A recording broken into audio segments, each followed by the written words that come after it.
Delegates and guests, please take your seats.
Check 1, 2.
Delegates and guests, please take your seats.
Please welcome Executive Director of the Democratic National Convention Committee, Alex Hornbrook, and Co-Chair of the Democratic National Convention, New Jersey Senator Cory Booker.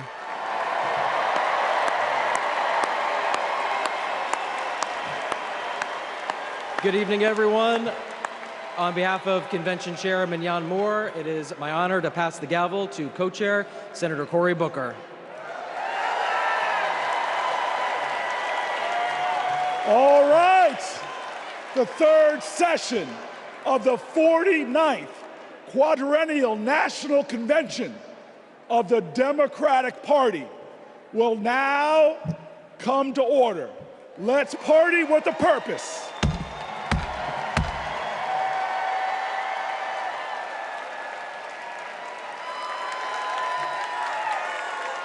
Please welcome Priest Sri Rakesh Bhatt and Bishop Leah Daughtry.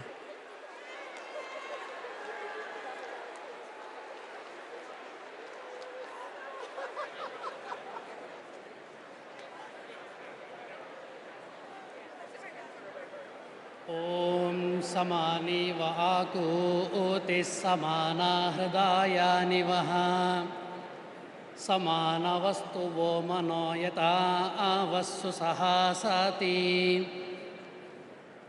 We should be in unison. Let our minds think together. Let our hearts beat as one, all for the betterment of society. May this make us powerful, so we can unite and make our nation proud. Paraspara vivadetu vayam panchashatanchate anyai saha vivadetu vayam panchottaram shatam. Even if we have differences, when it comes to the nation, we have to be united, and it moves us towards justice for all. We are one universal family. Vayam sarvepi vasudeva kutumbakaha. Satyameva jayate sarvadahi. Asotoma sadgamaya. Tamasoma jyotirgamaya. Mrutyorma astamgamaya. Truth is our foundation and always prevails. Lead us from unreal to real, from darkness to the light, and from death to immortality. Om Shanti Shanti Shanti.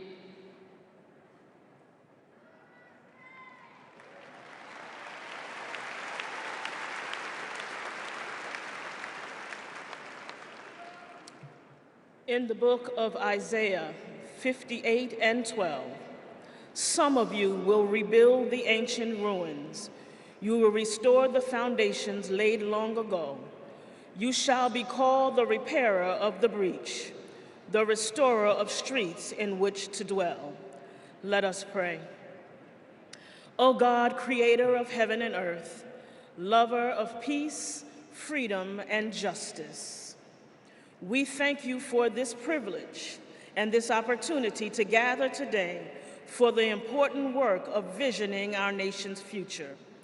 We gather at a critical time in our nation when we are at the crossroads of hopelessness and hopefulness, when the forces of good and evil so plainly battle for the hearts and minds of our people, when right is called wrong and wrong is called right, when up is called down and down is called up, when fake is called fact and fact is called fake, when it seems truth forever on the scaffold and wrong forever on the throne.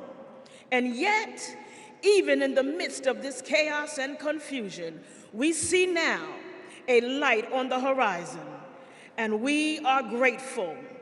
Grateful for hope, grateful for purpose, grateful for direction. You have called us to this moment, to march together toward the light, to join together with one voice in one fight, to move our nation away from division and despair and forward toward its highest ideals. As we gather today, seeking to fulfill the responsibility of faithful citizenship, we ask for divine guidance to help us remember our calling, to serve the least, the last, and the lost, the left out, the locked out, and the left behind, to be their voice, to be their hope, to be their strength, to be their light, to fight for them with courage and compassion, for them and for ourselves, for the work that must be done, for the bridges that must be built, for the walls that must be destroyed, for the children who must be saved, for the doors that must be opened, for the sick who must be healed, and for the last who must be first. We ask for strength for the journey, clarity of thought, sharpness of vision, singleness of purpose, and the courage of our convictions to make the promise of America the practice of America. And may we build the old waste places. May we raise up the foundations of our future so that in generations to come, we shall be called the repairers of the breach and the restorers of streets in which to dwell. Because we ask it in your name, we declare that it is so. And all of God's children say, amen.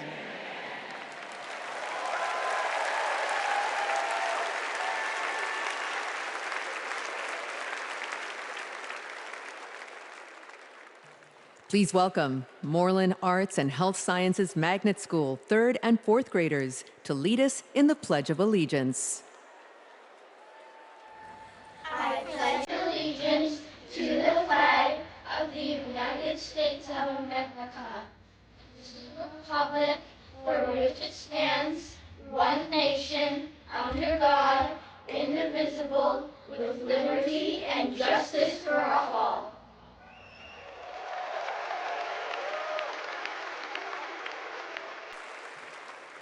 Please welcome 2019 Minnesota Teacher of the Year, Jess Davis, to sing our national anthem.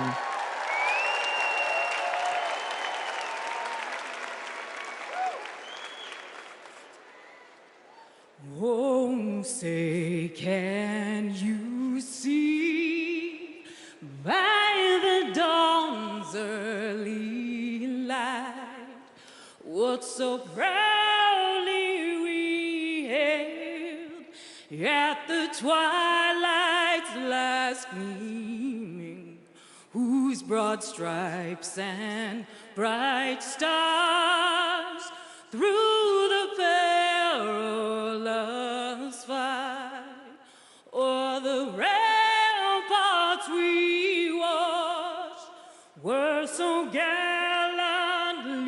streaming, and the rockets red and glare, the bombs bursting in air, gave proof through the night that our flag was still there.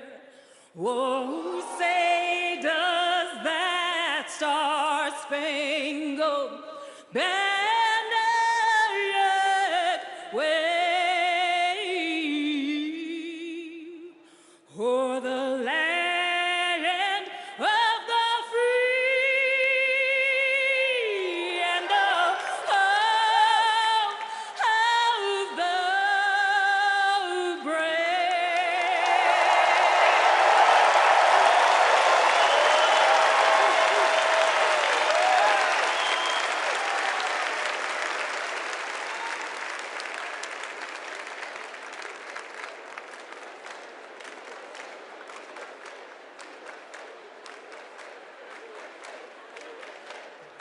Please welcome Democratic National Committee Chair Jamie Harrison and the officers of the Democratic National Committee.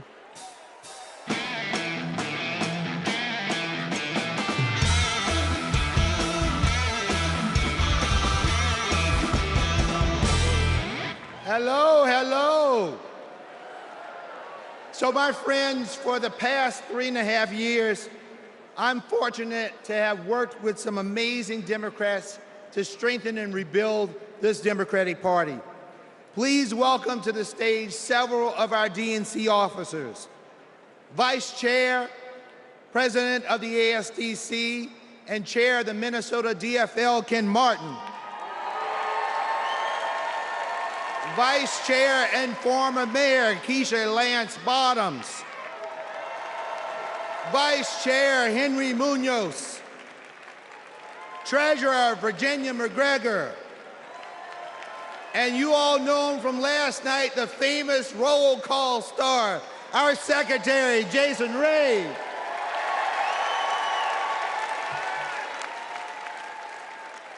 Fellow delegates, we now ask that you approve 3 honorary resolutions conveying our appreciation for those in Chicago who have set the stage for this convention's success. Our first resolution thanks the great city of Chicago, its mayor, governor, host committee, and residents for their unwavering dedication to organizing this historic convention. Our second resolution thanks the first responders who are working to protect every citizen and visitor of the Windy City.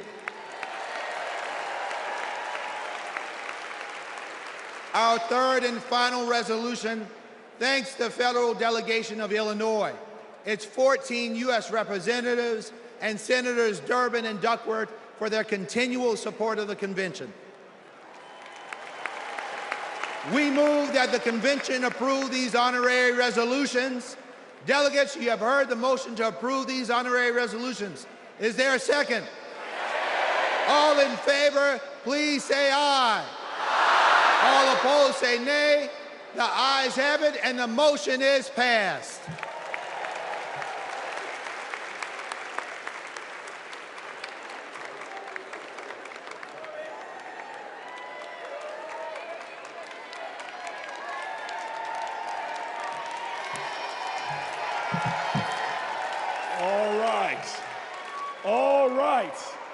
All right, y'all, welcome to night 3.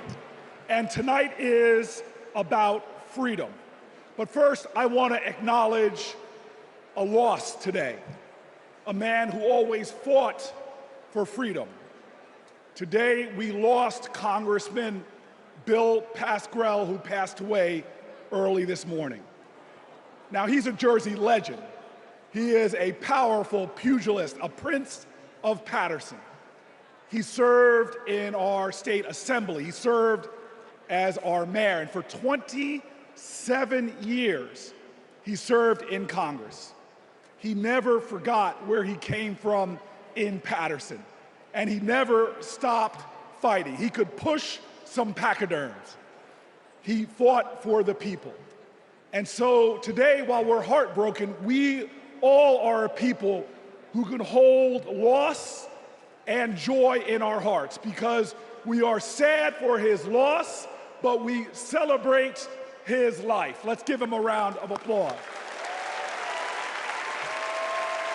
And now, some of the greatest heroes, some of the greatest warriors, some of the greatest champions for fighting for reproductive freedom. I welcome them to the stage.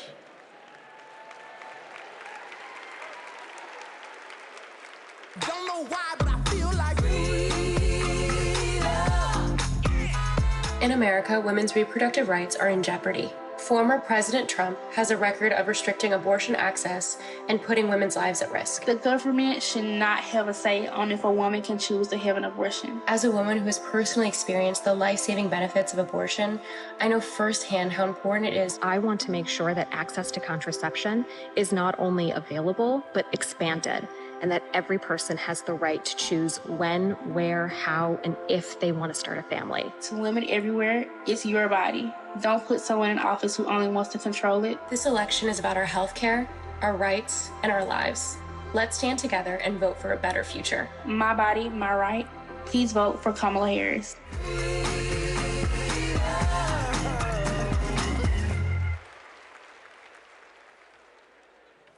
Please welcome President of Reproductive Freedom for All, Minnie Timuraju.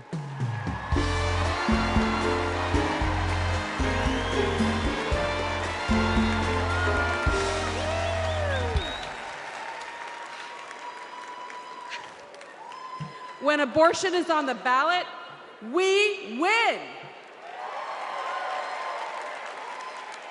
In California, Kansas, Kentucky, Michigan, Montana, Ohio, and Vermont. Voters sent a message. You come for our rights, we're gonna come roaring back. And it seems like every day another state gets added to the list. So let's hear it for Arizona,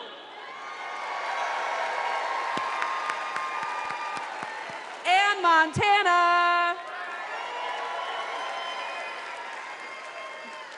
The latest states to announce that the people will get to have their say this November. Because voters who support reproductive freedom, we're not the minority, we're the majority.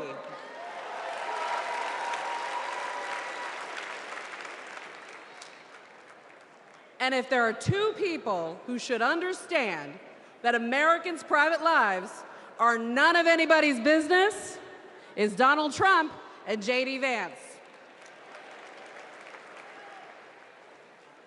Instead, Trump brags about overturning Roe v. Wade. And if you want to know what he's going to do in office, Google Project 2025.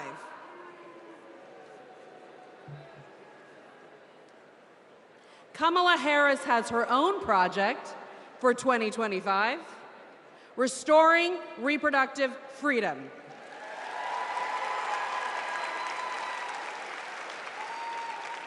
It's simple. Do we want a president who said women should be punished for having abortions, or a president who trusts women? A vice president who voted against protecting fertility treatment, or a vice president who used fertility treatment to start a family? A president who created the crisis we're in, or a president who will fix it?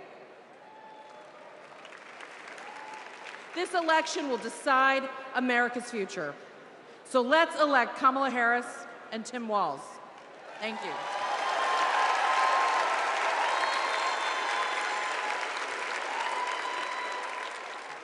Please welcome President and CEO of Planned Parenthood, Alexis McGill Johnson.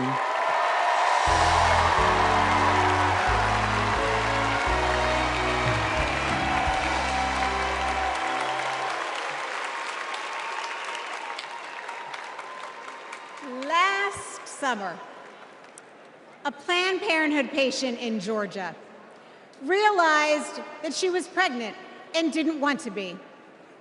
But Georgia bans abortion after 6 weeks. So she drove to South Carolina, but arrived the day that their 6-week ban went into effect. She went back home and then went to Florida. But she arrived just days when she was too late under their ban. She had to fly all the way to California to get an abortion. Now remember, each time she had to get the money up, she had to miss work, she had to find childcare. Now imagine if this was an emergency situation. In Texas, doctors who have feared going to jail have sent patients to wait in hospital parking lots rather than provide the emergency care they need. And in Idaho, they have airlifted patients to other states. We cannot call ourselves a free nation when women are not free.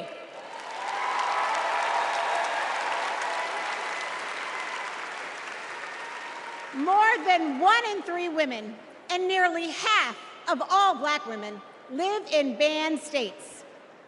Donald Trump wants women to be less free and pregnancy to be more dangerous.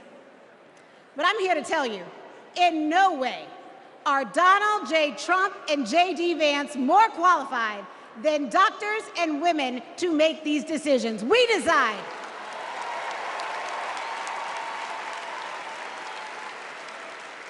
We trust women. We trust doctors. And we trust Kamala Harris.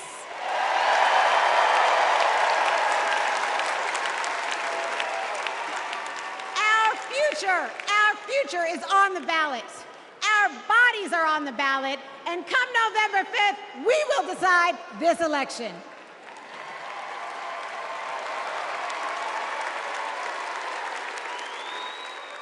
Donald Trump said he wants to punish women.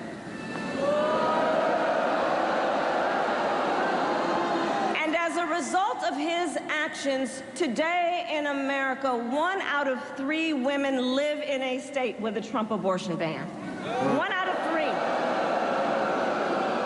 Some of these bans go back to the 1800s, even before women had a right to vote. Think about that. Well, Tim and I have a message for Trump and others who want to turn back the clock on our fundamental freedoms. We're not going back.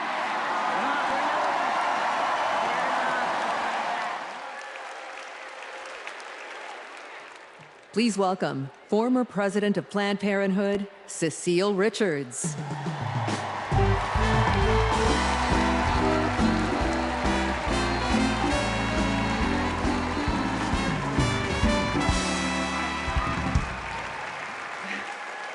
Last few weeks have been a celebration of women, from cheering on Team USA to supporting Kamala Harris for president.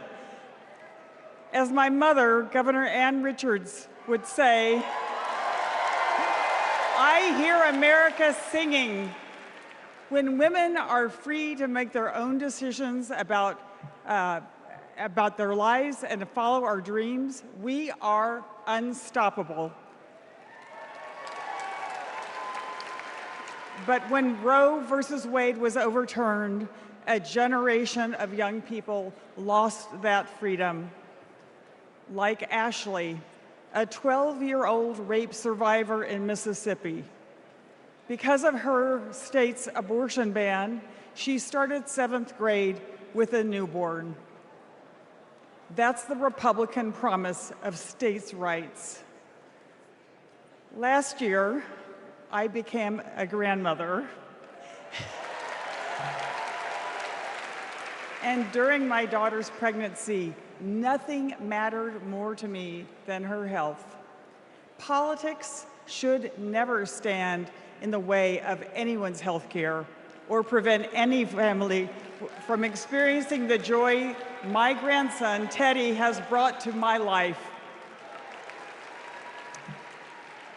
One day, our children and grandchildren may ask us, when it was all on the line, what did you do? And the only acceptable answer is, everything we could.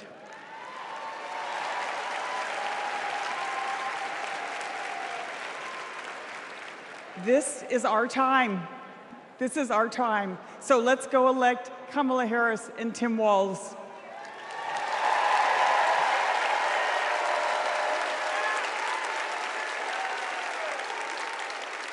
Don't know why, but I feel like We were so lucky. We got to be the first couple married in California, in San Francisco, City Hall, no less. So we arrived at City Hall and were so thrilled to find out that Attorney General Harris wanted to come and officiate our wedding. She not only walked across, but she ran across the lawn to join us just in time to be married. And she brought such joy to the space and to us, and has ever since, because Attorney General Harris, now Vice President Harris, soon to be President Harris, believes in all families, and she believes in our family. We were so happy last year to get to join Vice President Harris at the White House for the Equality Act signing, and she invited our entire family, and it was a very joyful occasion because Kamala believes in family, and we can't wait to meet Madam President next time.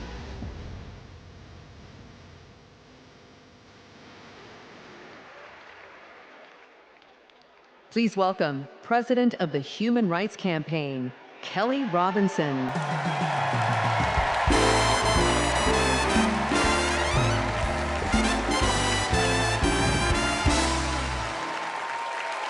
The story of America is a story of progress towards freedom.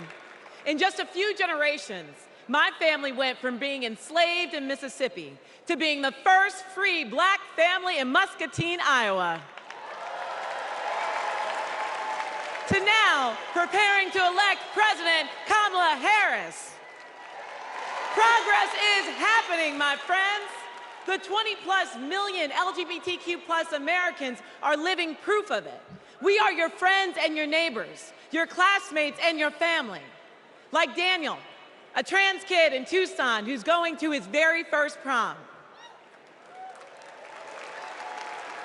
Like Eric from San Antonio, who sacrificed in combat and then came home to battle Don't Ask, Don't Tell.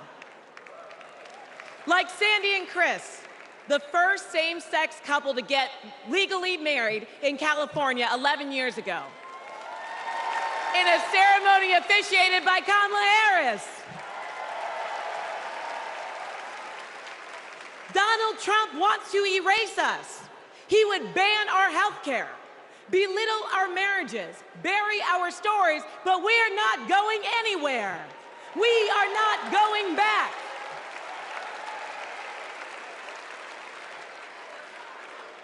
Kamala Harris.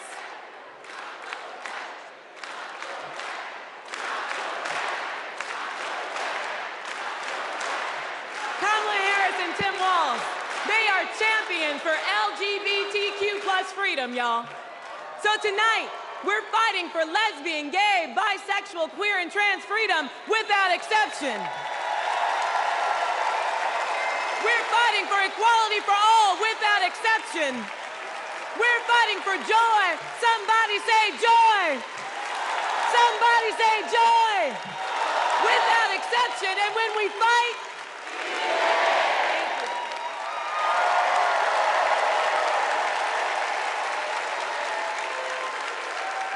Please welcome President of Emily's List, Jessica Mackler.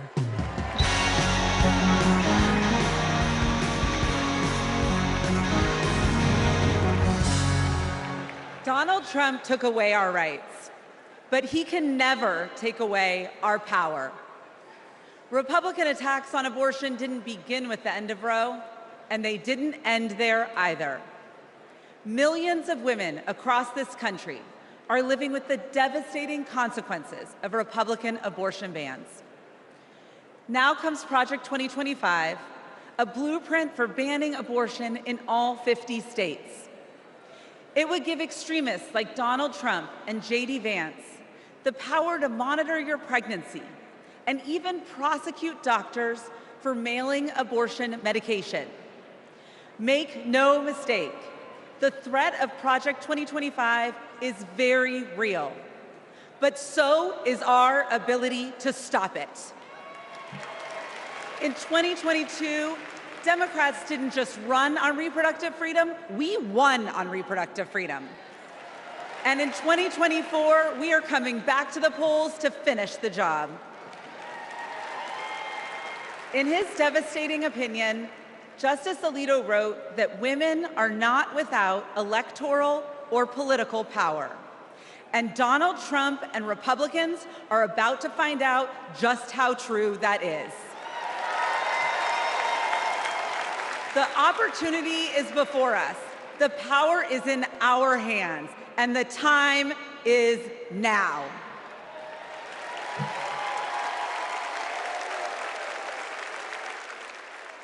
Please welcome President and CEO of Voto Latino, Maria Teresa Kumar.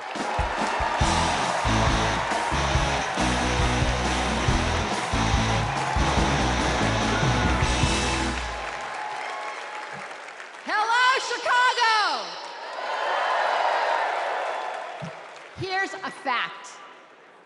When Latinos vote, Democrats win. Now, not everyone believes it, so I brought receipts. We flipped Nevada and Colorado in 2008. We delivered in 2020. Joe Biden and Kamala Harris won Georgia by 12,000 votes. Voto Latino, we registered 23,000 voters there.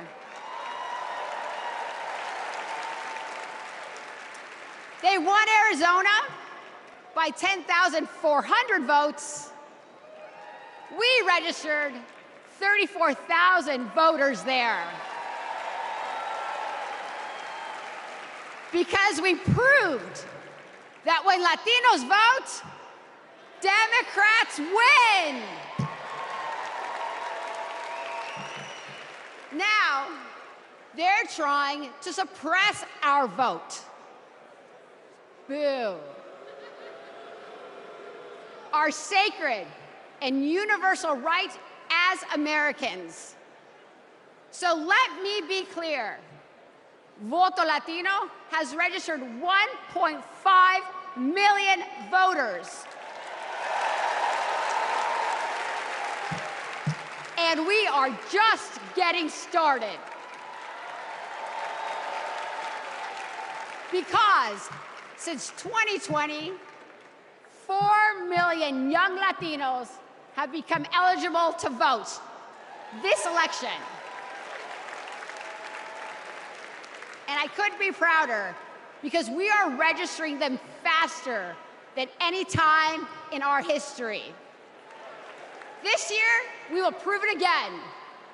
When Latinos vote, you guys got the memo. Another fun fact, this year, more Latinos will vote than any time in our history. So that means, sí se puede, se está haciendo, sí se puede. So that means that together, we will make history and elect Kamala Harris president. Vota!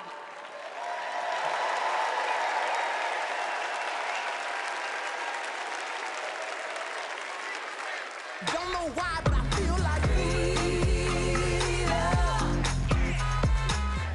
My name is Scott from Tennessee.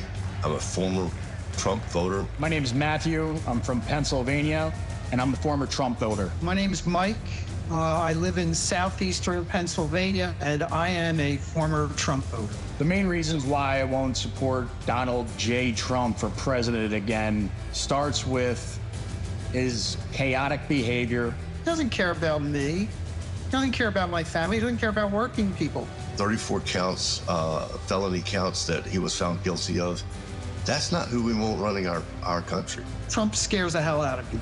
2024 will be the first time that I have not voted for a Republican. I will be proudly voting for Kamala Harris.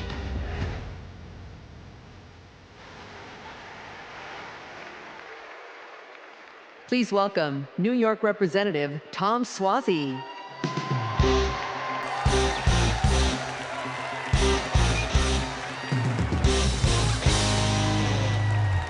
I'm Tom Suozzi, and early this year, I flipped the seat from red to blue. My father came from Italy as a boy. He was the first kid in the neighborhood to go to college. He served as a navigator during World War II, came home, and at 28 was elected the youngest judge in the history of New York State. What a country. The immigrant experience, e pluribus unum, out of many, one. My family's experience, Kamala Harris's experience, the American experience. That's why the polarization on immigration is so painful. Let's be clear, the border is broken. But this year, when Democrats and Republicans worked together to finally write new border laws, we were blocked. We all know who sabotaged us. We reject the divisiveness. We reject the dysfunction. We reject the deception.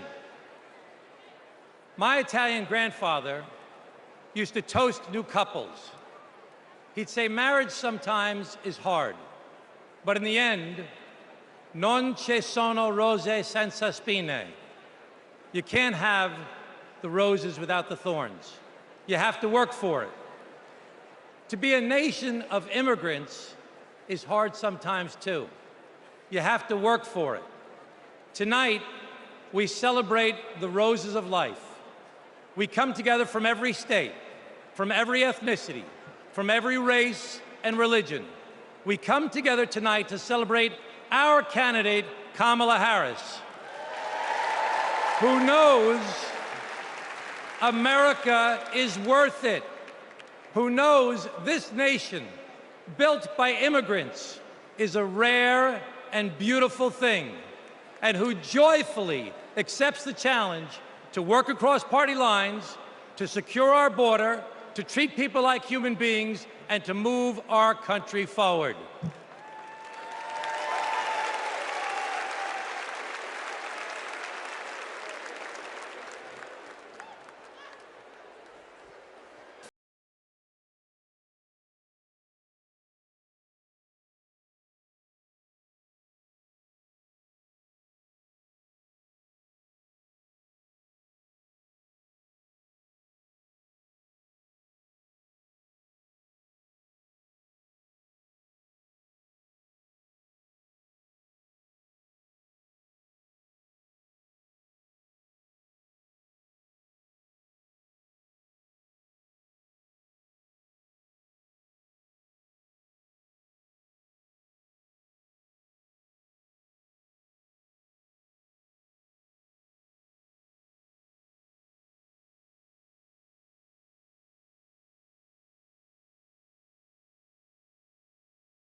Don't know why, but I feel like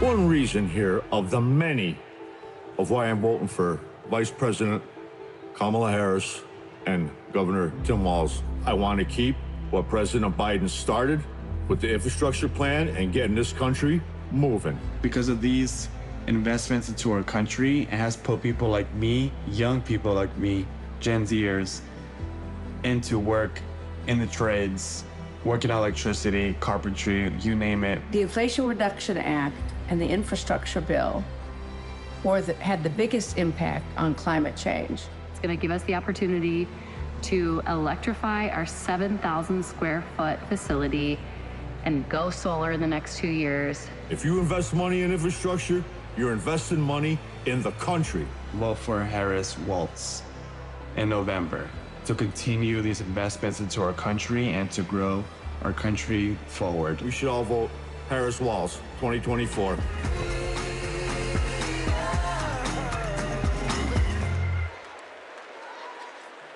Please welcome Cincinnati Mayor Aftab Pureball and Milwaukee Mayor Cavalier Johnson.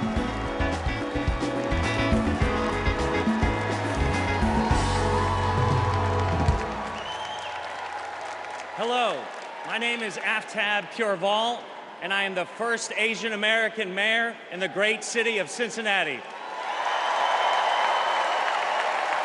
As a Tibetan refugee, my mom believed deeply in the promise of America. And when I was growing up, she and my dad, who is from India, taught me that when you make a promise, you keep it. For years, politicians came through my city and promised to fix the Brent Spence Bridge, which connects Ohio to Kentucky. Donald Trump was one of them. He did what they all do, press conference here, photo up there, but nothing changed until Kamala Harris and Joe Biden. Joe Biden told Cincinnatians, we're gonna fix that damn bridge. And 4 months later, he signed the bipartisan infrastructure law. It gave our city the biggest infrastructure investment in history. It will stitch our communities back together, and it will fix that damn bridge once and for all. That's what leadership looks like. Not hollow promises, but solid progress. Not lip service, but true, honest-to-God public service. And under Kamala Harris, the progress will only continue.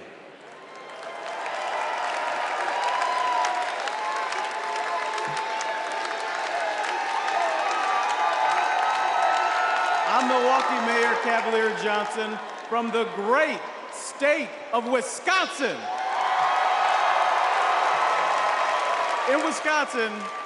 In Wisconsin, keeping promises is important.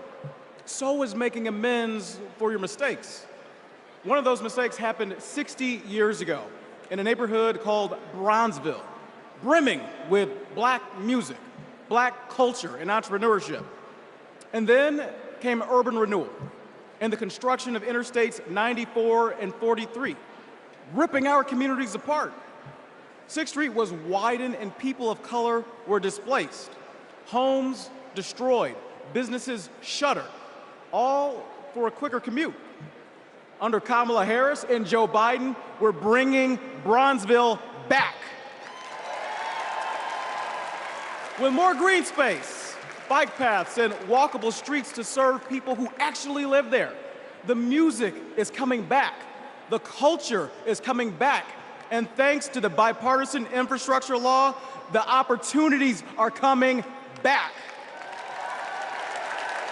It's now my privilege to introduce two Milwaukeeans who know firsthand the power of reconnecting our communities, Rashawn Spivey and Deanna Branch.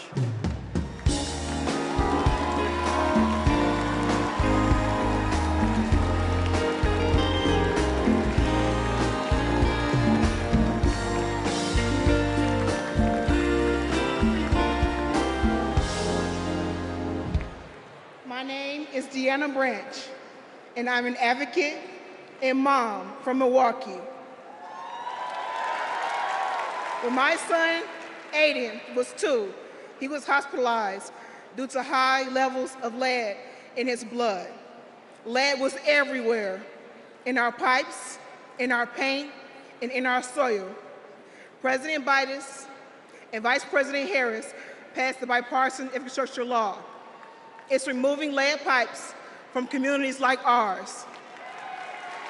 As president, Kamala Harris will make sure everyone can drink clean water and be, in Aiden's words, lead-free superheroes.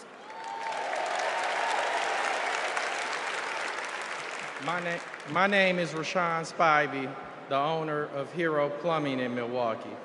When President Biden and Vice President Harris announced their goal to replace every lead pipe in America, Hero stepped up to help make that vision a reality. We went to work replacing lead pipes that served homes and child care communities or child care centers in our communities. Since then, we've replaced more than 1,000 pipes. That was made possible thanks to Vice President Kamala Harris. And when she visited Milwaukee 2 years ago, I got to show her our work up close. Because of her leadership, I've grown my business and helped kids like Aiden have safer, healthier lives.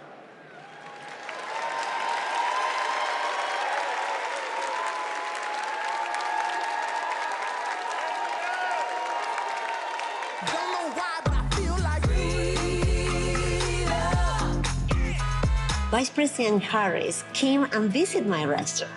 She understands immigrant-owned businesses. She understands women-owned businesses. She understands the important role of small businesses and sees business owners not just as the backbone of our economy, but as community leaders. She has a proven track record of advocating for policies that support small businesses and push for economic equity. The sueño americano está vivo. The American dream is alive. The last 4 years have been positive, and we've experienced growth. I am truly excited to have Kamala Harris as a presidential candidate. In this election, we have another opportunity to prosper, to connect, and to unite under the American dream. I'm proud to support her for president because I believe she will lead us to a brighter future.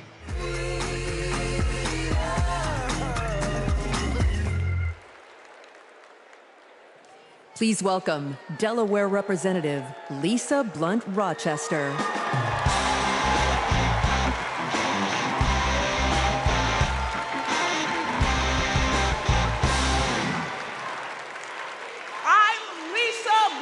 Rochester, mother, grandmother, and congresswoman, and hopefully the next senator from the great state of Delaware. The proud home of President Biden. We love you, Joe. In Delaware, we know that when small businesses thrive, communities thrive. We know that when our roads and our bridges are strong, communities are strong. When everyone has a fair shot at a better future, America is limitless. Now, Democrats, we know this, but you know who doesn't know it? Donald Trump. He has, with his friends, said the quiet parts out loud. But not only said them out loud, he wrote a book about it. What's it called? Project 2025. So with so much on the line, we've got to turn our biggest challenges into our greatest and brightest of hope. For me, Bright Hope was the name of the church that my grandmother attended for 70 years in Philadelphia. It's not just a name. It's how I approach my life. It's how I'll lead as Delaware Senator. And it's how Kamala sees the future of America. Now, there are some who think our politics are too broken for Bright Hope. But if you want to see hope, just look. Bright Hope is record numbers of Black and brown entrepreneurs starting businesses. Bright Hope is an opportunity economy. economy, where we invest in our communities and build affordable housing. Ladies and gentlemen, Bright Hope is 4 words. Madam President Kamala Harris. Are you ready for Bright Hope? Are you ready to fight for our freedom? Are you ready to flip the House, protect the Senate, and send Kamala to the White House? Then let's go!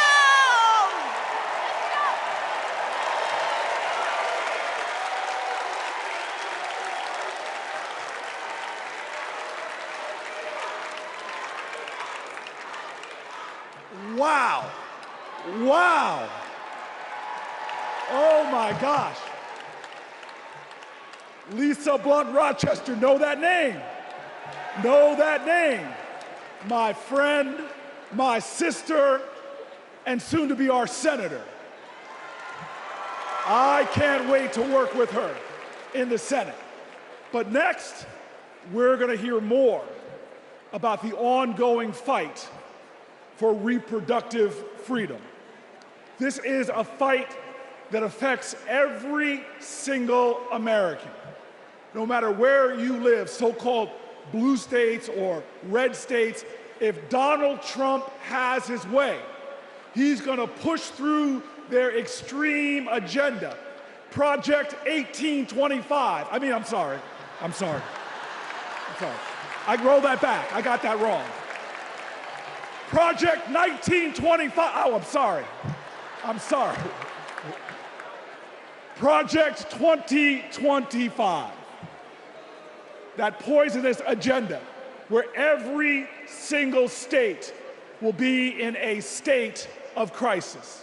So let's hear more from leaders who are fighting back.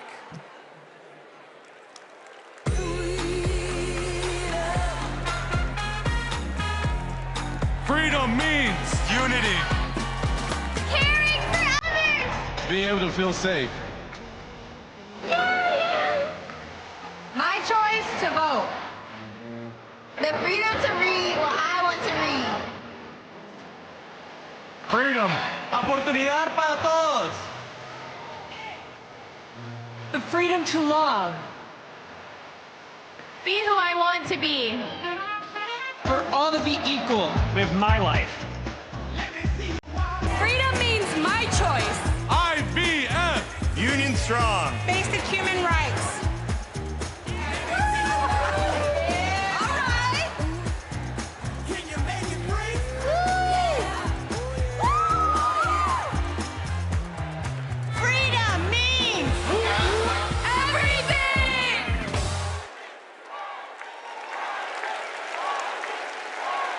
Please welcome New York Representative Grace Meng.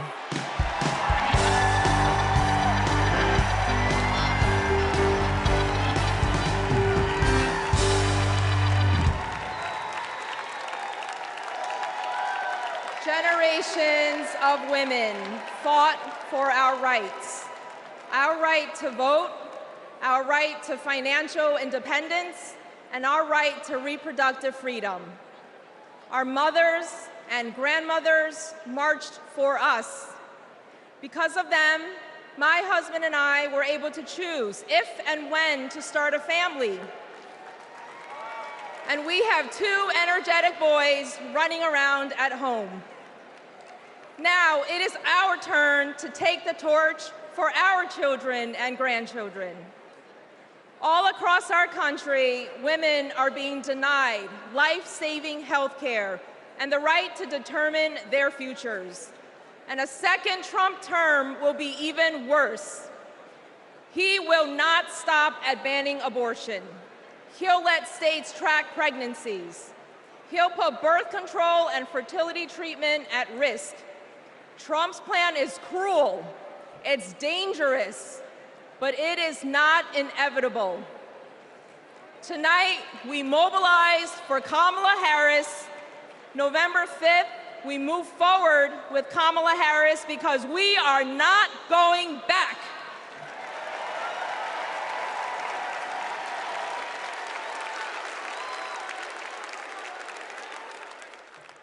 Please welcome Colorado Governor Jared Polis.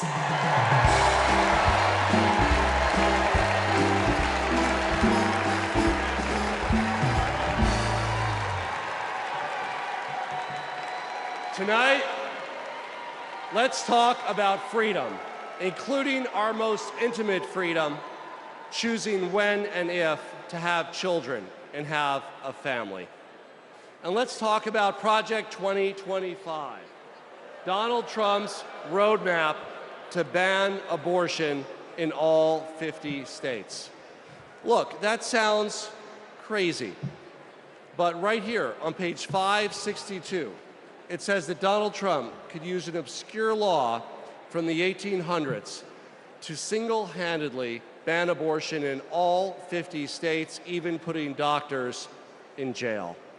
Page 486 puts limits on contraception. Page 450 threatens access to IVF. On page 455, Project 2025 says that states have to report miscarriages to the Trump administration. Page 451 says the only legitimate family is a married mother and father where only the father works. You know what? I'm going to take that one out. I'm going to put that in my pocket so I can share it with undecided voters so they better understand what's at stake this election.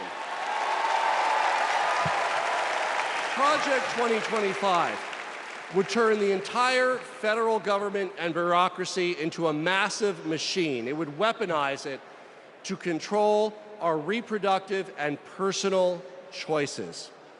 Look, as a Redditor, gamer, entrepreneur, and Swiftie from the free state of Colorado,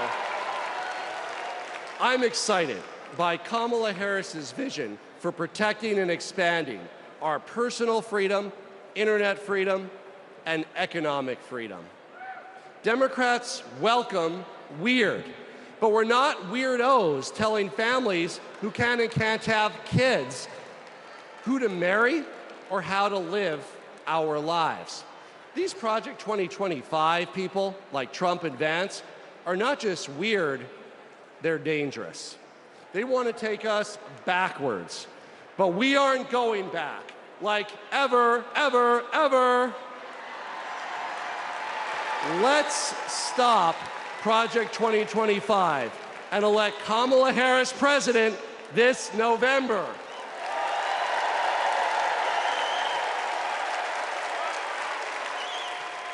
Please welcome Florida Representative Debbie Wasserman Schulz.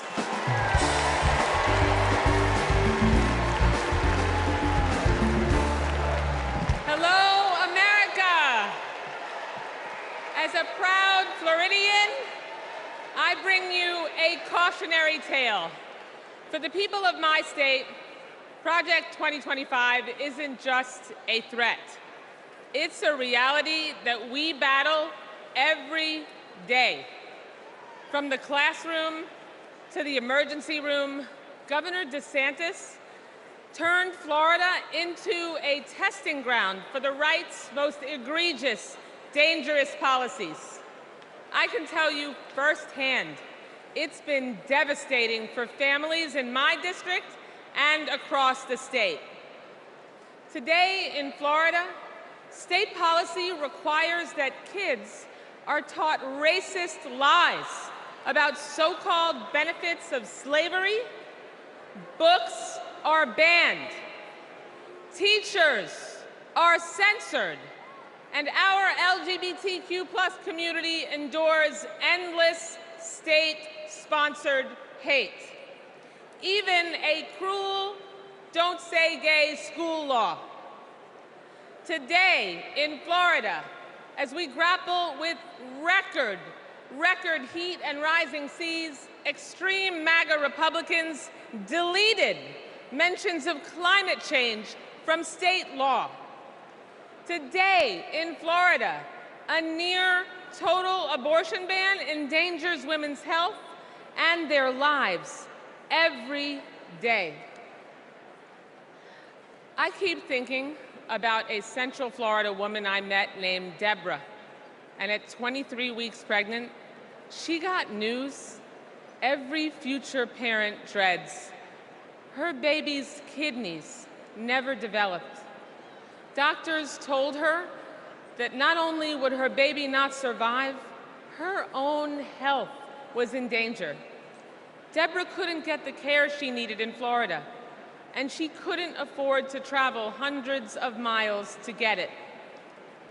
She had no choice but to carry her son Milo to term, only to watch him die in her arms 2 hours later.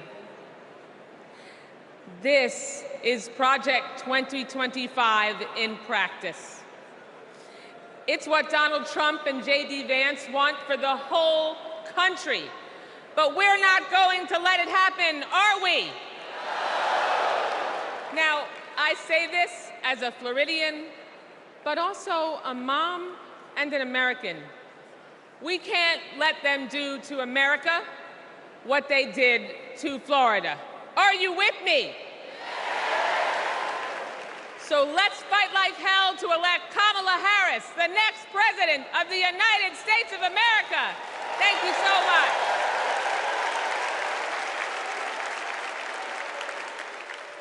Please welcome Chair of the Democratic Congressional Campaign Committee, Susan Del Bene.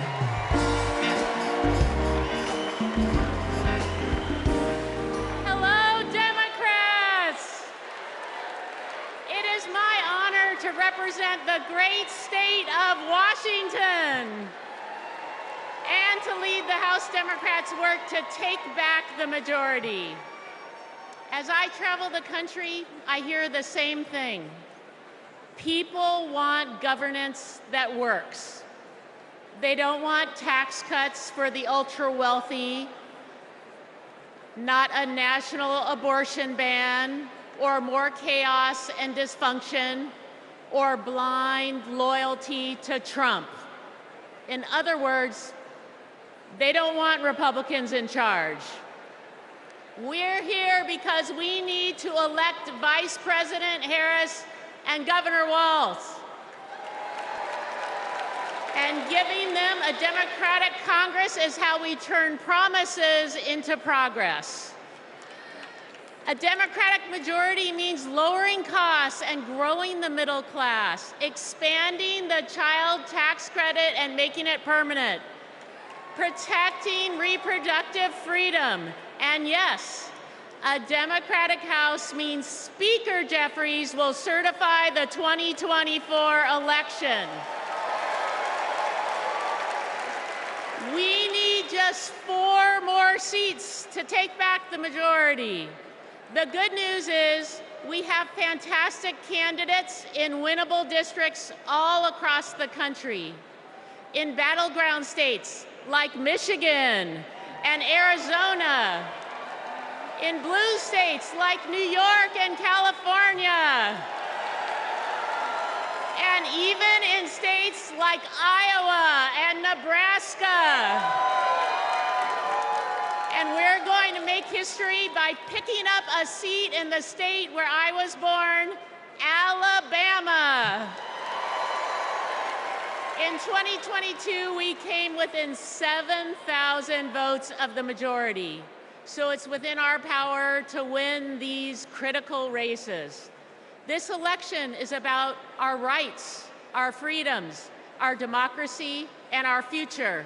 So let's get out the vote. Let's take back the House. Let's make Hakeem Jeffries our next speaker. And let's send Kamala Harris and Tim Walz to the White House. Thank you.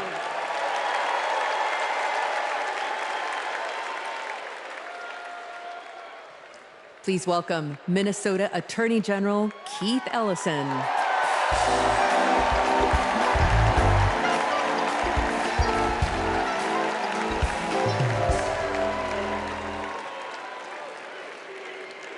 Friends, I'll never forget when I first saw the video of the murder of George Floyd.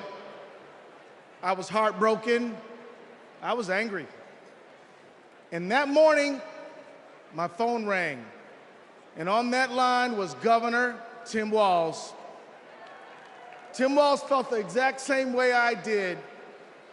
And a few days later, Tim appointed me to prosecute Floyd's murder. Almost a year after that, minutes after the guilty verdict came down, my phone rang again. And it was Vice President Kamala Harris calling to congratulate my team and the work. Now, Kamala and Tim, they understand the legacy of George Floyd. No one is above the law, and no one is beneath it. No one is outside the circle of our compassion. In the Republican Party, everyone thinks they're above the law. Hell, nearly a dozen of their own lawyers are facing serious charges. Even their lawyers need lawyers. These con artists are trafficking in the defective goods of division, exclusion, and fear. And friends, selling defective goods is a scam. And like Kamala Harris, I am an attorney general. And attorney generals know what a scam is when they see it. Like my friend Tish James, for example, from New York. America, we won't be scammed again. We're not going back, we are going forward. And Kamala Harris and Tim Walz are ready to lead us there. I've worked side by side with Tim Walz for 18 years. His office is right across the hall from mine. And I've seen him deliver for the people of the state of Minnesota every day. Everybody knows Minnesota is one of the best states to live in, to raise a family, to do business, and we've got the best voter turnout in America. Facts. Kamala and Tim, they fight for the people, and they also listen. And when they say we need a ceasefire and an end to the loss of innocent lives in Gaza, and to bring hostages home, they're listening, friends. They agree with us. There are people watching tonight, and maybe even here tonight, who aren't sure yet about Kamala Harris and Tim Walz. If you want to know where they stand on some of the most urgent issues facing our country and the world, let me assure you, Kamala and Tim hear you. They listen. They care, and everyone is included in their circle of compassion. They believe that everybody counts and everybody matters. Let's put a stop to the scam of Donald Trump once and for all, and let's put Kamala Harris and Tim Walz in the White House. Let's go win.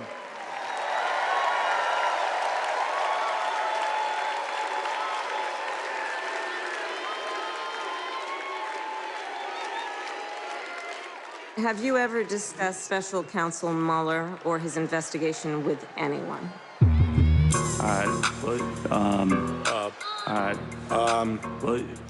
Could you repeat that question? Has the president or anyone at the White House ever asked or suggested that you open an investigation of anyone? Yes or no, please, sir?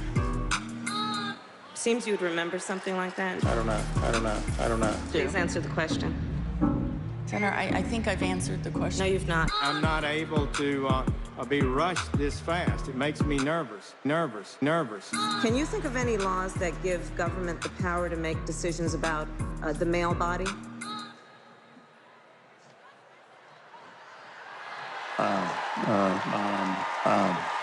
I'm not thinking of any right now. In my, never mind. Let's move on. Okay.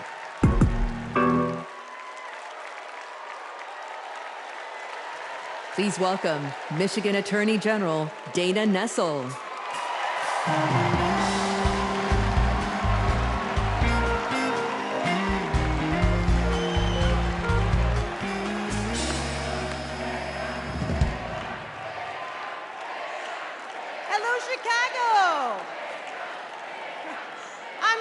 Attorney General Dana Nessel.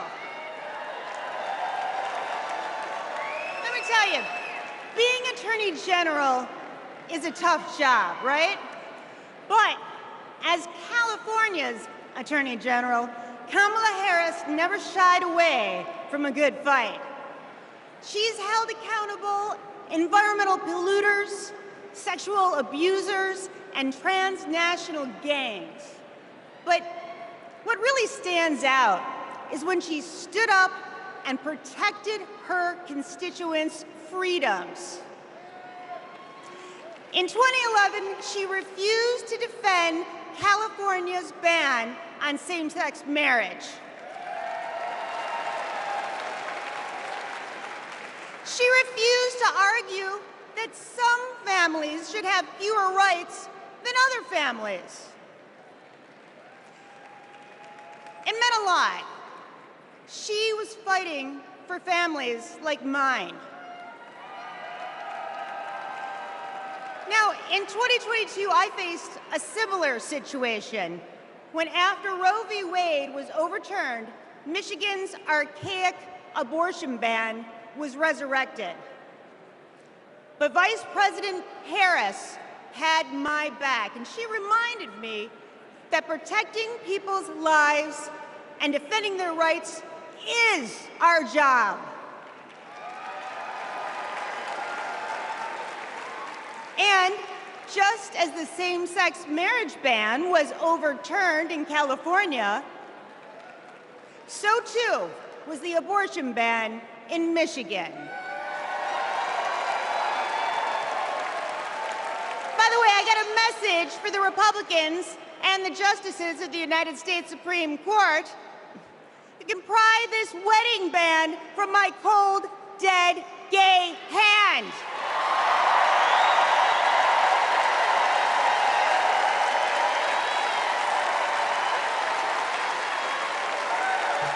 And I'm retaining a lot of water, so good luck with that. Look, I know that whether she's Attorney General or President of the United States, Kamala Harris will always be in our corner. Now, America, you get to be the judge. Do we go back to the corruption, criminality, and chaos of Donald Trump? Or do we move forward with Kamala Harris? We know when she takes an oath to preserve, protect, and defend the Constitution, she's actually read it. We know that she'll appoint Supreme Court justices who will protect our freedoms. And let me tell you, Kamala knows you go from the courthouse to the White House, not the other way around. Ladies and gentlemen, I rest my case.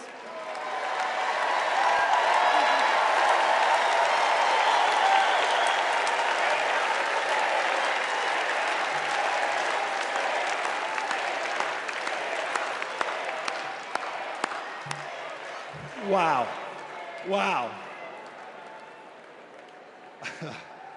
I just want to say thank you, Attorney General Nessel.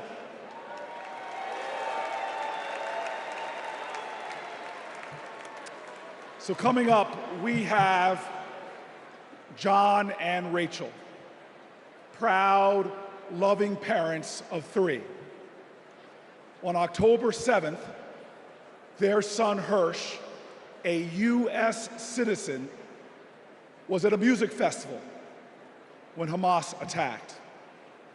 He was taken hostage, and he is still being held today, an American citizen. Rachel and John want what every parent wants: to hold their child close, to love on them, and keep them safe. I'm honored to introduce the 2 of them tonight.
At this moment, 109 treasured human beings are being held hostage by Hamas in Gaza.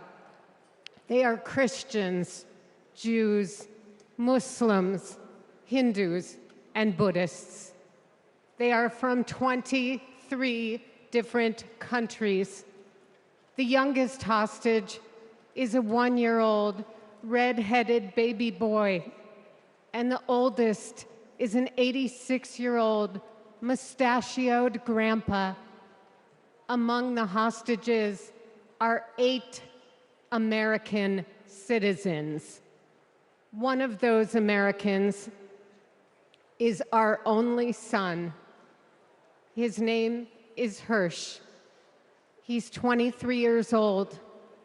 And like Vice President Kamala Harris, Hirsch was born in Oakland, California. Hirsch is a happy-go-lucky, laid-back, good-humored, respectful, and curious person. He is a civilian. He loves soccer, is wild about music and music festivals, and he has been obsessed with geography and travel since he was a little boy. His bedroom overflows with atlases, globes, maps, and National Geographic magazines. On October 7th, Hirsch and his best friend, Honor, went to a music festival in the south of Israel. It was advertised as celebrating peace, love, and unity. They also went to celebrate Hirsch's 23rd birthday.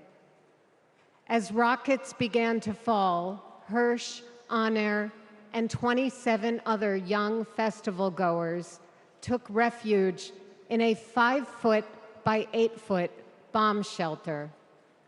Terrorists began to throw grenades into the shelter. Honor stood in the doorway and repelled 7 of those grenades before the 8th one killed him. Altogether at the Nova Music Festival, 367 young music lovers were killed. This was just one of the many attacks on neighborhoods and communities in southern Israel on that terrible day.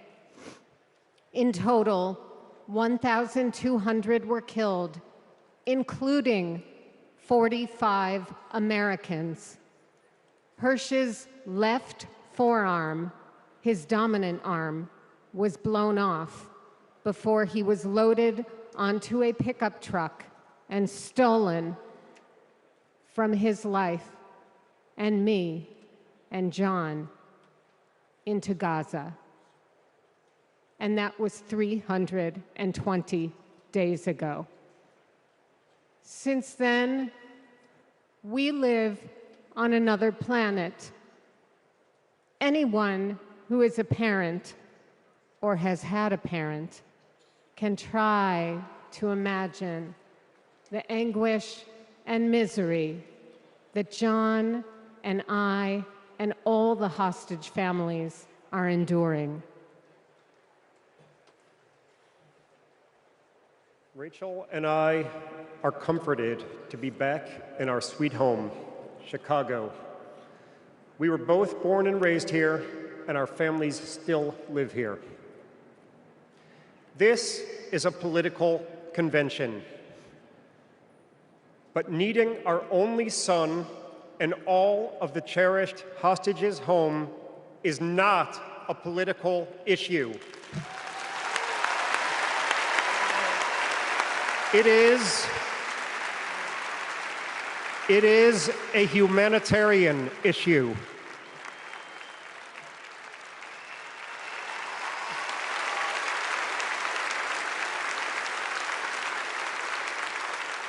The families of the American 8 hostages meet every few weeks in Washington. We're heartened that both Democratic and Republican leaders demonstrate their bipartisan support for our hostages being released.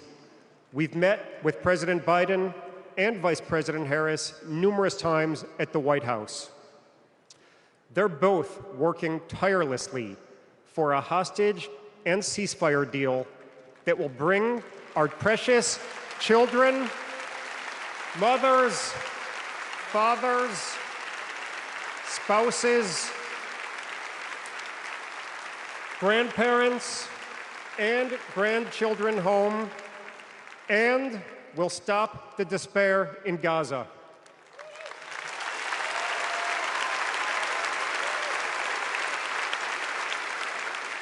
We are all deeply grateful to them. We're also profoundly thankful to you, the millions of people in the United States and all over the world who have been sending love, support, and strength to the hostage families. You've kept us breathing in a world without air.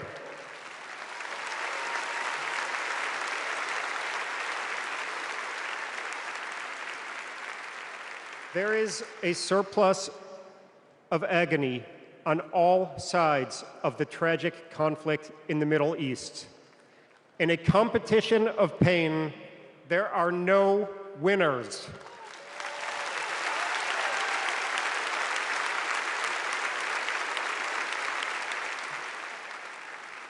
In our Jewish tradition, we say, Kol Adam Olam Umlo'o.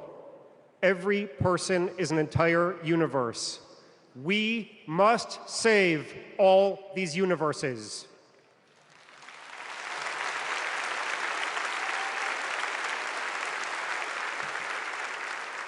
In an inflamed Middle East, we know the one thing that can most immediately release pressure and bring calm to the entire region. A deal that brings this diverse group of 109 hostages home and ends the suffering of the innocent civilians in Gaza.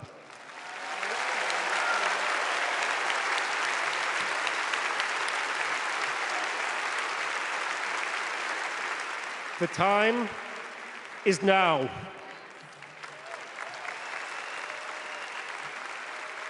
Hirsch, if you can hear us, we love you. Stay strong. Survive. Bring them home.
Now, some of you may have the wrongful impression that I'm about to sing with this man. That ain't gonna happen. But I'll tell you what, I want to bring you all to a street in Newark, New Jersey called Martin Luther King Boulevard. On that street was this incredible housing project called Brick Towers. We never mistaked wealth with worth. In those towers was a tenant president named Miss Virginia Jones. Her son was murdered in the 1980s in the lobby of one of those buildings, but she was a woman of invincible joy. And I'll tell you this, I used to ask her, how are you so joyful? And she would always tell me, as a church woman, she'd say, the joy I have, the world didn't give it to me. Come on now, come on now. She taught me that you've got to generate the joy, that hope is the active conviction that despair will never have the last word. And so tonight, there are so many challenges in our nation. There are so many problems that we're facing. Heck, if America hasn't broken your heart, you don't love her enough. But yet, we will be joyful warriors. We are going to bring back to the journey of our nation joy.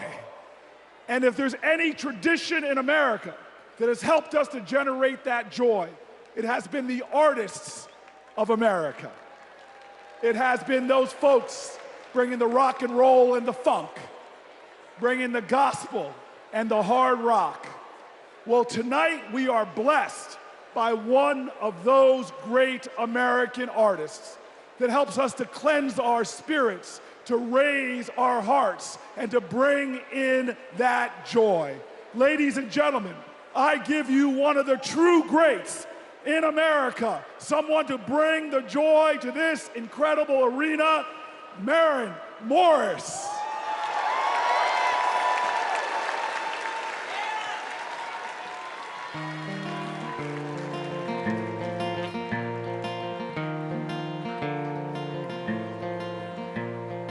If you don't like it, get the hell out. That's what they yell when I open my mouth. A stick is a stick, a stone is a stone, but who's gonna care if I don't? Who's gonna change if I won't? When time turns this moment to dust, I just hope that I'm proud of the woman I was. When lines of tomorrow are drawn, can I live with the side that I chose to be on? Will we sit on our hands, do nothing about it? Or will we leave this world better than we found it?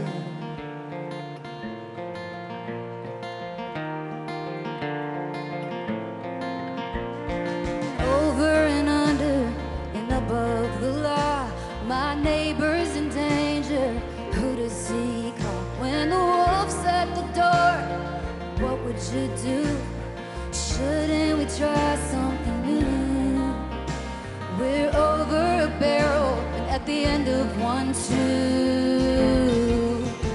When time turns this moment to dust, I just hope that I'm proud of the woman I was. When times of tomorrow are dry, can I live with the side that I chose to be on? Will we sit on our hands, do nothing about it? Or will we leave this world better than we found it?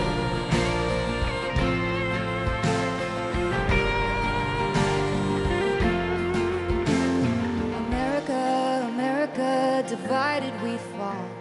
America, America, God save us all from ourselves and the hell that we built for our kids. America, America, we're better than this. When time turns this moment to dust, I just hope my son's proud of the woman I was. When the lines of tomorrow are drawn, can I live with the side that I chose to be on? Will we sit on our hands, do nothing about it? Can we leave this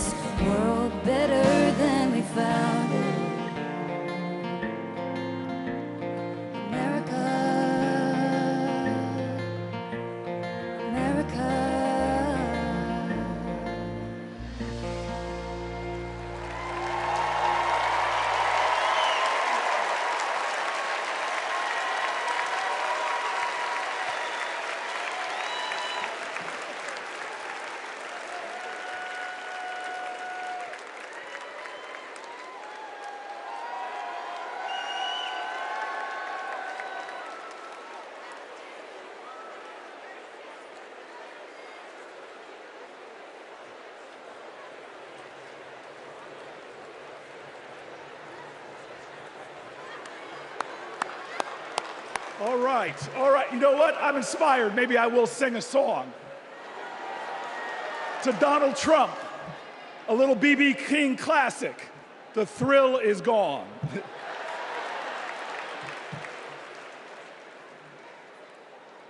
I want you all to know tonight is about joy.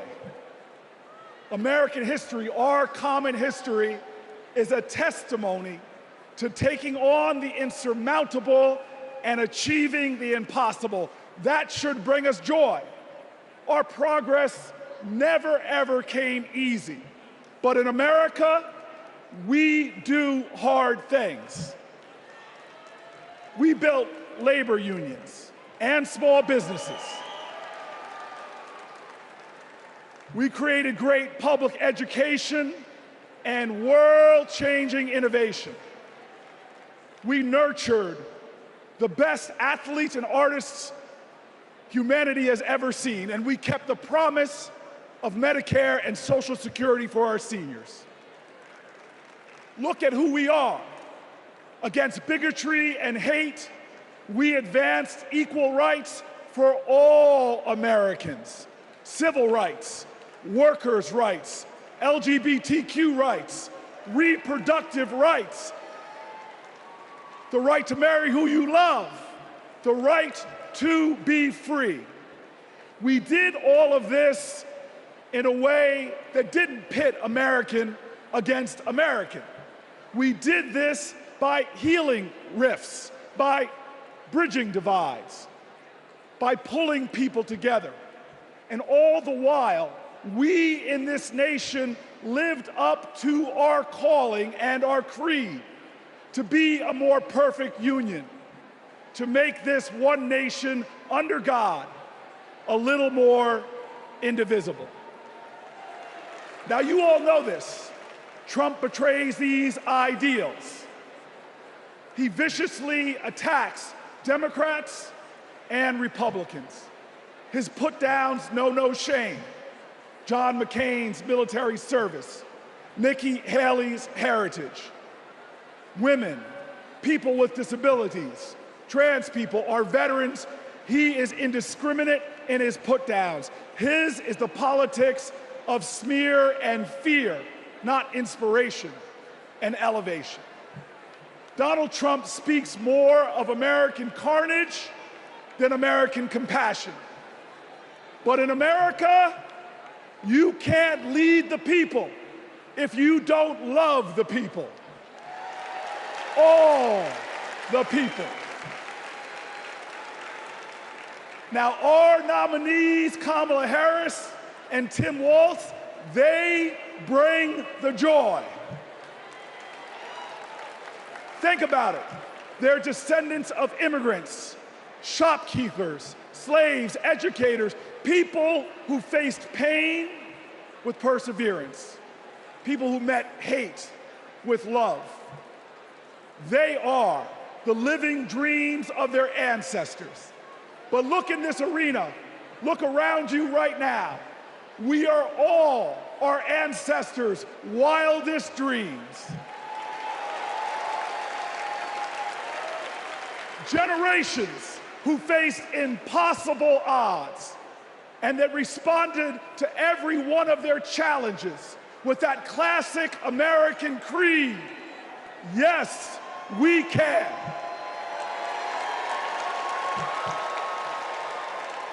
So there are doubters out there.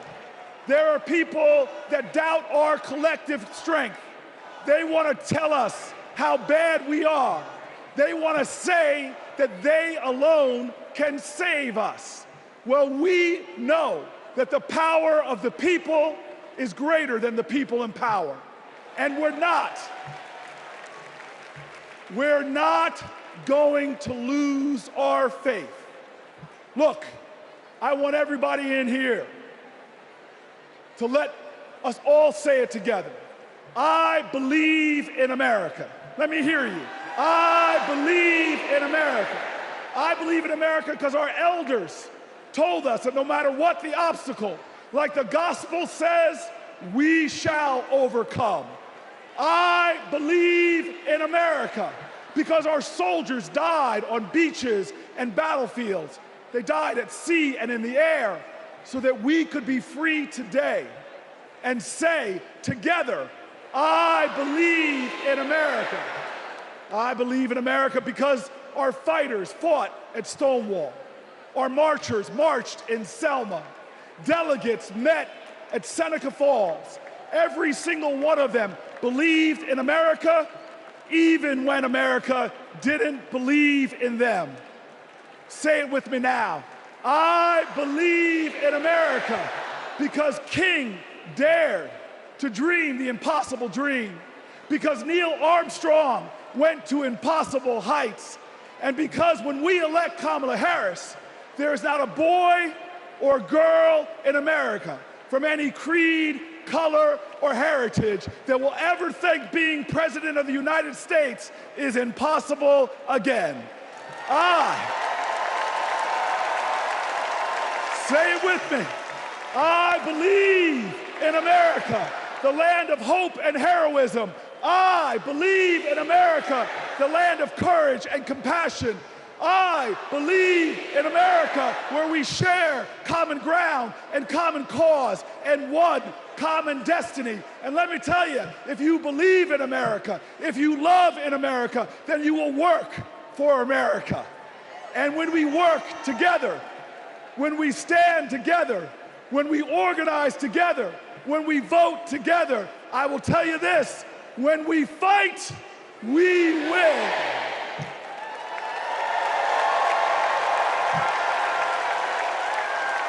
Ladies and gentlemen, Veronica Escobar.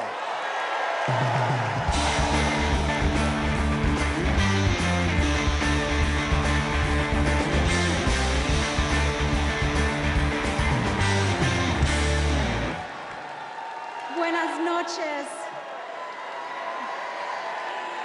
Like countless Texans, I grew up going back and forth across the border from El Paso to Ciudad Juarez. My family would shop, have dinner, go to the doctor, pick up medicines. The border is my beloved home, the place where my children grew up.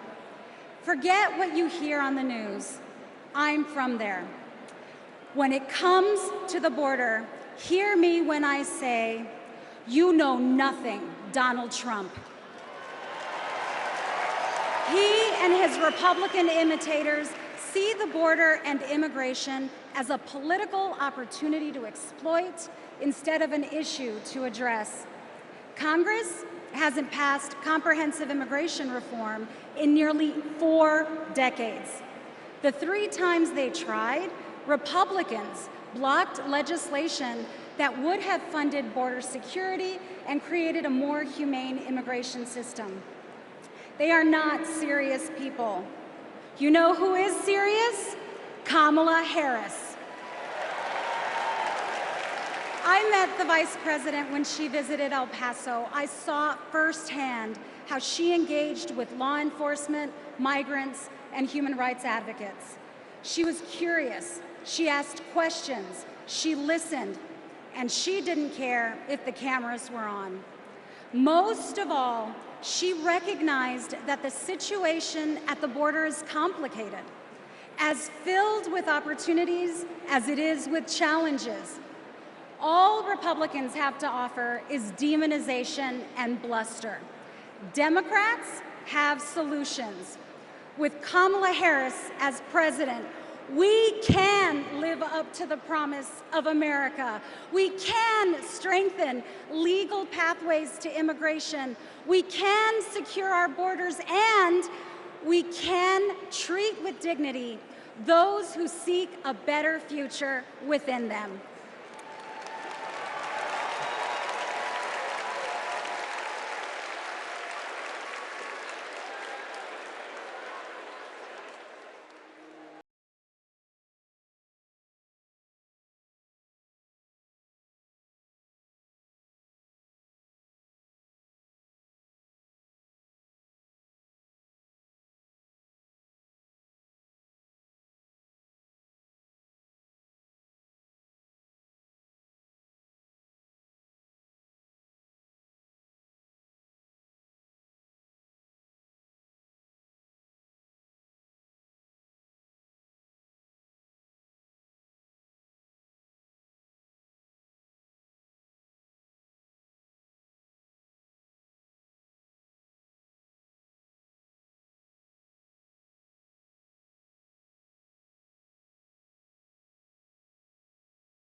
go on that border with law enforcement officers.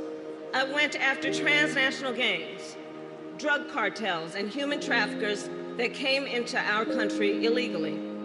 I prosecuted them in case after case, and I won. So here is my pledge to you. As president, I will bring back the border security bill that Donald Trump killed, and I will sign it into law and show Donald Trump what real leadership looks like.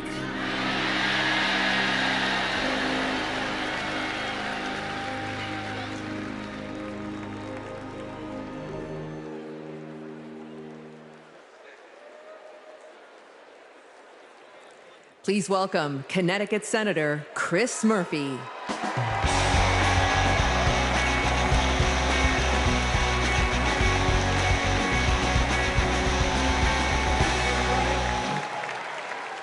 So, I just want to let you know, that everything that you just saw in that video, that's exactly what happened. I know because I was the Democratic senator who negotiated that bill to secure the border with President Biden and Vice President Harris. I want to tell you this as well. Donald Trump's allies weren't just in the room. They helped us write the whole bill. It was a bipartisan bill. It was a tough bill. $20 billion in new border security, gave the president the emergency power to shut down the border, made compassionate but serious reforms to our asylum system. One Republican said it would have had almost unanimous support if it weren't for Donald Trump. Trump killed that bill, and he did it because he knew that if we fixed the border, he'd lose his ability to divide us, his ability to fan the flames of fear about people who come from different places.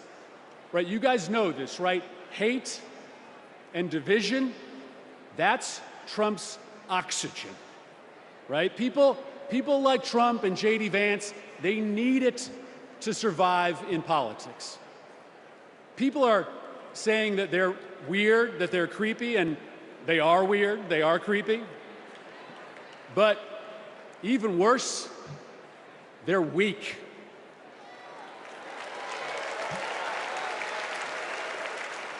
Kamala Harris is not weak. For 20 years, Kamala Harris has been tough as nails when it comes to securing our border. When she was a California prosecutor, she went after drug smugglers, human traffickers. She put 100 gang members away in a single sweep. Trump says that a safe nation can't be an immigrant nation.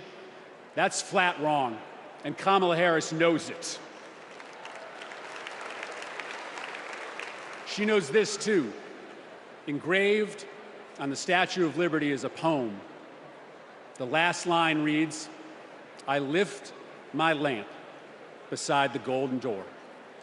For generations, that lamp has called people to start a brave new life in America.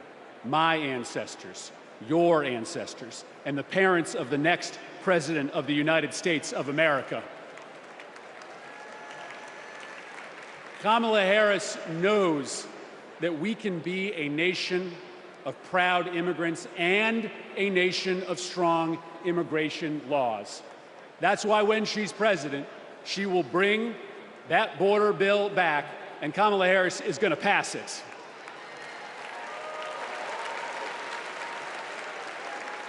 How do I know this? Because in this race, there is only one candidate who has ever been willing to do the worthy, redeeming work of making our country better, of recognizing that we do not have to choose between celebrating our heritage and enforcing our laws, right? The beautiful thing about America is that we can be both. We can be a nation of immigrants who love their country and a nation with a secure border. And there is only one candidate. There is only one candidate who can deliver that vision of America, and it's Kamala Harris. Thank you very much, Democrats.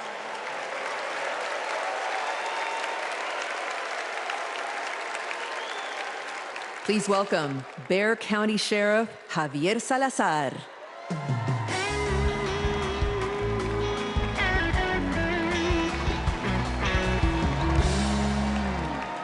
On the other side of the border, the traffickers, they pack migrants into 18-wheelers like cattle, 50, 100 at a time. Then they seal the doors. That's when the 911 calls come. We hear them, desperate, terrified, gasping for air. Now, sometimes we get there in time. Sometimes, despite our best efforts, we can't. When Donald Trump comes down to Texas, stands next to officers in uniforms just like mine, he's not there to help us. Don't think that, not for a second. He is a self-serving man.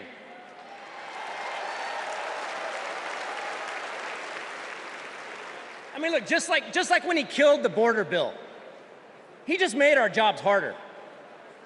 Now, Kamala, on the other hand, has been fighting border crime for years. She's gone down to Mexico and worked to stop the traffickers. And when the traffickers didn't stop, she put them in jail. Now, down in my neck of the woods, we call that fooling around and finding out. I may be paraphrasing a bit. We protect them. Now, the border sheriffs that I know, right, and we're like Kamala. We protect and serve. We enforce the law. We show compassion. And we fight like hell to protect our border. Because as we've always known in Texas, cuando luchamos, ganamos. When we fight, we win.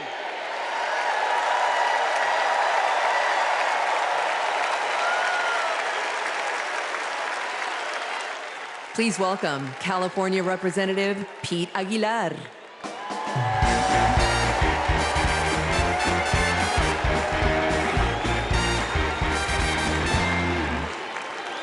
I'm Pete Aguilar, chair of the Democratic Caucus. For 4 generations, my family has called California home. I grew up in San Bernardino, a working-class community defined by family, faith, and hard work. These values, shared by Latino families across this country, are what made my family's American dream possible. And only Kamala Harris and Tim Walz will protect the American dream so that every family can earn a living, own a home, and reach their full potential.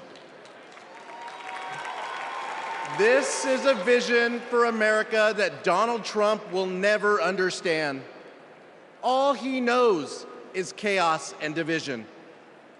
He talks about tearing American families apart, pitting neighbor against neighbor, community against community. Compare that to what Kamala Harris has done as vice president. Almost 500,000 people who live here and are married to a U.S. citizen can now apply for lawful permanent residence. DACA recipients who graduated college have easier access to work visas. And we would have much more security at the border if Donald Trump hadn't tanked the bipartisan bill. Folks, we don't have to choose between a secure border and building an America for all. Under President Harris, we can and will do both. As a prosecutor, she took on transnational gangs and cartels. As president, she will fight for pathways to citizenship. And I can tell you, as the highest-ranking Latino in Congress, our community understands the stakes in this election. Because we believe in the promise of this country. We believe our nation is stronger when we keep families together. We believe our union is more perfect when dreamers become doctors, teachers, construction workers, and military service members. Latinos believe in that American dream and a brighter future. One where we secure our border, fix our broken immigration system, and unlock economic opportunity for all. And together, we will win. Thank you.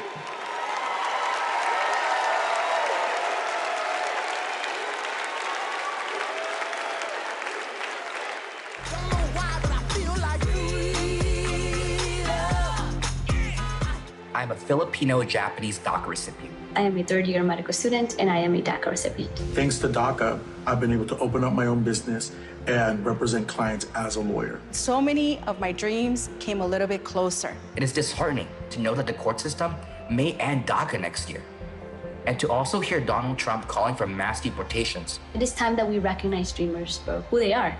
We are contributors to this great nation. I support Vice President Harris, who has continued to fight for DACA recipients. She was the one who stood with us, who sat with us, who heard our stories. We need a future President Harris to ensure that dreamers like me can continue to work and provide for ourselves, our communities, and our families.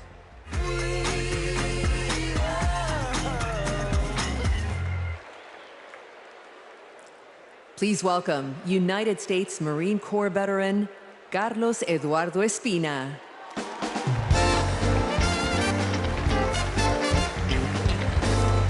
Buenas noches, mi gente. My name is Carlos Eduardo Espina. And if 2 decades ago, when my parents immigrated to College Station, Texas, you told them that one day their son would reach 14 million followers on social media, graduate law school, and speak at the Democratic National Convention, they might not believe you. But this is the United States of America, the land of opportunities where anything is possible. I know this because daily I interact with people who, like my parents, came to America to fulfill the dreams and ambitions that in their home countries were impossible. People who work hard, contribute to society, pay taxes because, yes, immigrants pay taxes, and love this country deeply. The same people Donald Trump wants you to believe are poisoning the blood of our country. This is dangerous, and it is outright anti-American. Because as Ronald Reagan, a Republican, once said, we lead the world because unique among nations, we draw our people, our strength from every country and every corner of the world. Reagan knew that welcoming immigrants is not a Democratic or a Republican value, it is an American value. To be pro-immigrant is to be pro-America. And that's why Kamala Harris understands this too. And that's why, once elected, she will reject hate and find solutions that make our nation stronger. So let's get her elected. Let's get her elected. And ensure that our country remains a beacon of freedom and opportunity for all. Thank you, God bless you, and God bless the great state of Texas!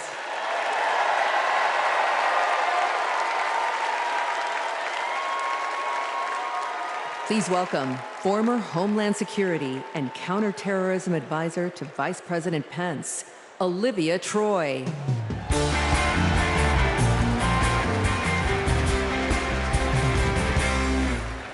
4 years ago, I resigned from the Trump administration. As a Republican who dreamed of working in the White House, it was a hard decision. But as an American, it was the right one. I saw how Donald Trump undermined our intelligence community, our military leaders, and ultimately our democratic process.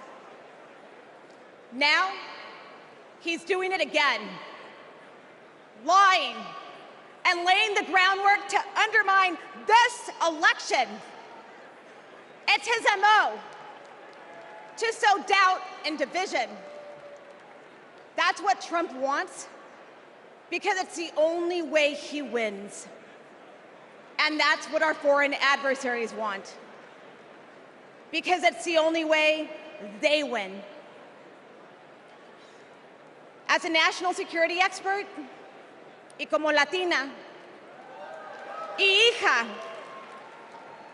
de una inmigrante mexicana que realizó el sueño americano, being inside Trump's White House was terrifying. But what keeps me up at night is what'll happen if he gets back there. The guardrails are gone. The few adults in the room the first time resigned or were fired.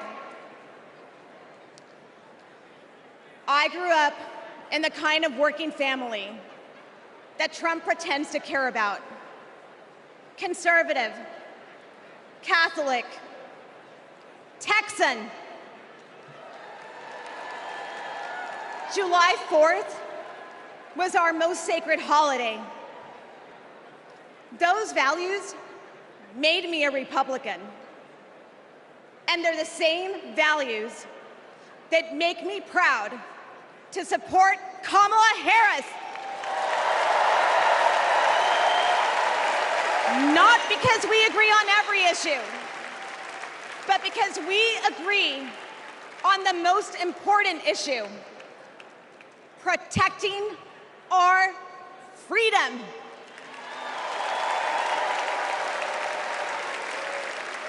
So to my fellow Republicans, you aren't voting for a Democrat. You're voting for democracy. You aren't betraying our party. You're standing up for our country. Thank you.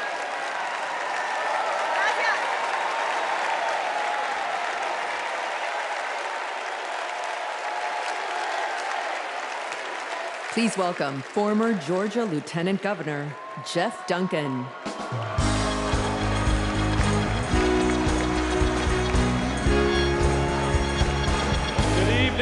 Good evening. I bring greetings from the great state of Georgia. So let's get the hard part out of the way. I am a Republican. But tonight, I stand here as an American.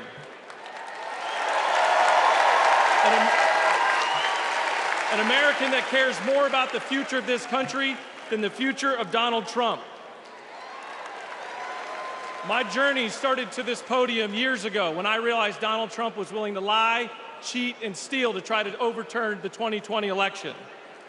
I realized Trump was a direct threat to democracy, and his actions disqualified him from ever stepping foot into the Oval Office again.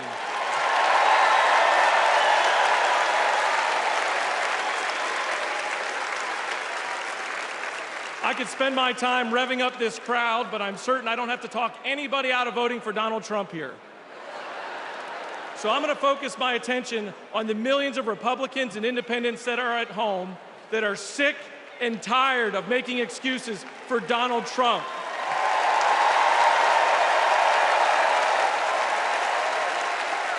If Republicans are being intellectually honest with ourselves, Our party is not civil or conservative. It's chaotic and crazy. And the only thing left to do is dump Trump.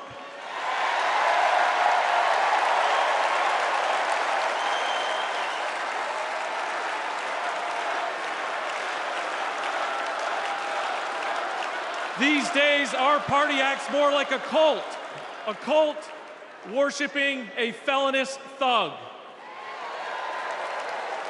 Look, you don't have to agree with every policy position of Kamala Harris. I don't. But you do have to recognize her prosecutor mindset that understands right from wrong, good from evil. She's a steady hand and will bring leadership to the White House that Donald Trump could never do. Let me be clear to my Republican friends at home watching. If you vote for Kamala Harris in 2024, you're not a Democrat, you're a patriot.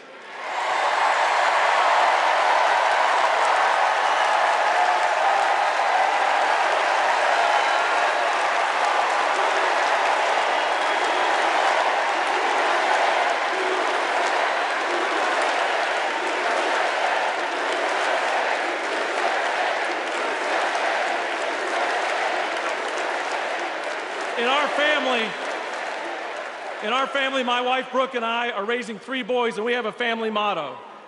And it says, doing the right thing will never be the wrong thing. During 2020, during just the lowest of lows, when we had armed officers outside our house protecting us from other Republicans, Donald Trump had targeted us. My son came downstairs, and he handed me this coaster that I'd given him years before at a father-son retreat for our church. And he said, hey, Dad, doing the right thing will never be the wrong thing. Stay strong.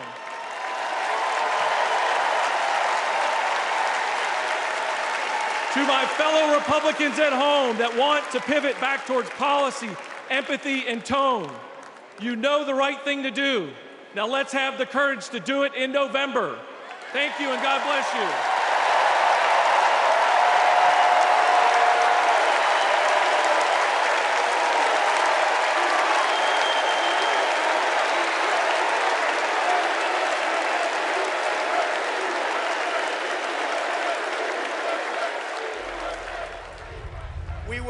Give up, we will never concede. It doesn't happen. You don't concede when there's theft involved. And after this, we're going to walk down, and I'll be there with you. We're going to walk down to the Capitol,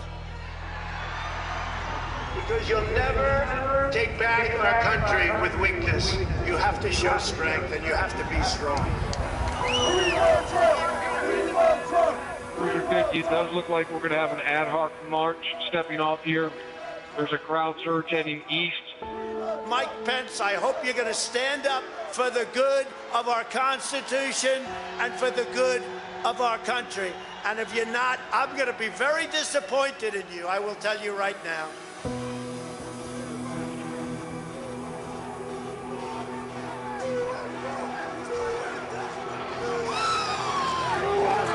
Give riot warnings as soon as the hour out is here. We're going to give riot warnings. We're going to try to get compliance, but this is now effectively a riot. 49 hours declaring it a riot. 5 to 50 be advised, we're trying to breach and get to the Capitol. Hold the order! Hold the order!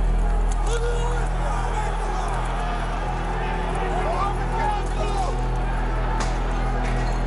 We have a breach of the Capitol. Breach of the Capitol to the upper level. Didn't have the courage to do what should have been done to protect our country and our Constitution. Bring out Pence! Bring out Pence! Bring out Pence! Punch power!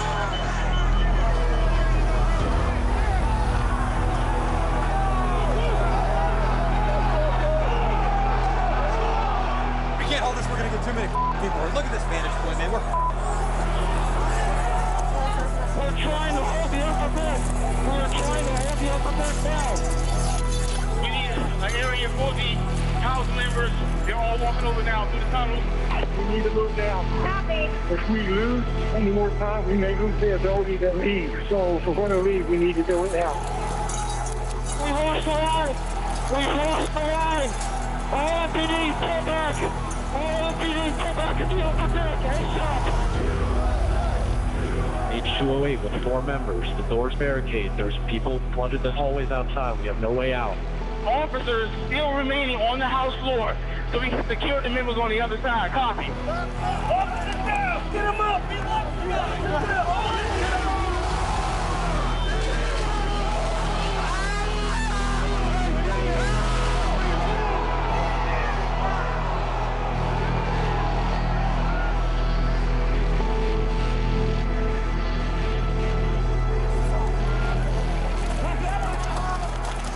And if I win, I will be looking very, very strongly about pardons.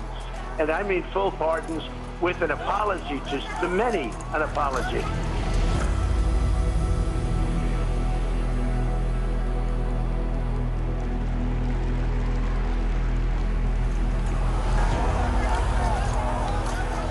They were peaceful people. These were great people. The crowd was unbelievable. And I mentioned the word love, the love in the air. I've never seen anything like it.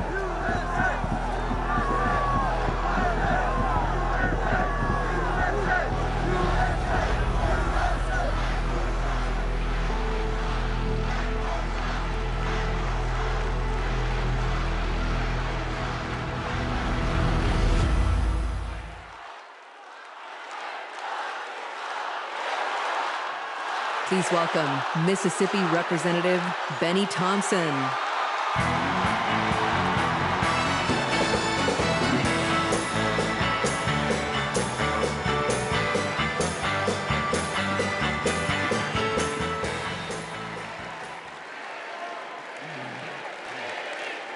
On January 6th, like most of my colleagues, I had one goal: to uphold the votes of the American people, the cornerstone of our American democracy.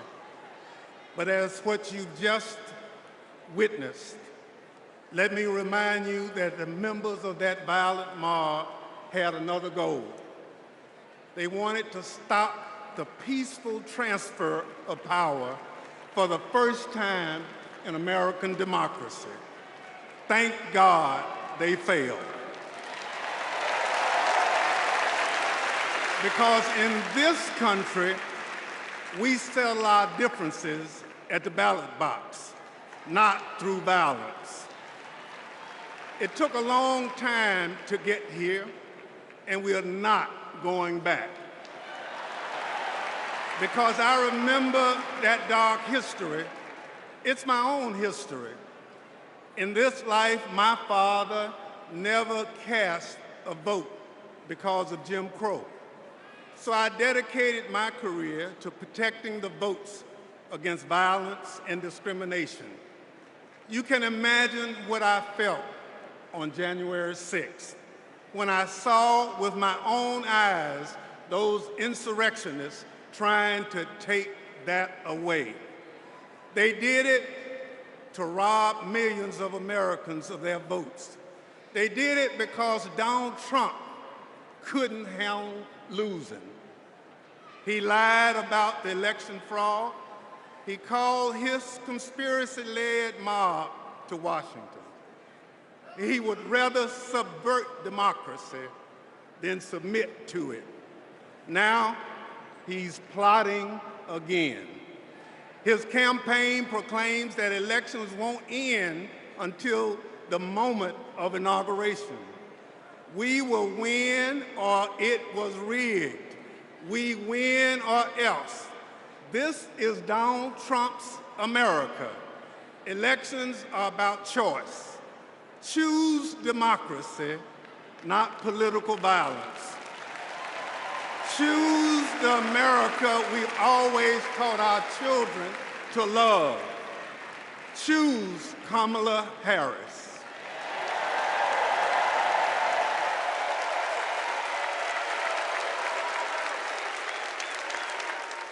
Please welcome former United States Capitol Police Sergeant Aquilino Gonell.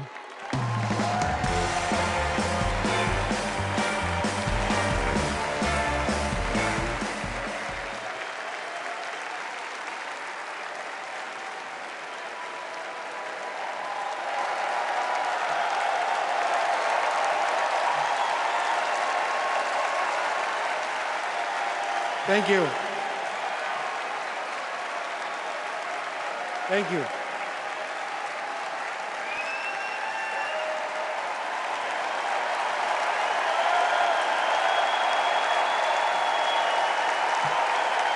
Thank you. Before I begin, I need to acknowledge the sacrifices that 5 officers who died as a result of January 6th made on that day.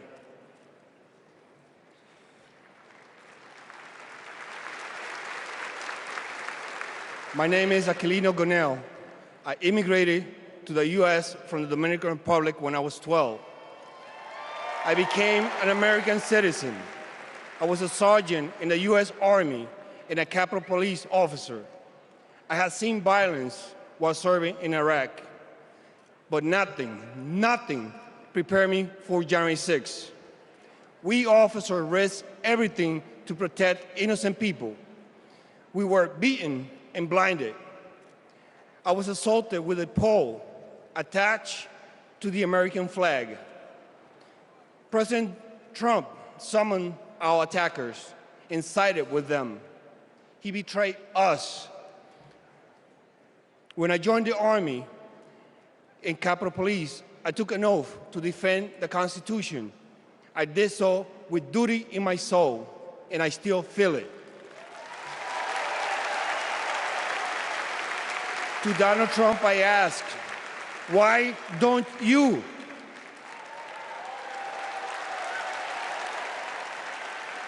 On January 6th, I nearly died protecting the Capitol, and I will do it again for our democracy. The way to preserve it is to elect Kamala Harris, our first female commander-in-chief.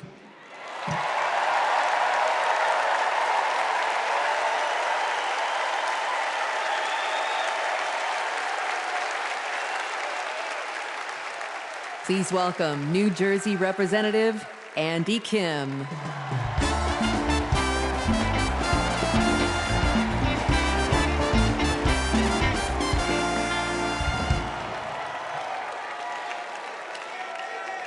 When I was a kid, my parents brought me to the Capitol. They taught me that it's sacred ground, a symbol of our democracy. When I got to Congress, I was excited to bring my little boys to the same beautiful building. I asked them, "Do you like the Capitol?" And my oldest son, Austin, said, "I love the Capitol, and lowercase too."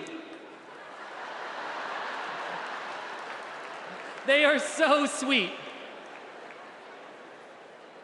But shortly after, we saw something unimaginable. A mob tearing down flags, assaulting police officers. That night, I walked into the rotunda. The floor was covered in broken glass and garbage, strewn with the chaos unleashed by Donald Trump. And I thought to myself, how did it get this bad? So I did the only thing I could think of. I grabbed the trash bag and started cleaning up.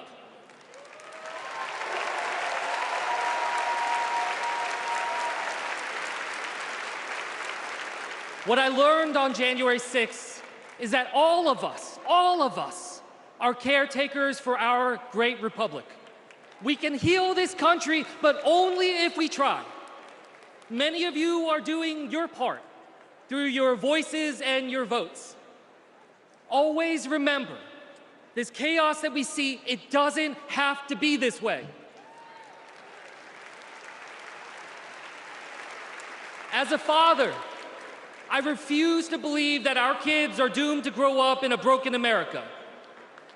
There is a hunger right now in this country for a new generation of leadership to step up. let's choose Kamala Harris and Tim Walz. Let's do this for our kids and our grandkids. Thank you.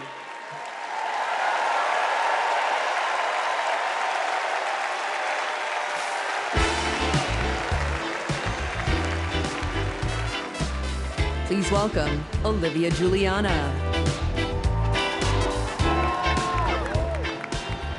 Hello from a proud Texas Democrat. This November, I'll cast my first vote in a presidential election ever. The fact is, our right to vote is under attack. I've seen it. Long wait lines. People blocked from registering to vote. Texans denied our voice. Donald Trump's Republicans are making it harder for us to vote. But we won't let them get away with it. And Kamala Harris won't let them get away with it either. She's fought for our freedoms. She's fought for our voice. But we will only be heard if we vote. As the saying goes, if you're not at the table, you're on the menu. So Gen Z, let's take our seat in our democracy and cast our ballots this November for Kamala Harris and Tim Walz. And now, ladies and gentlemen, American icon Stevie Wonder.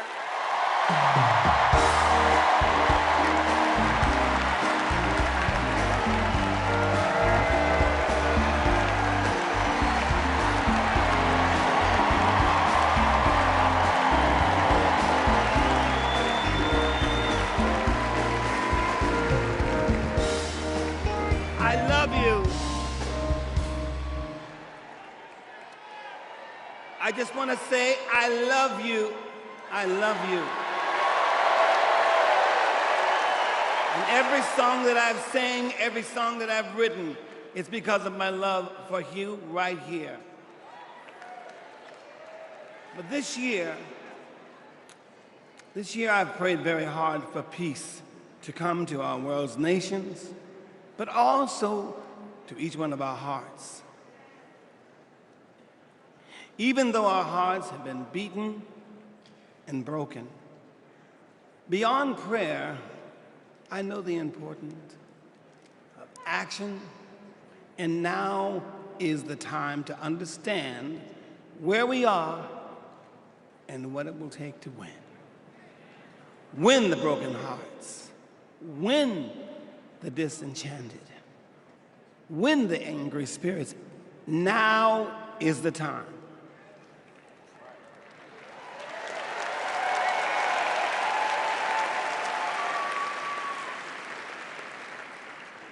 This is the moment to remember when you tell your children where you were and what you did.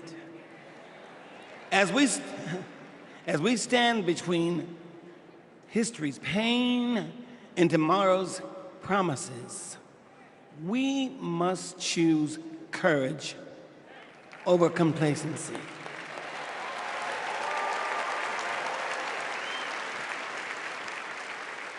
It is time to get up and go vote.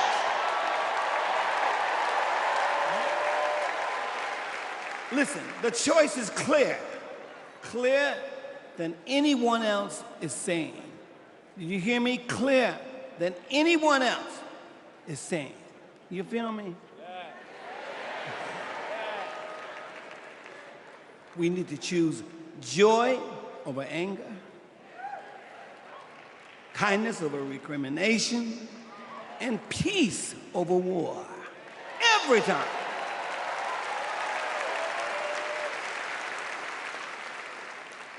We must choose to be above the ugly words, the hateful anger, and the division those words and anger create. We must keep on keeping on until we truly are a united people of these United States. And then we will reach our higher ground. Are y'all ready? Are y'all ready to reach your higher ground? Are you ready to reach a higher ground? Tell me. I want to hear you again. Are you ready? Are we ready? Because you know we need Kamala Harris. Yes, we do. And we need a great man, as we do have, as a future vice president. You know that. So you know what?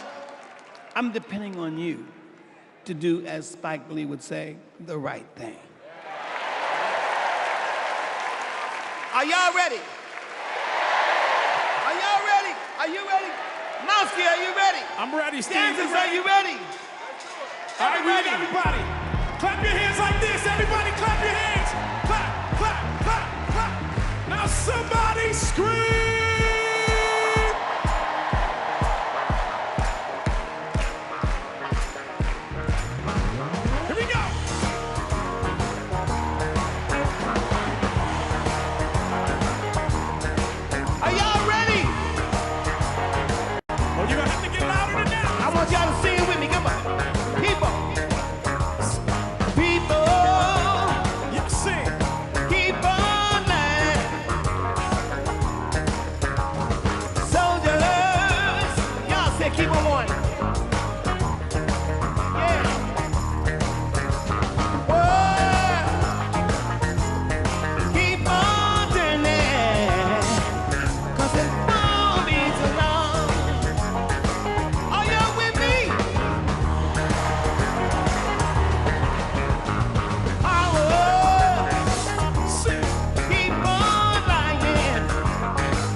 Wow.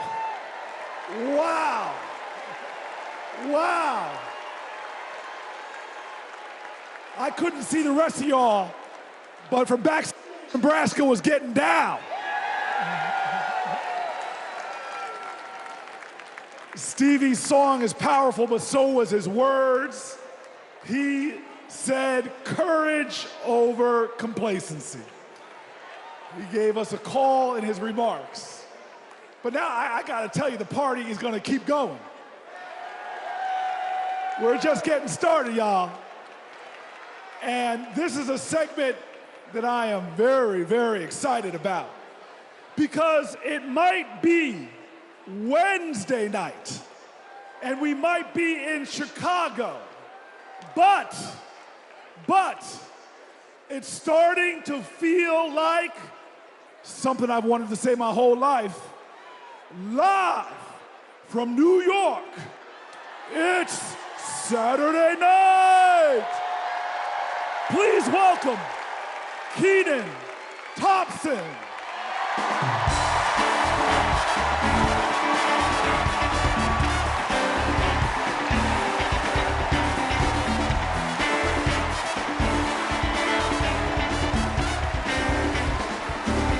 All right. What's up, DNC? All right. Y'all remember this big old book from before? When Colorado Governor Jared Polis ripped the page out of it? This is Project 2025, the Republican blueprint for a second Trump term. It is boo. It is a real document that you can read for yourself at kamalaharris.com/Project 2025. You ever seen a document that could kill a small animal and democracy at the same time? Here it is. You know how when you download an app and there are hundreds of pages there that you don't read, it's just the terms and conditions, and you just click agree, right? Well, these are the terms and conditions of a second Trump presidency. You vote for him, you vote for all of this. Let's take a look. All right, do we got Matt here with us tonight? Is Matt here? Hey, there he is. Matt, how are you, sir? All right, Matt. Now, Matt, I understand that you work as an AV tech in Nevada, and you make a decent hourly wage, is that right? Oh, I don't know if we can hear Matt. Can we hear Matt? So who's gonna fix it? Keep speaking, Matt, till we can hear you. Okay, that's good. I guess we're gonna move on from Matt. And this is Becky. Becky, can we hear you? Hi, Kenan. It's great to be here. Thank you. All right, good. Now, Becky, you're married, correct? I am. Me and my wife have been together for about 8 years. Oh, that's amazing. Very, very cute. Thanks. But I have got some bad news for you. I hate that. On page 584, Project 2025 calls for the elimination of protections for LGBTQ plus Americans.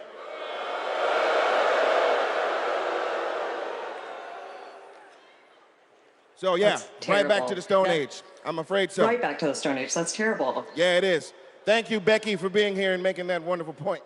All right, next up, we have Nirvana. Nirvana, are you with us? And your people are with us as well? All right, good. Now, Nirvana, I understand that you are on insulin to manage your diabetes, yes? Yes, and thanks to President Biden and Vice President Harris, I only pay $35 a month for my insulin. That is great. That is great. But on page 465, Project 2025 calls for millions of people like yourself to pay more for prescription drugs like insulin. Why? Why? Well, I guess maybe to help Big Pharma make more money that they can donate to Republican politicians, I assume. Yeah, that makes sense. Yes, unfortunately, it does make sense. All right, let's talk to Anita. Anita, are you there? Yes. Hello, Anita. Hello. And Anita, what do you do for a living?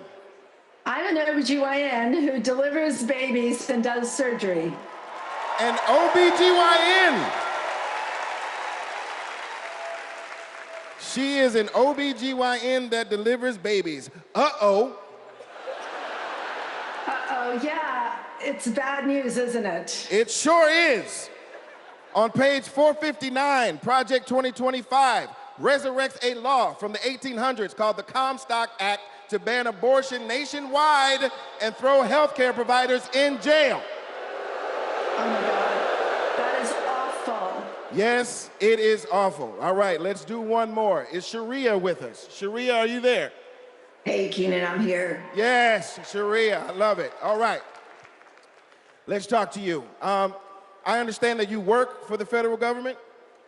Yes, sir. I'm in the United States Department of Education. I'm a proud civil servant and a proud union president.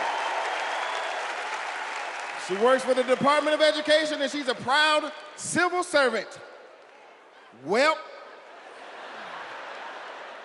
unfortunately for you, on page 78, Project 2025 calls for President Trump to purge the civil service of everyone who isn't a MAGA loyalist. Are you a MAGA loyalist?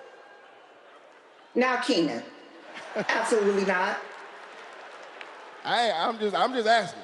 I mean, you might as well be, because also page 319 calls for the complete elimination of the Department of Education.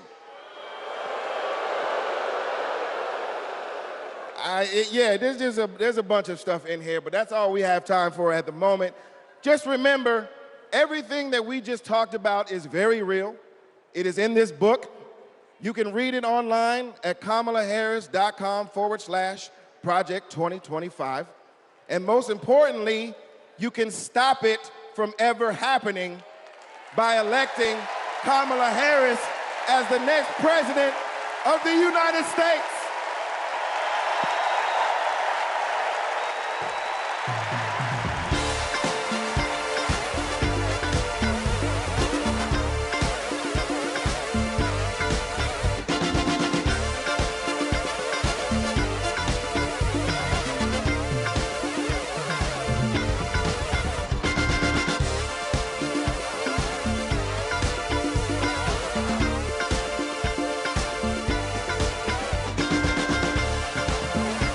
Please welcome award-winning producer and writer, Mindy Kaling.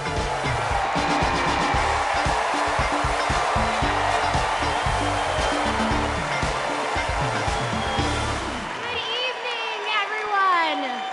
Hello. Hello and welcome. Welcome to the third night of the Democratic National Convention. My name is Mindy Kaling. Thank you. For those of you who don't know me, I am an incredibly famous Gen Z actress who you might recognize from The Office. Thank you, The Mindy Project.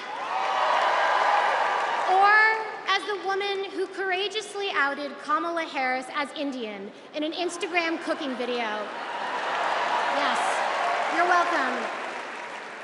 I am so proud to be here supporting my friend.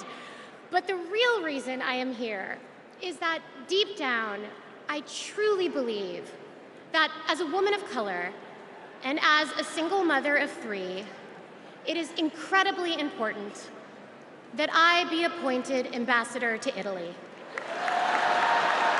That's how this works, right? That's like why I'm here. I've never been, I'm dying to go.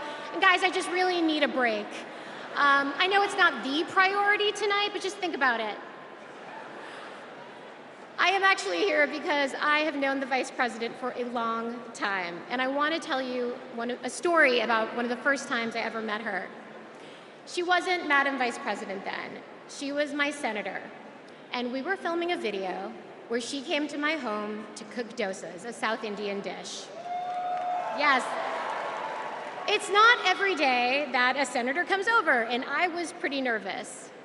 But when she arrived, we immediately hit it off. We talked about the love we have for our moms, who had both passed away from cancer. Both of our mothers were immigrants from India who came to America and committed their lives to serving others. My mother, Swati, became an OBGYN. Thank you. Kamala's mother, Shyamala, became a scientist with a PhD who dedicated her life to trying to find a cure for cancer. And after speaking to Kamala, it was clear to me that Shyamala had passed down the same optimism and fearlessness to her daughter. But the thing I remember the most about the vice president is that Kamala Harris can cook. Guys, she was so much better than me. But she also knew that my family was watching. So, as she gently corrected my sloppy dosa making, she was complimenting me every step of the way, making sure that my daughter, Kit, heard how good of a cook I am. She had no desire to be seen as better than anyone else. She just wanted my kid to be impressed with her mom. And when she finally bit into my dosa, she looked at me and said, really good, and then never took another bite again. Yes, but it is that warmth, that generosity of spirit that I know she will bring to the White House as our next president. Kamala Harris cares deeply about other people. She will fight to protect our freedoms, because those are the values that her mother passed down to her. But in order to protect those freedoms, Democrats also need to win the House. So we have a lot to do, and please welcome to the stage your next Speaker of the House, Hakeem Jeffries.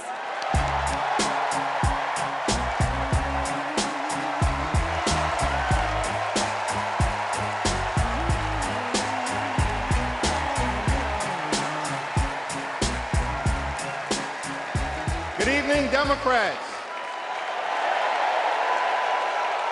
It's a high honor and a distinct privilege as a Brooklynite, New Yorker, and as an American to stand before you today and unequivocally express my support for Kamala Harris and Tim Walz to be the next president and vice president of the United States of America.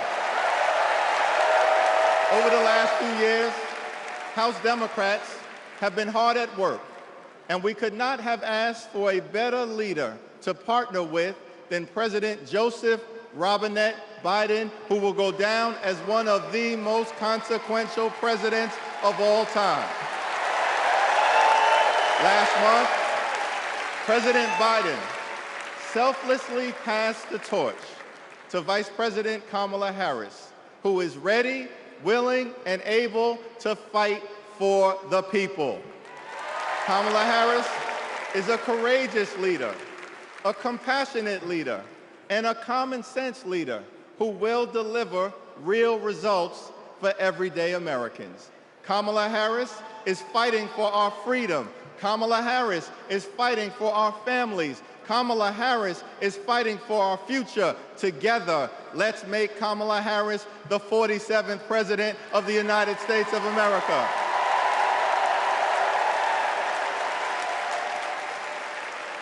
In our great country, when you work hard and play by the rules, you deserve to earn a living wage. You deserve to have an affordable place to call home. You deserve to educate your children in a great public school that is free from gun violence. And you deserve high-quality, affordable health care, and you deserve the chance to one day retire with grace and with dignity. But for far too many people in our great country, they are struggling to live paycheck to paycheck. And as a result, the American dream is out of reach. Here's the thing. Extreme MAGA Republicans don't care about everyday Americans. They only care about themselves. Our approach, led by Kamala Harris and Coach Walz, is very different. We care about you, the American people. And we will fight hard to make sure that the American dream is alive and well in every single community. Now, the road ahead will not be easy, which brings me to you-know-who. Donald Trump is like an old boyfriend who you broke up with but he just won't go away. He has spent the last 4 years spinning the block, trying to get back into a relationship with the American people. Bro, we broke up with you for a reason.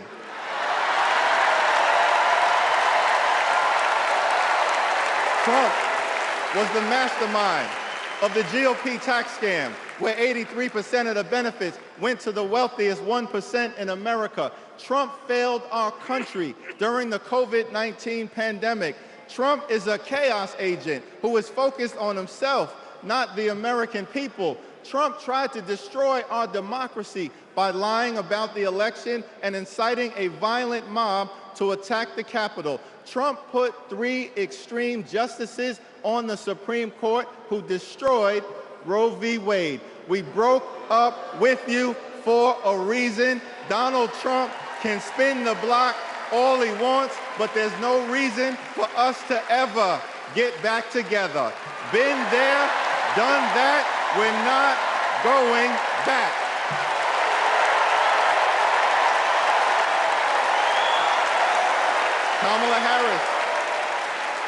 Kamala Harris and House Democrats will always put people over politics. Kamala Harris and House Democrats will lower costs and grow the middle class. Kamala Harris and House Democrats will fix our broken immigration system and secure the border. Kamala Harris and House Democrats will strengthen the relationship between the police and the community. Kamala Harris and House Democrats will continue to combat the climate crisis with the fierce urgency of now. Kamala Harris and House Democrats will protect Social Security, protect Medicare, protect Medicaid, protect the Affordable Care Act, protect working families, protect small businesses, protect the middle class, protect free enterprise, protect our children, protect our seniors, protect our veterans, protect our unions, protect our dreamers, and always protect a woman's freedom to make her own reproductive health care decisions.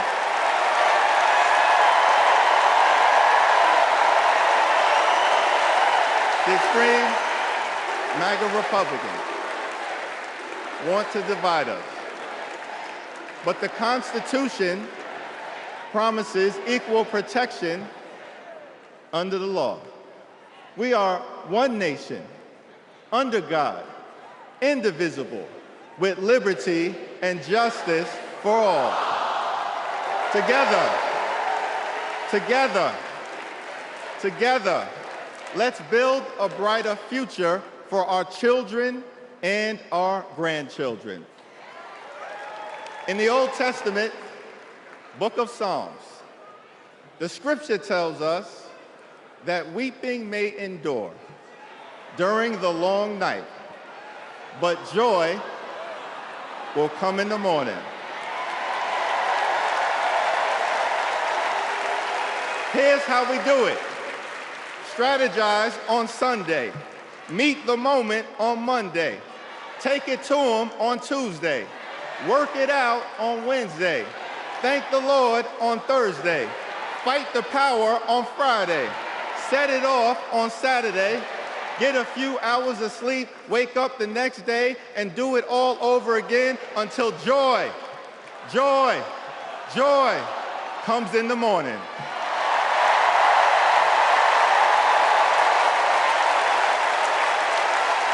Now there's only 76 days left. There are only 76 days left. We must continue to speak up. We must continue to show up. We must continue to stand up, not as Democrats or Republicans, but as Americans. And when we do, nothing can stop Kamala Harris from becoming the 47th President of the United States of America. Nothing can stop House Democrats from taking back the majority. Nothing can stop the American people from continuing our march toward a more perfect union. Nothing can stop us. We're all the way up. God bless you. God bless Kamala Harris. May God bless the United States of America.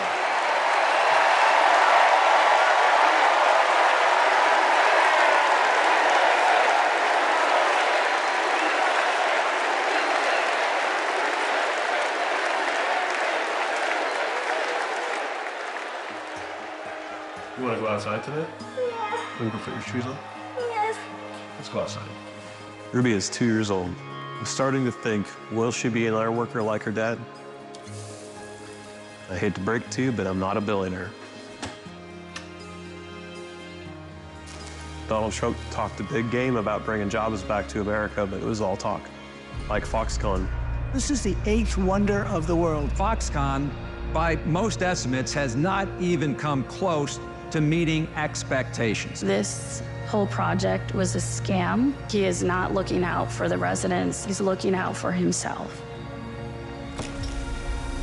You know what Trump delivered? $2 trillion in tax cuts focused on his billionaire buddies and big corporations. You're rich as hell. It makes me angry. Billionaires don't pay their share of the load. And he wants to do that again. Trump talked a massive game about infrastructure. What a joke. We call it Infrastructure Week. Infrastructure is the easiest of all. We're going to get this infrastructure going. Trump was too incompetent to get it done. Who's he looking out for? Not us, not my family. You know who got it done?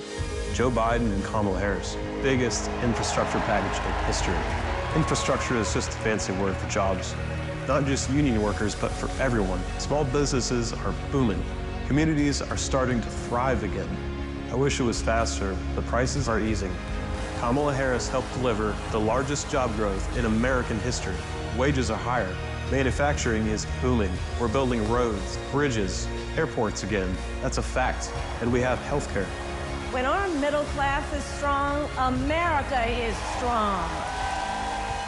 Kamala's goal is to rebuild the middle class for families like mine.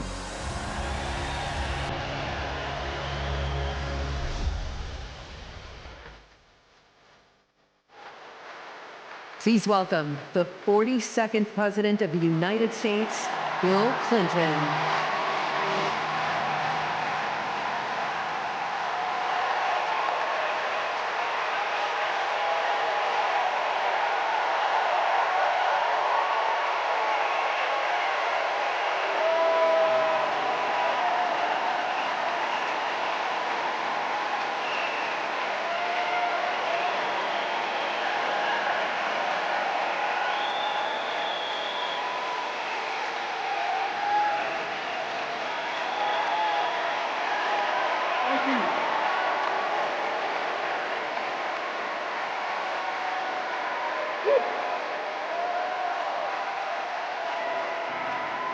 Thank you. Thank you. Whoa.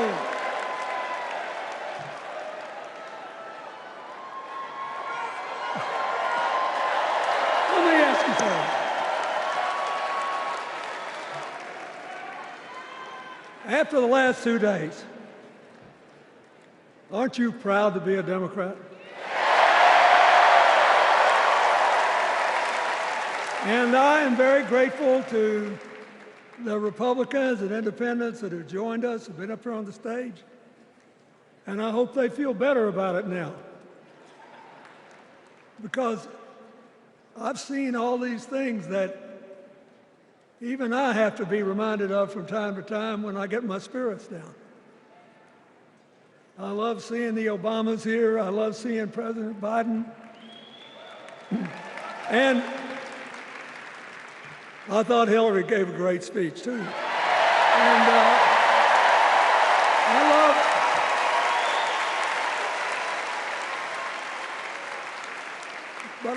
I love seeing all these young leaders.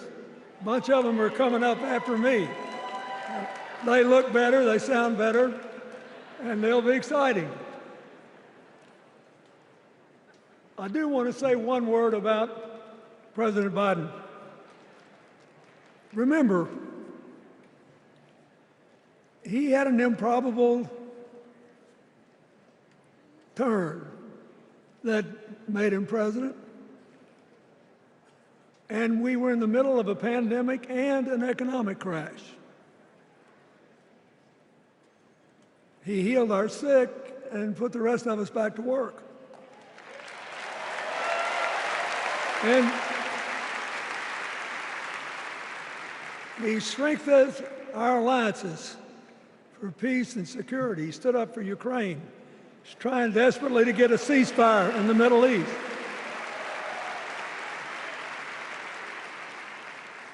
And then he did something that's really hard for a politician to do. He voluntarily gave up political power. And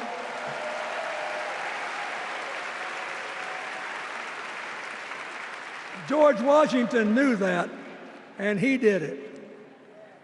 And he set the standard for us serving 2 terms before it was mandatory. It helped his legacy, and it will enhance Joe Biden's legacy.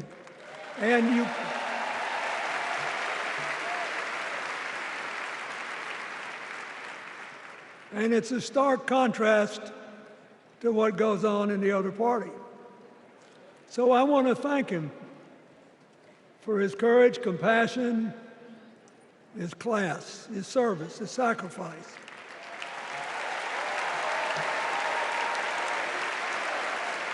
Joe Biden, thank you. And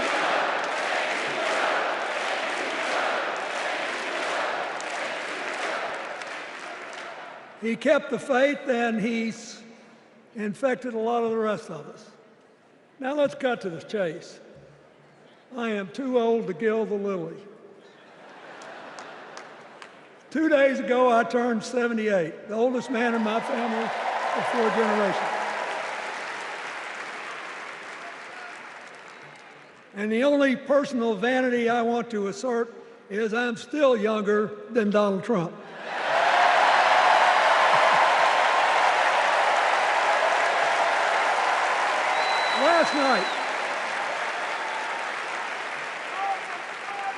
Last night, in what I thought was a very moving series of episodes, we nominated Kamala Harris and Tim Walz.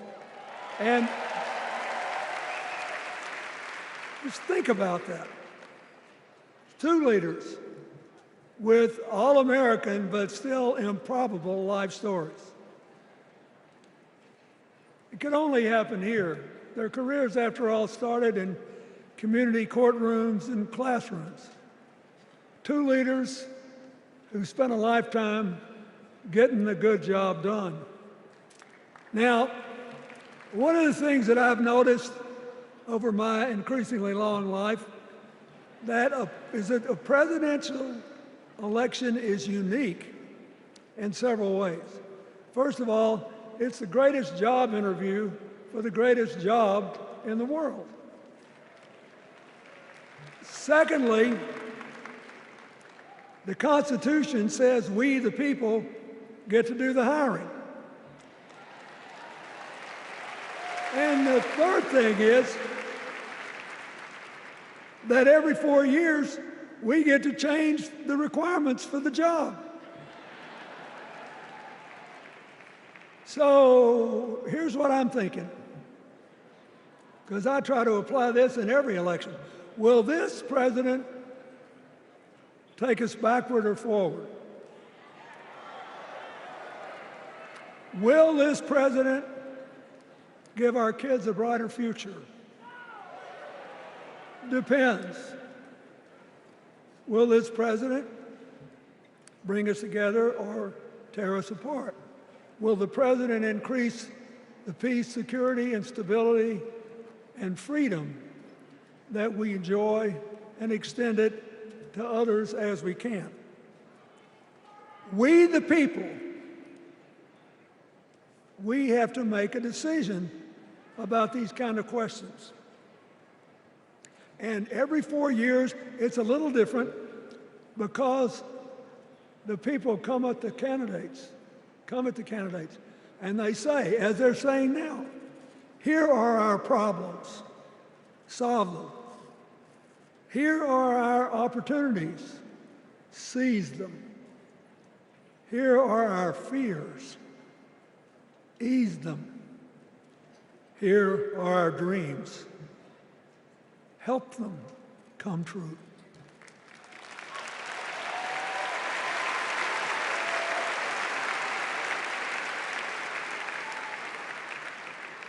A president can answer that call by saying, I'll do my part, but you have to help me. We have to work together. Or you can dodge what needs to be done by dividing, distracting, and diverting us.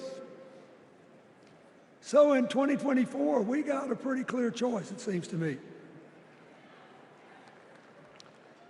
Kamala Harris for the people,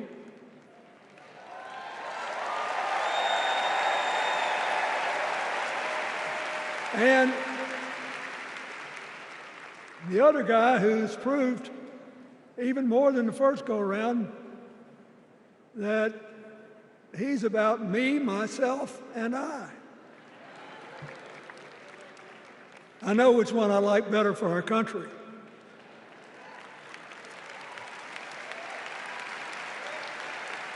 Kamala Harris will work to solve our problems, seize our opportunities, ease our fears, and make sure every single American, however they vote, has a chance to chase their dreams.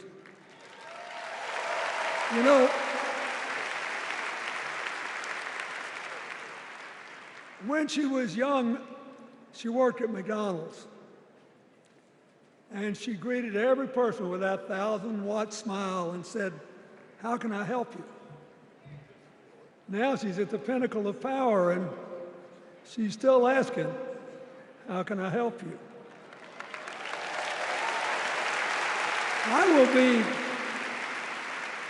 I'll be so happy when she actually enters the White House as president, because she will break my record as the president who spent the most time at McDonald's.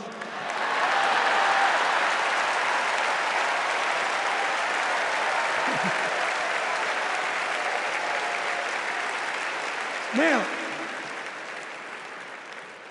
but we got an election to win. And remember, we've got a guy that's pretty good at what he does. Donald Trump has been a paragon of consistency. He's still dividing, he's still blaming, he's still belittling other people.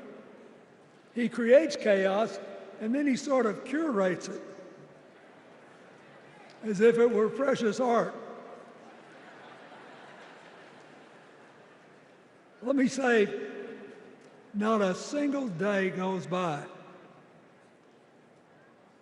even though I've been gone for well over 23 years from the White House, not a day goes by that I don't thank the Lord for the chance I had to serve and what it meant.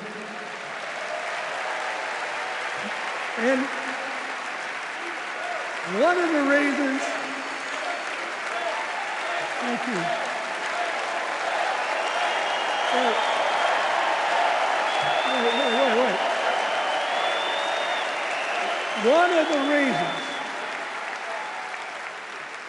One of the reasons I love the job so much is that in the toughest times, even on the darkest days, if you tried hard enough, there was always something good you could do for somebody else. Now, some days that's not easy to do. You've got to deal with all these emergencies, or there's something going on here, there, or yonder, but Kamala Harris is the only candidate in this race who has the vision, the experience, the temperament, the will, and yes, the sheer joy to get something done.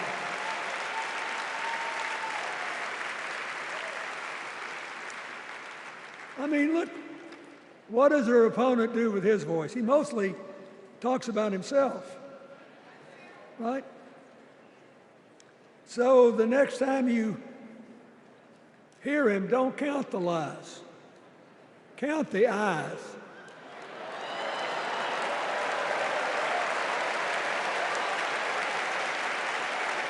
Count the eyes.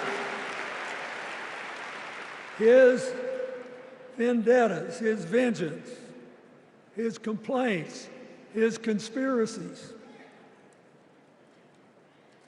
He's like one of those tenors opening up before he walks out on stage, like I did, trying to get his lungs open by singing me, me, me, me, me, me.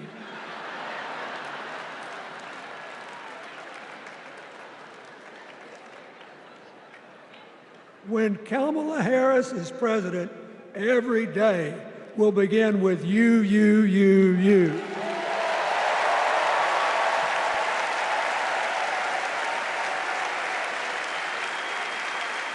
So, we got to ask ourselves the questions if we're going to hire a president. Do you want to build a strong economy from the bottom up and the middle out? Or do you want to spend the next 4 years talking about crowd size?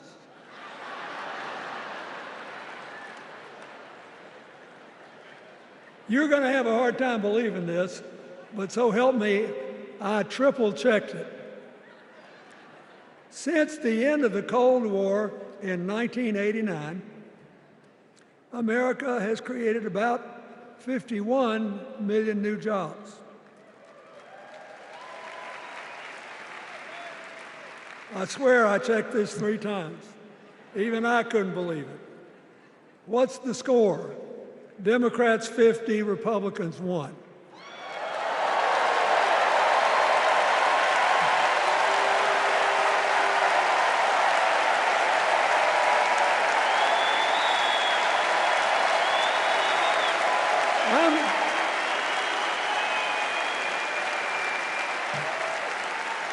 I'm glad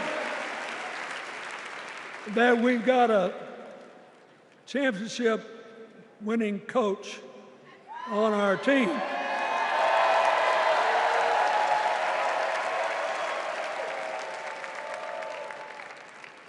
But even the most limited of us in what we know about football or any other sport knows that if you're got 50 and the other side's got 1, you're ahead.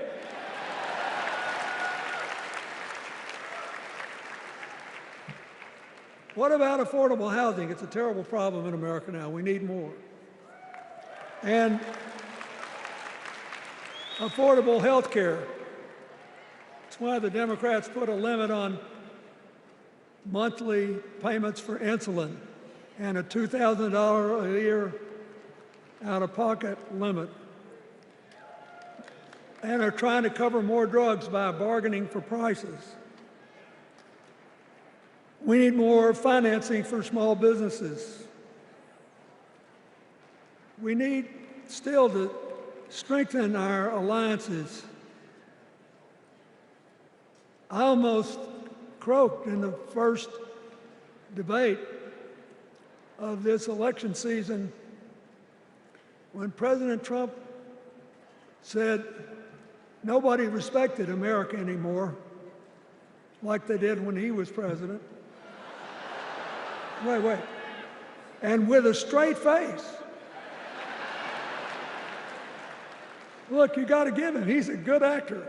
With a straight face, he cited as evidence of the respect that existed for us when he was there the presidents of North Korea and Russia.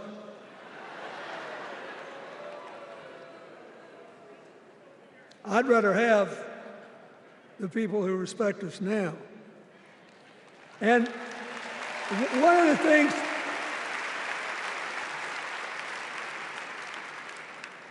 is when you send a signal to the other countries, you want them to know whether they agree with you or not, at least that you're on the level. Here's where you are and what you believe.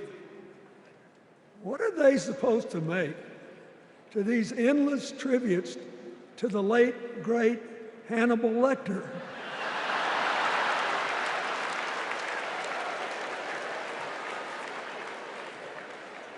I mean, President Obama once gave me the great honor of saying I was the explainer-in-chief Folks, I've thought and thought about it, and I don't know what to say.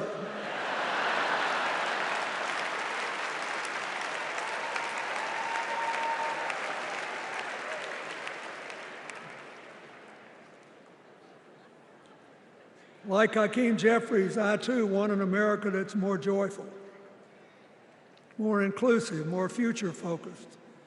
Just think what a burden it's been on us to get up day after day after day after day, buried in meaningless hot rhetoric, when there's so many opportunities out there, so many problems that need to be solved.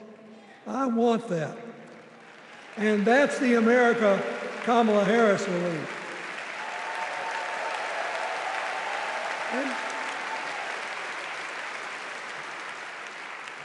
She's already made her first presidential decision, and she knocked it out of the park when she asked Governor Tim Walz to be her nominee for vice president.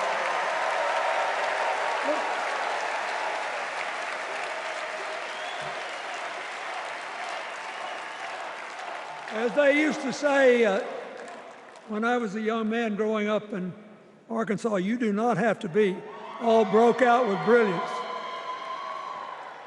You just look at Tim Walz, listen to him, follow his record as a teacher, as a coach, in the National Guard, as a congressman, where he was the only Democrat, save one, elected in that district in more than 100 years. And he stayed a long time. And then he became a great governor. And by all accounts, he was a crack shot who had the courage among his rural constituents to say, we do not need these assault weapons available to people who can kill our kids in school.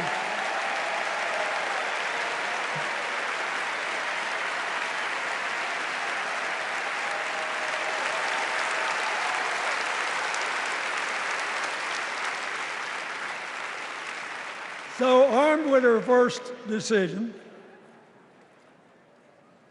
Kamala Harris confronts an interesting dilemma. We're going to walk out of here feeling pretty good, I think. We've got energy, we are happy, we feel like a load's off our shoulders. And we know we're just being asked to fight the same fight that the forces of progress have had to fight for 250 years.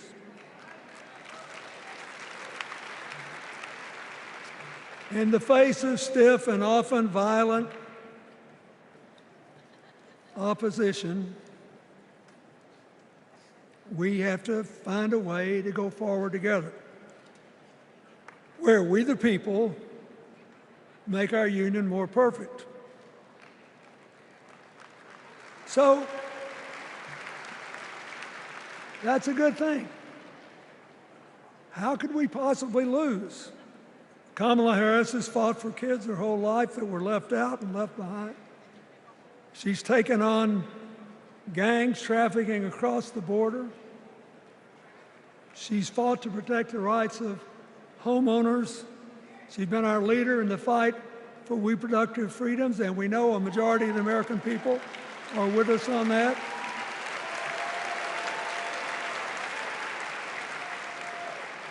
And she's gained an invaluable amount of experience as vice president, advancing our values and interests around the world. She's already said she's going to work really hard to make sure that no American working full-time lives in poverty or has to worry about their children living in poverty. She says that we got to make home ownership an achievable dream for everyone, not just a privilege. She said that and this meant a lot to me, that she would protect everybody's right to vote whether or not they voted for her. They were citizens, and they deserve the right to vote.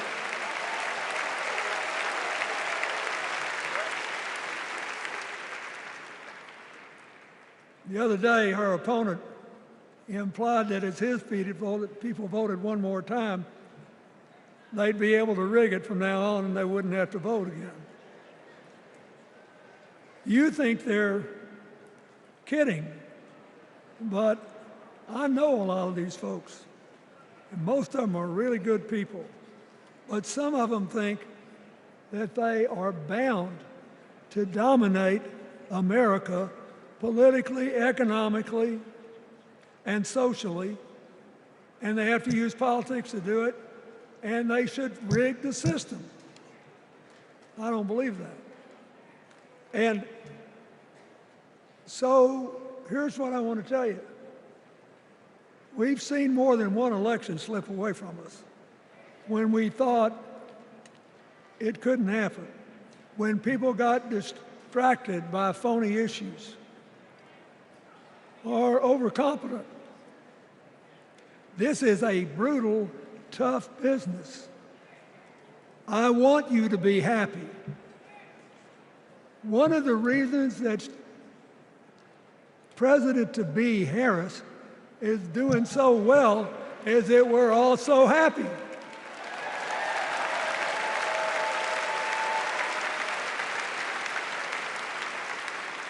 But you should never underestimate your adversary. And these people are really good at distracting us, at triggering doubt, at triggering buyer's remorse. As the Obama said so eloquently last night, they are human, you know. They're bound to make a mistake now and then. We got to be tough. And so, as somebody who spends a lot of time in small towns and rural areas in New York and Arkansas and other places, I urge you to talk to all your neighbors. I urge you to meet people where they are. I urge you not to demean them, but not to pretend you don't disagree with them if you do. Treat them with respect, just the way you'd like them to treat you.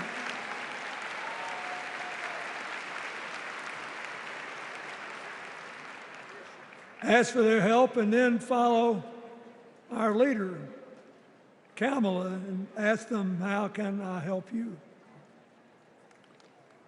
We Democrats right now have a lot of hay in the barn.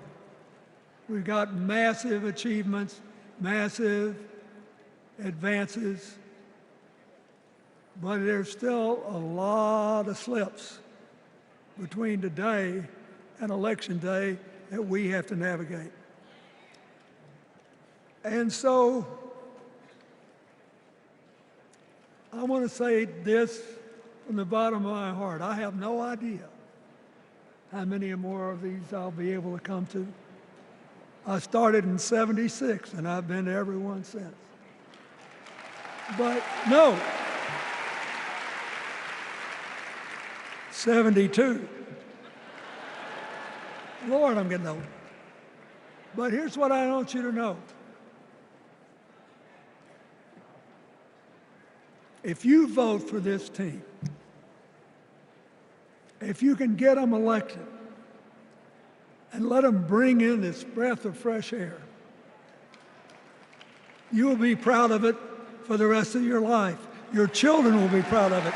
Your grandchildren will be proud of it.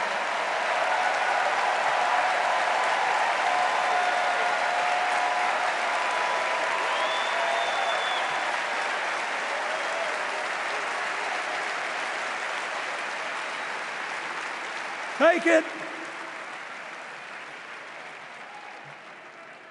from a man who once had the honor to be called in this convention the man from hope. We need Kamala Harris, the president of joy, to lead us. So,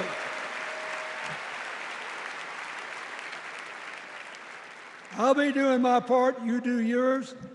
I'll see you when we're making a real joyful noise when the votes are counted. God bless you, and God bless America.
Without giving a shout out to the amazing delegation from my home state, Massachusetts. I love you, Massachusetts. Everyone is always hating on us, but they just don't get it. Go Sox. Go Jason Tatum. Ben Affleck, hang in there. Dunkin' Donuts is the best coffee in the world. Okay. Our next speaker needs no introduction. She was the first woman to ever serve as Speaker of the House. Yes, you know what's coming. This woman was doing Brat before Brat was Brat. The mother of dragons. Please welcome Nancy Pelosi.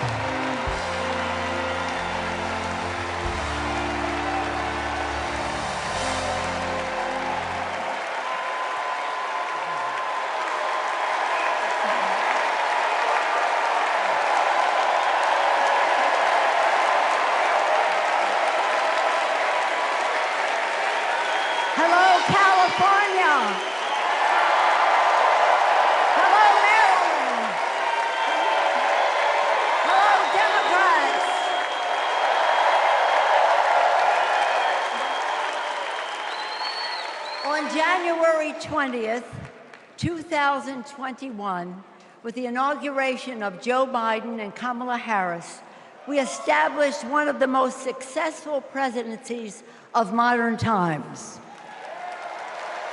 And we quickly proved that Democrats deliver. Millions of jobs, stronger infrastructure and rural broadband, a Biden child tax credit, rescuing human pensions, honoring our veterans, bold climate action, lowering the cost of prescription drugs, all thanks to President Biden's patriotic vision of a fairer America, doing so with liberty and justice for all. Thank you, Joe.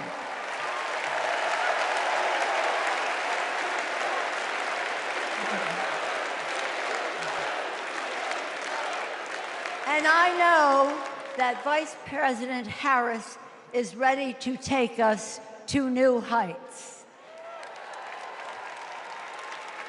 I've known Kamala Harris for decades. Personally, I know her a person of deep faith, which is reflected in her community care and service. Officially, she is a leader of strength and wisdom and eloquence on policy, most recently demonstrated fighting for women's right to choose. Politically, she is astute and strategic in winning difficult elections, quickly securing the nomination with dignity and grace, and choosing Tim Walz as our vice president. I had the honor of serving with Tim for 12 years in the Congress. He united Democrats, Republicans, and independents to turn a red district blue. He showed courage when he came to Congress in voting for the Affordable Care Act, meeting the needs of his constituents despite Republicans' lies and misrepresentation. When he went home, won the election, he returned to Congress, he fought for our Americans' heroes as the Democratic leader of the Veterans Affairs Committee. Thank you, Tim.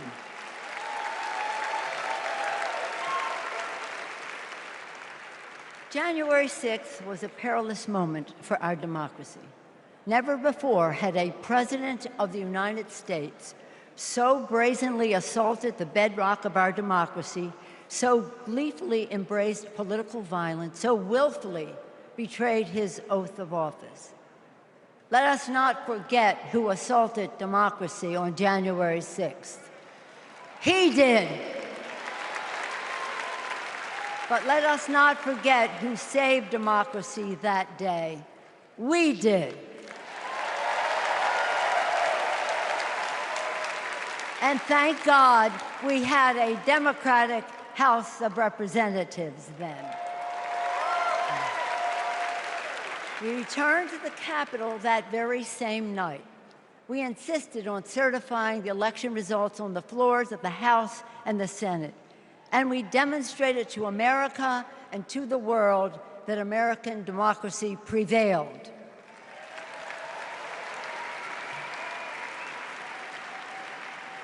The parable of January 6th reminds us that our democracy is only as strong as the courage and commitment of those entrusted with its care. And we must choose leaders who believe in free and fair elections, who respect the peaceful transfer of power. The choice couldn't be clearer. Those leaders are Vice President Harris and Governor Walz.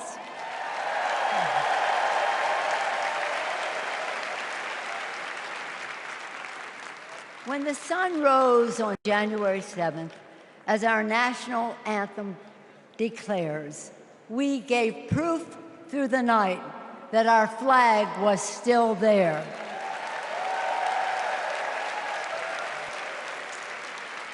Now, in this election, we are called upon to do the same, to stand together, to reject autocracy, to choose democracy, and we will do so by electing a Democratic House with Hakeem Jeffries as Speaker of the House,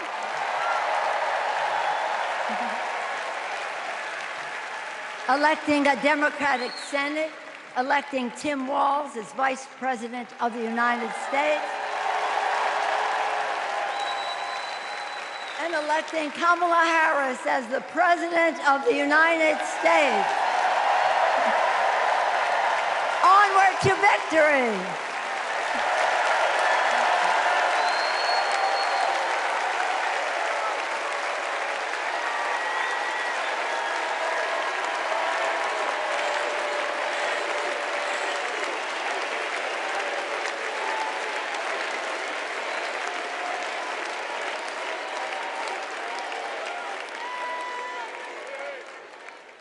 Please welcome Alexander Hudlin, Jasper Emhoff, and Arden Emhoff.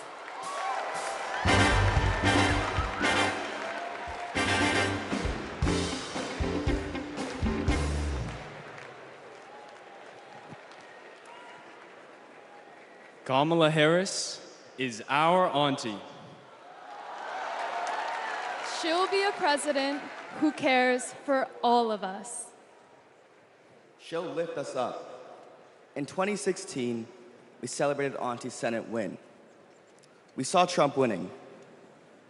I was only 9, but I knew enough to be concerned. Auntie said, "Do you know what superheroes do? They fight back. And we will too." She will make time for what matters. You know, no one is busier than my auntie. but she always makes time for family.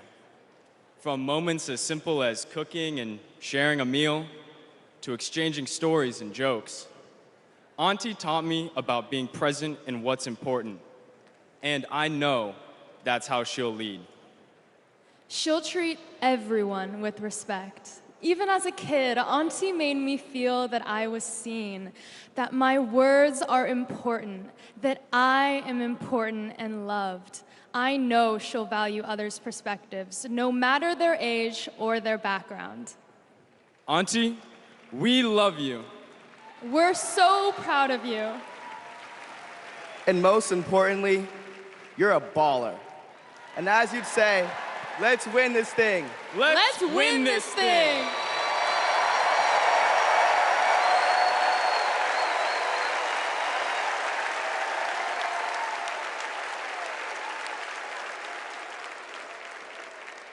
Please welcome nominee for U.S. Congress in California, Latifa Simon.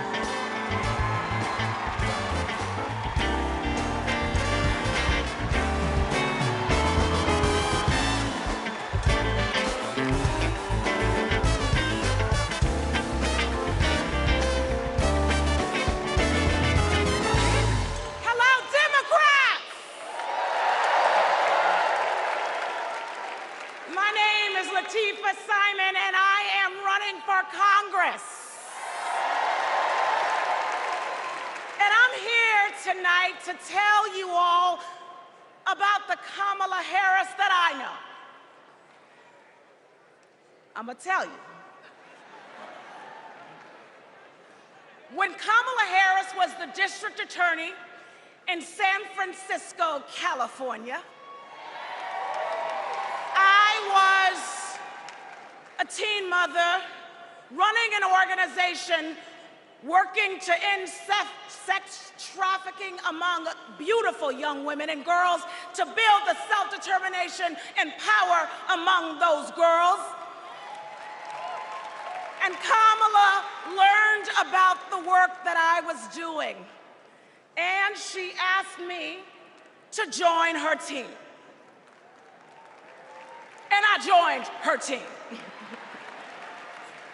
She saw my potential, my commitment, and the good work that we could do together. And I saw her. I saw Kamala Harris holding the hands of sexual assault survivors. I saw scores of mothers who lost their babies to gun violence, lining up day after day at the courthouse, waiting only to speak to Kamala because they knew that she would hear them, that she would truly see them, because there's something about Kamala Harris. For those who know her, you know. When she hears your story, she carries it with her. When she sees you, she truly sees you. She truly sees you. She is the best among us. After working with Kamala Harris day in and day out for 5 years to create programs that supported young people to get out of the criminal justice system once and for all, with good jobs, with opportunity. She wanted to get to the root cause of a broken criminal justice system. I saw her chip away. She came early and she left late every single day because, you know, like those mothers, like those sexual assault survivors, when she goes into that Oval Office, when she goes into that Oval Office, I guarantee you she will take all of us with her. All of us. The single mothers, the disabled veterans, the low-income folks who are dying to survive, the immigrants who are trying to work towards the promise of America. She will take us all. The farm workers, she will take us all with her. All of us. That is the Kamala Harris that I know so deeply. That is the Kamala Harris that I love. A woman of the people. A woman, a fierce woman for the people. Good night, Democrats.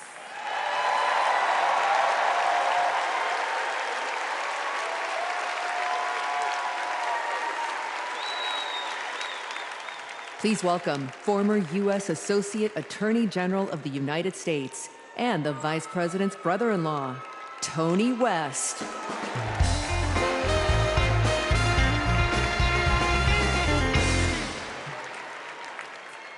"35 years ago, in my first week at law school, I met a new classmate, Maya Harris.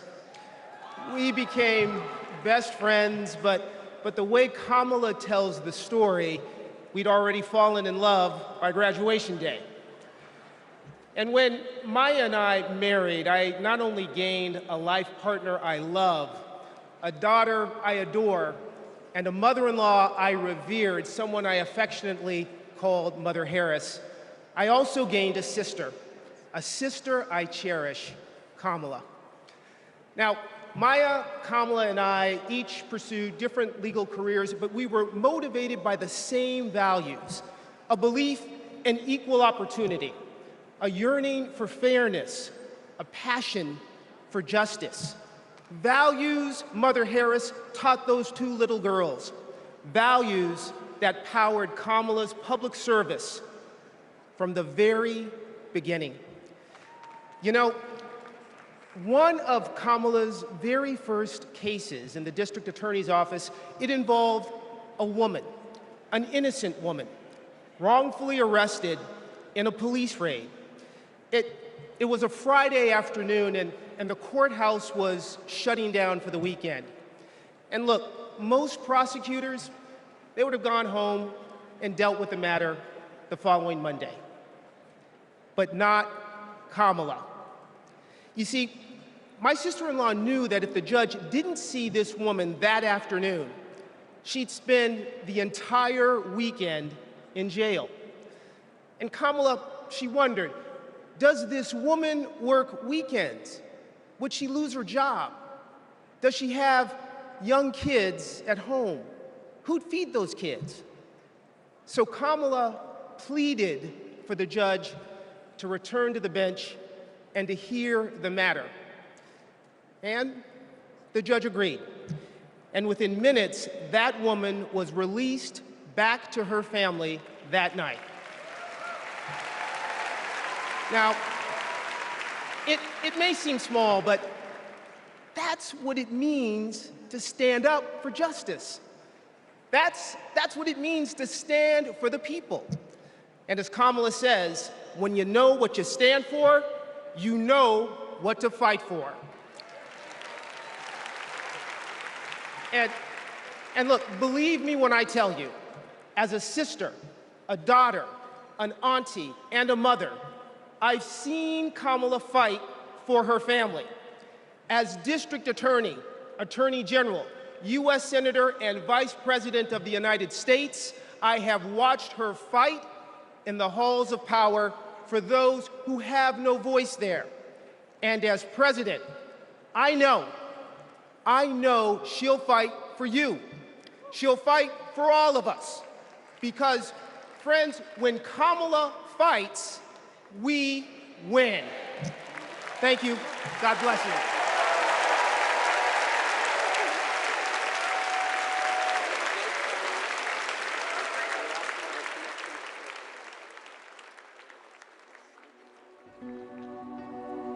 A crime against any one of us is a crime against all of us.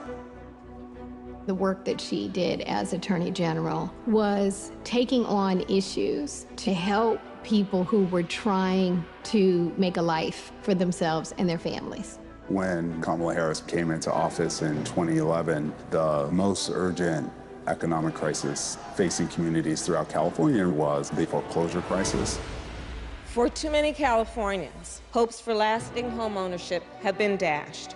Victims have fallen prey to a series of mortgage scams, fraud, and unfair business practices. In order to get meaningful relief, we had to sue the banks and see through a lengthy litigation process. When Kamala was sitting at the table negotiating, it wasn't just about the money, it was about real people. I vividly remember her thinking about Mommy, who could finally afford to buy her first home, and how proud Mommy was. So Kamala knew what was at stake for families and even whole communities. We are very proud to announce a tremendous victory for California. She truly believes that every single person, every American is worthy of the promise and the prosperity of this country. And every time Kamala has run for a bigger office, it's because she believes that she can have a bigger impact. We are making a commitment tonight with this celebration of this Senate race to bring our country together. In the Senate, to get a position on the Intelligence Committee is very coveted, because it is about protecting our nation's security, and Kamala hit the ground running. She would not let a witness off easily. Did you have any communications with Russian officials for any reason during the campaign that have not been disclosed? I don't recall it. I need to be correct as best I can. I do want you to be honest. And I'm not able to be rushed this fast. It makes me nervous. Her questioning of Attorney General Sessions was historic, and she earned the respect of colleagues on both sides of the aisle. Kamala, as a senator, was a truth teller. She was there to expose what some of these guys were and what they intended to do. Can you think of any laws that give government the power to make decisions about the male body?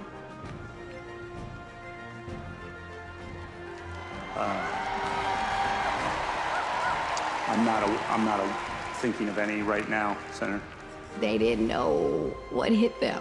And in those moments, so many people saw her for the first time and saw how tough she was. Would you accept them recommending a charging decision to you if they had not reviewed the evidence? Well, that's a question for Bob Mueller. He's the U.S. attorney. I think you've made it clear, sir, that you've not looked at the evidence, and we can move on. When she's on a mission, she is determined and relentless. When our fundamental values are being attacked, do we retreat or do we fight? I say we fight. If you want to go forward in this country, not go backward, then there is only one choice.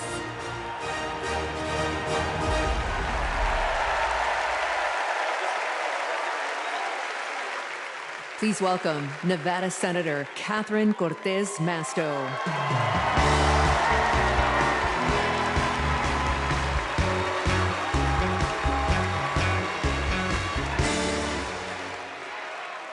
Hello, Chicago. You know, before I was senator, I was Nevada's Attorney General. And that's when I met Kamala Harris, my colleague in California. Now, we bonded over many things. And working together, I quickly learned what kind of person she is. She is a strong leader. Here's how I know. As AGs, we took on the big banks after the foreclosure crisis. And let me tell you, Kamala did not settle for less than homeowners deserved. Her leadership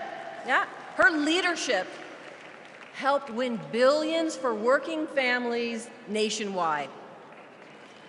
Delivering for families, that's Kamala Harris. Kamala and I also worked to protect our southern border. During that time, Kamala invited a group of AGs across the border to meet with Mexican officials. Now, we worked together to put transnational criminals and drug smugglers behind bars. Holding criminals accountable, that's Kamala Harris. Listen, and when we took on human traffickers, Kamala had us meet with survivors so that we could understand who we were fighting for. Standing up for justice, that's Kamala Harris. So trust me when I say I know she will fight for our families and our freedoms. Now, we must fight for her. Every vote matters. I know, in 2016, Nevadans elected me, the granddaughter of a baker from Mexico, to serve as the first Latina in the United States Senate. I'll tell you what. And in 2022, my re-election came down to 7,928 votes. Because of voters in Nevada, the Democrats won the Senate majority. And I'm here to tell you, we can do it again. We can send Kamala Harris and Tim Walz to the White House. Are we ready to do it? Are we ready to fight? Let's get it done, Chicago. Thank you, everyone.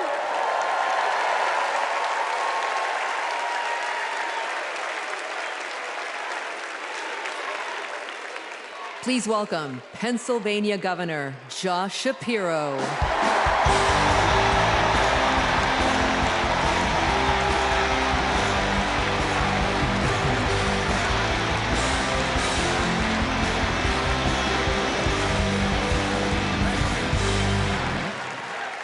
Thank you.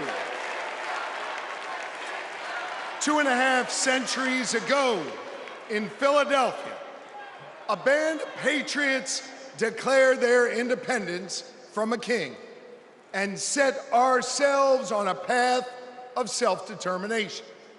Generation after generation has embraced that responsibility. Ordinary Americans rising up, demanding more, seeking justice. And in every chapter of our American story, we've made progress and advanced the cause of freedom. Today we find ourselves writing that next chapter. Will we be a nation defined by chaos and extremism? Or will we choose a path of decency, honor, and continued progress? Kamala Harris, well, she has spent her entire career making progress. Donald Trump, a man with no guardrails, wants to take away our rights and our freedoms. And listen, while he cloaks himself in the blanket of freedom, what he's offering isn't freedom at all. Because hear me on this, it's not freedom to tell our children what books they're allowed to read. No, it's not. And it's not freedom to tell women what they can do with their bodies.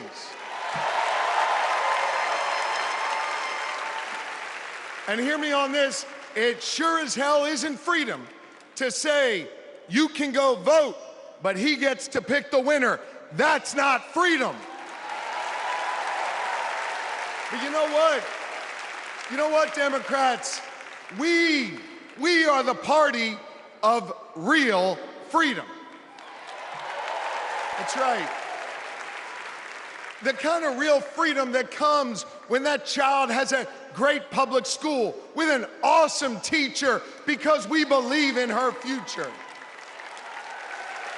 Real freedom that comes when we invest in the police and in the community so that child can walk to and from school and get home safely to her mama. real freedom. Real freedom that comes when she can join a union, marry who she loves, start a family on her own terms, breathe clean air, drink pure water, worship how she wants, and live a life of purpose where she is respected for who she is.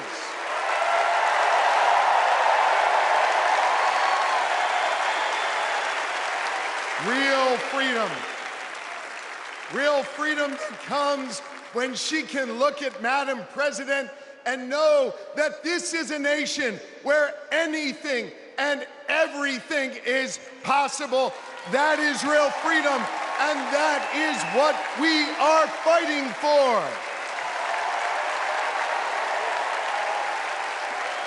You know,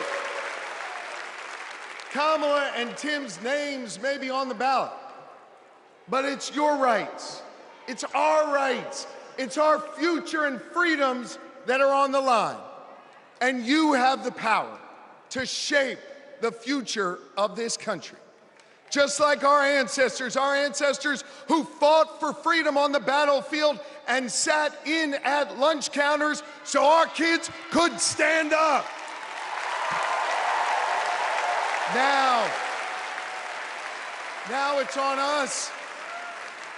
It's on us, my friends, to organize in our communities and on our For You pages around 3 basic American principles. We value our freedom, we cherish our democracy, and we love this country. And listen,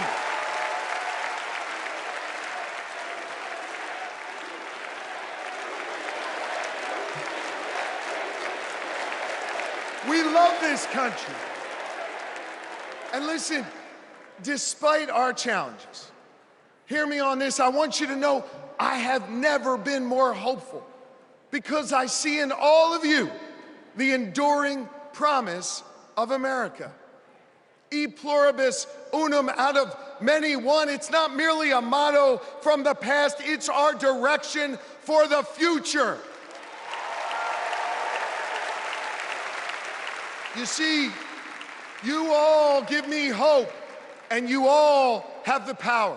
So let's use that power. Let's do the hard work necessary to win this election and write the next chapter in our American story.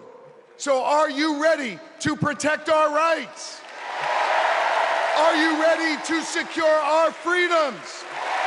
And are you ready to defend our democracy? And are you ready to elect Kamala Harris and Tim Walz?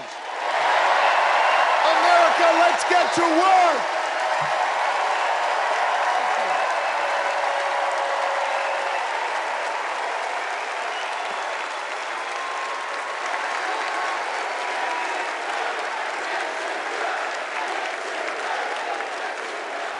Please welcome author, activist, and youngest presidential inaugural poet in American history, Amanda Gorman.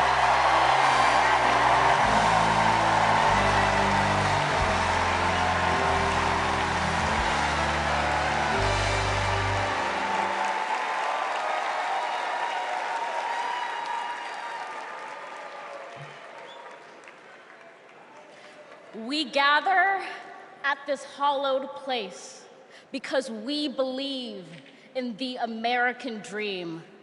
We face a race that tests if this country we cherish shall perish from the earth, and if our earth shall perish from this country. It falls to us to ensure that we do not fall, for a people that cannot stand together cannot stand at all. We are one family, regardless of religion, class, or color. For what defines a patriot is not just our love of liberty, but our love for one another.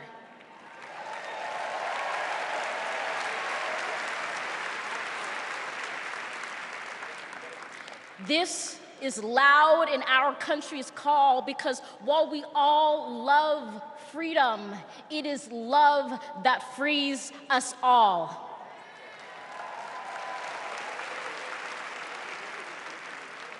Empathy emancipates, making us greater than hate or vanity. That is the American promise, powerful and pure. Divided, we cannot endure, but united, we can endeavor to humanize our democracy and endear democracy to humanity.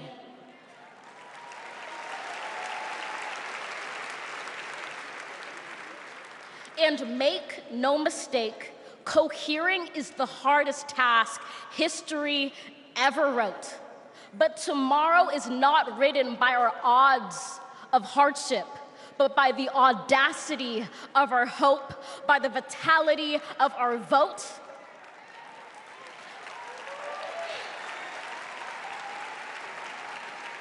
Only now, approaching this rare air, are we aware that perhaps the American dream is no dream at all, but instead a dare to dream together.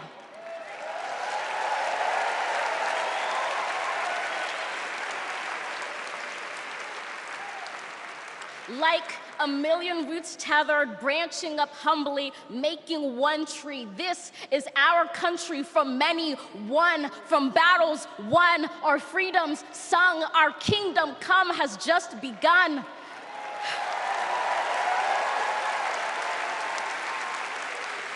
We redeem this sacred scene, ready for our journey from it. Together, we must birth this early republic and achieve an unearthly summit. Let us not just believe in the American dream, let us be worthy of it. Thank you.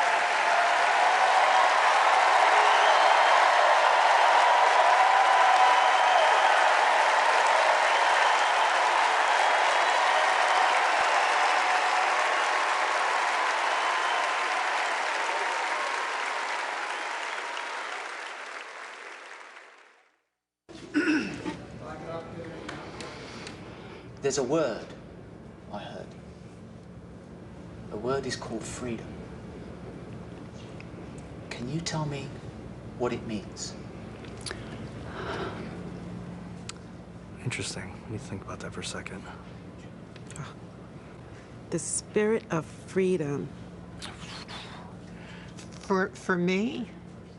Oh, yeah.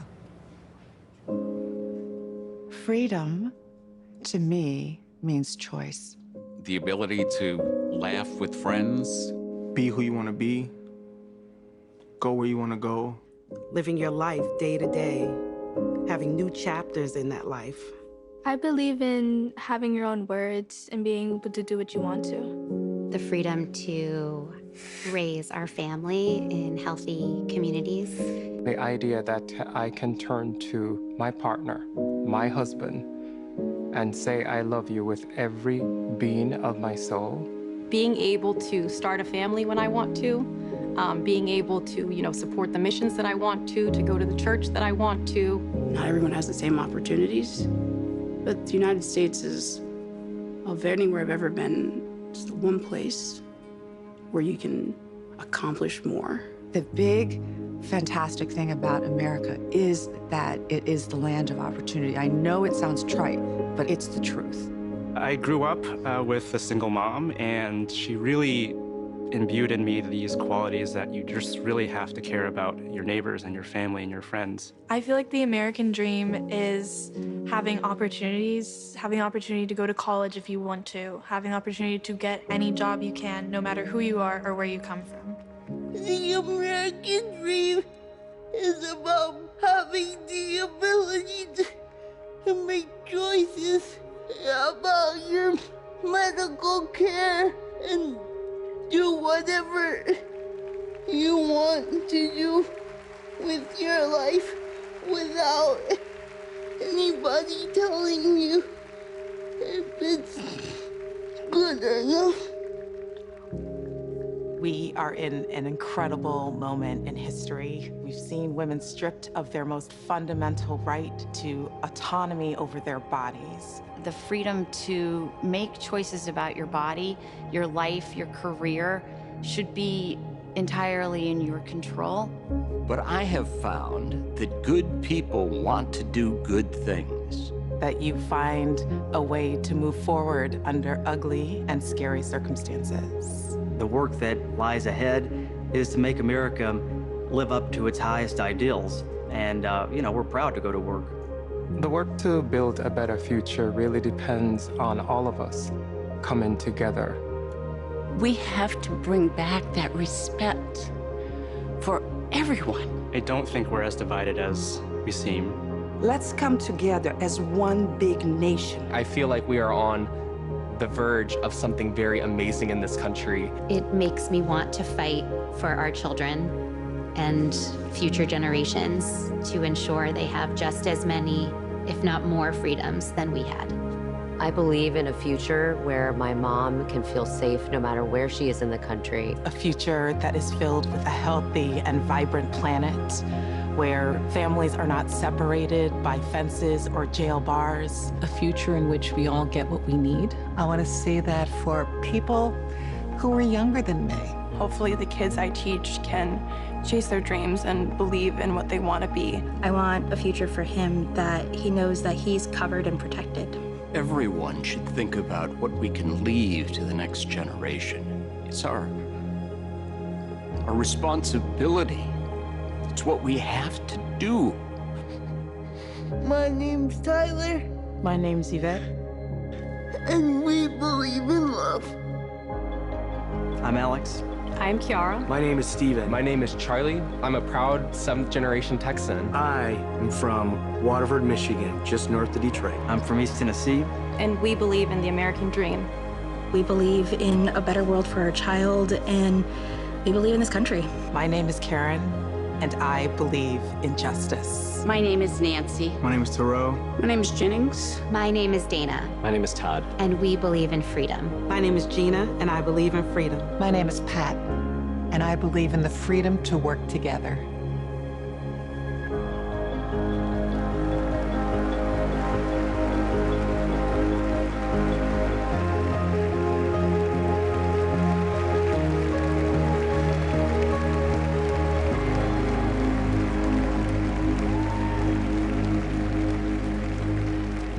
Please welcome Oprah Winfrey.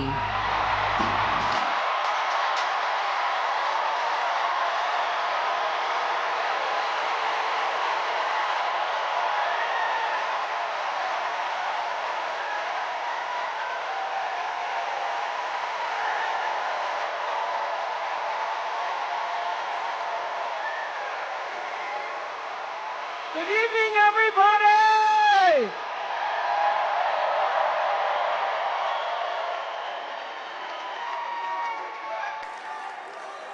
Who says you can't go home again?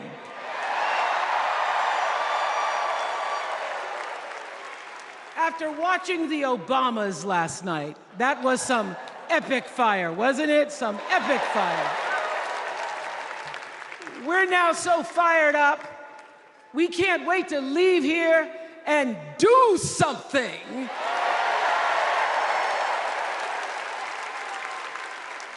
And what we're going to do is elect Kamala Harris as the next president of the United States.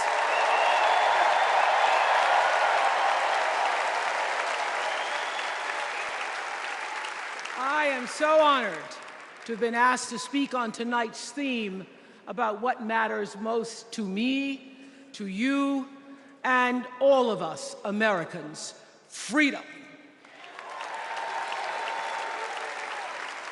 There are people who want you to see our country as a nation of us against them, people who want to scare you, who want to rule you, people who'd have you believe that books are dangerous and assault rifles are safe, that there's a right way to worship and a wrong way to love, people who seek first to divide and then to conquer. But here's the thing. When we stand together, it is impossible to conquer us.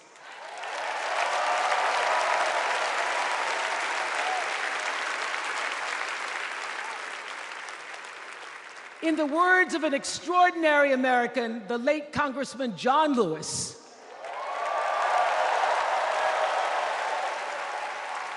he said, no matter what ship our ancestors arrived on, we are all in the same boat now.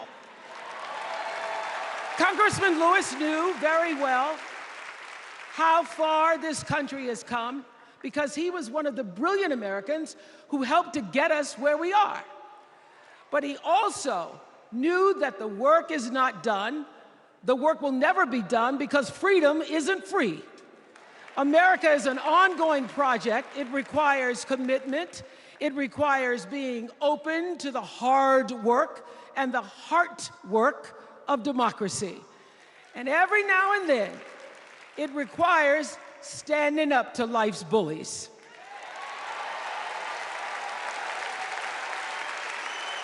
I know this. I've lived in Mississippi, in Tennessee, in Wisconsin, Maryland, Indiana, Florida, Hawaii, Colorado, California, and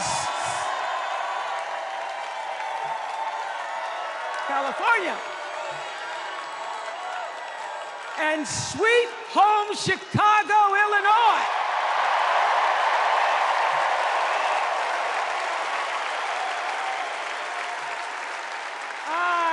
Have actually traveled this country from the redwood forests, love those redwoods, to the Gulf Stream waters. I've seen racism and sexism and income inequality and division. I've not only seen it, at times I've been on the receiving end of it. But more often than not, what I've witnessed and experienced are human beings, both conservative and liberal, who may not agree with each other, but who'd still help you in a heartbeat if you were in trouble. These are the people who make me proud to say that I am an American.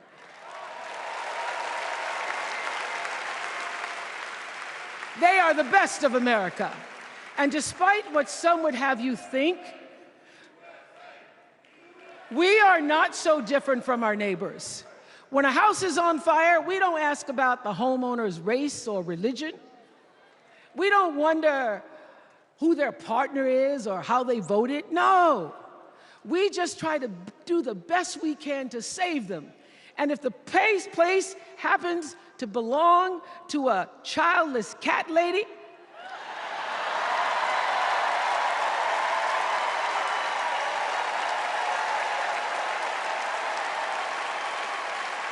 well, we try to get that cat out too.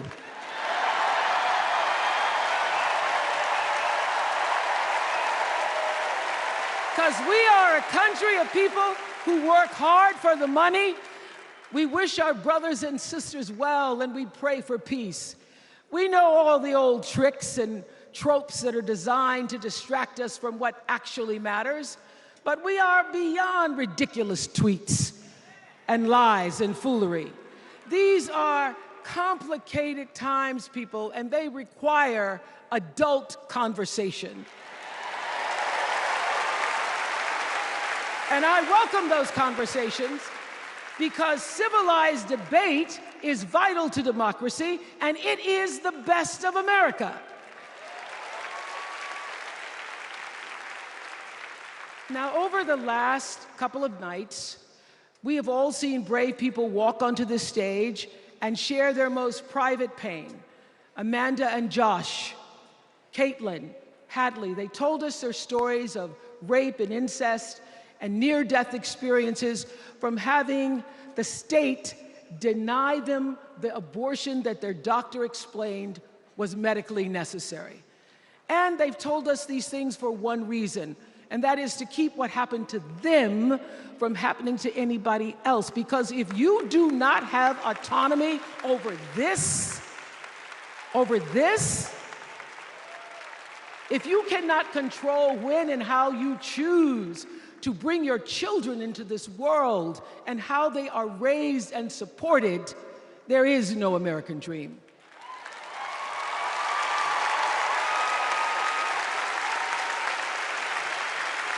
The women and men who are battling to keep us from going back to a time of desperation and shame and stone cold fear, they are the new freedom fighters. And make no mistake, they are the best of America.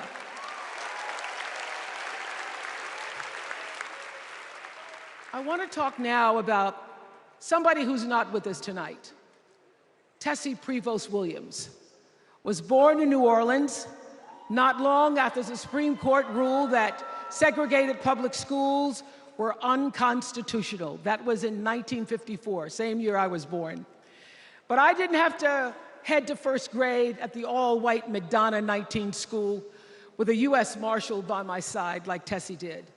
And when I got to school, the building wasn't empty like it was for Tessie. You see, rather than allowing McDonough to be integrated, parents pulled their kids out of the school, leaving only Tessie and two other little black girls, Gail Etienne and Leona Tate, to sit in a classroom with the windows papered over to block snipers from attacking their 6-year-old bodies. Tessie passed away 6 weeks ago. And I tell this story to honor her tonight because she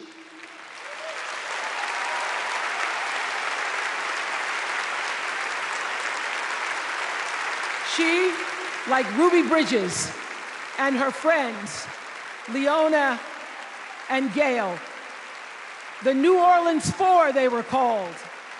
They broke barriers and they paid dearly for it. But it was the grace and guts and courage of women like Tessie Prevost Williams that paved the way for another young girl who 9 years later became part of the second class to integrate the public schools in Berkeley, California. And it seems to me that at school and at home, somebody did a beautiful job of showing this young girl how to challenge the people at the top and empower the people at the bottom. They showed her how to look at the world and see not just what is, but what can be. They instilled in her a passion for justice and freedom and the glorious fighting spirit necessary to pursue that passion. And soon, and very soon,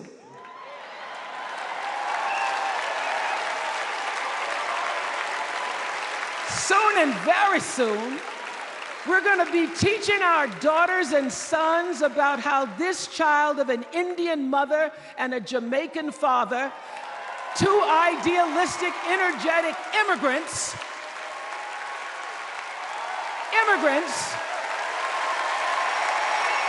how this child grew up to become the 47th president of the United States.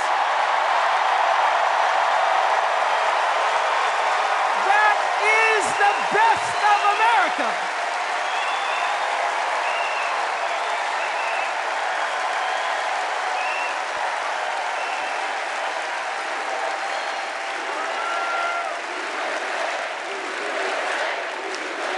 You know, let me tell you this. This election isn't about us and them. It's about you and me, and what we want our futures to look like.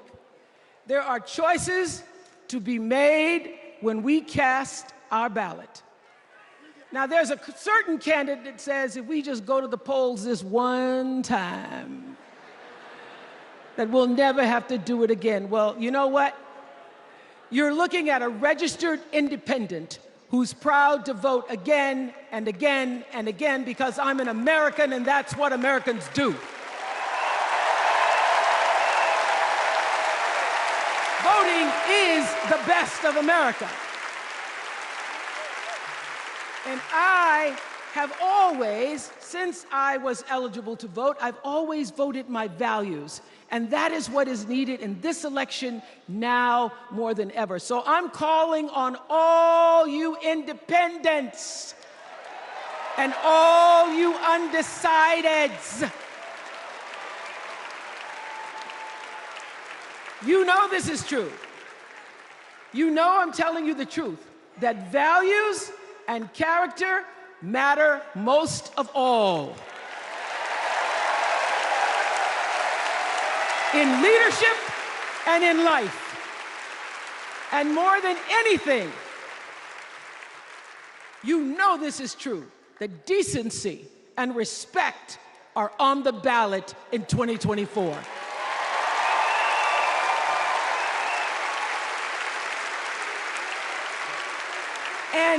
And just plain common sense. Common sense tells you that Kamala Harris and Tim Walz can give us decency and respect. They're the ones that give it to us. So, we are Americans. We are Americans. Let us choose loyalty to the Constitution over loyalty to any individual. Because that's the best of America. And let us choose optimism over cynicism, because that's the best of America. And let us choose inclusion over retribution. Let us choose common sense over nonsense.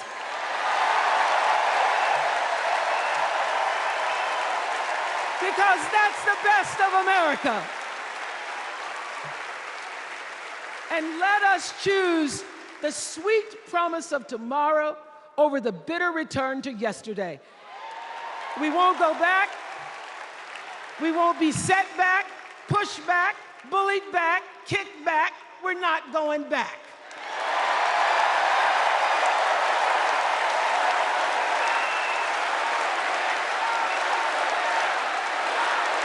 Not going back. We're not going back. So, let us choose. Let us choose truth. Let us choose honor. And let us choose joy.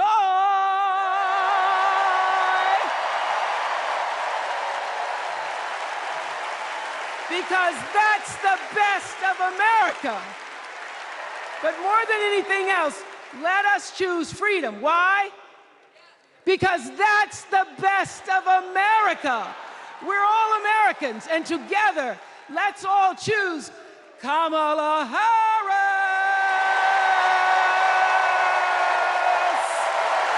Thank you, Chicago. Thank you, America.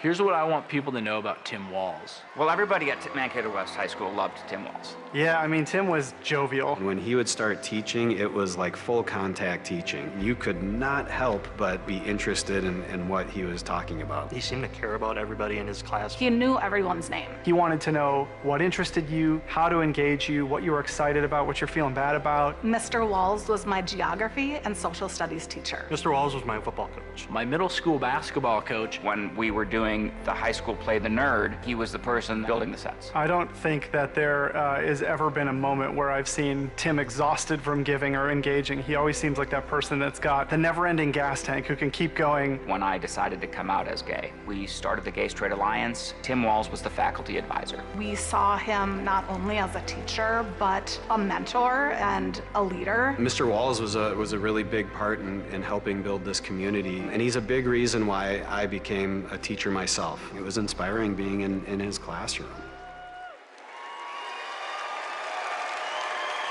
Please welcome Maryland Governor Wes Moore.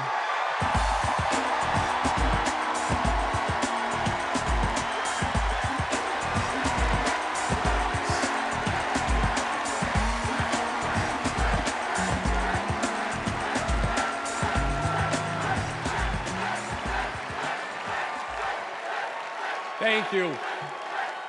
Thank you. On March 26th, at 1:30 in the morning, a container ship the length of 3 football fields slammed into the Francis Scott Key Bridge in Baltimore, and the bridge collapsed. A port that drives 13% of our state's economy was now closed. Thousands of workers were hours away from waking up and realizing they no longer had a job. 6 Marylanders who had been on the bridge in the middle of the night fixing potholes lost their lives. And one of the first phone calls that I got that morning started with these 3 words. Gov, it's Kamala. She said, I know you spoke to the president, and I want you to know we are here with you every step of the way.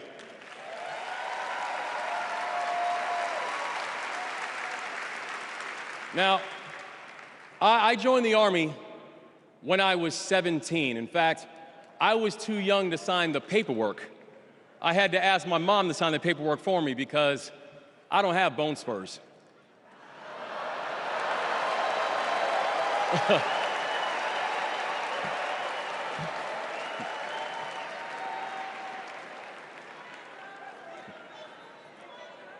I led soldiers in combat in Afghanistan.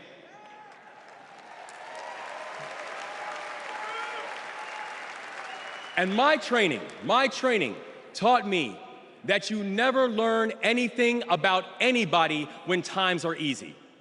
You learn everything you need to know about somebody when times are hard and when the temperature gets turned up. And America, I saw that Kamala Harris is the right one to lead in this moment firsthand.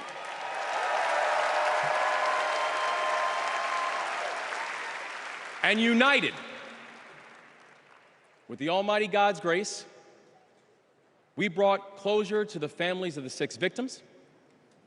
And while many said it could take 11 months to reopen the port of Baltimore, we got it done in 11 weeks.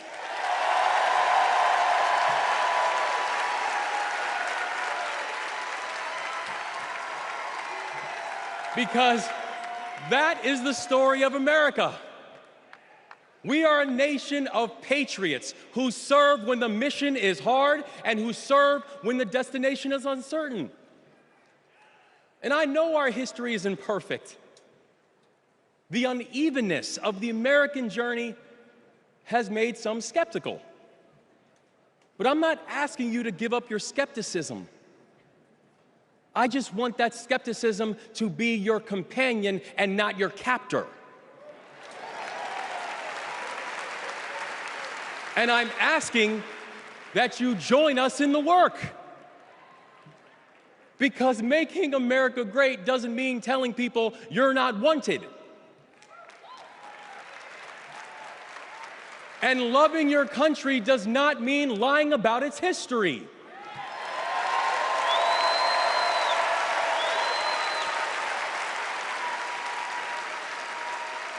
Making America great means saying the ambitions of this country would be incomplete without your help. It's the legacy of those 6 workers who fixed potholes on a bridge while we slept, who were born in a different country, but who knew that America was big enough for them too.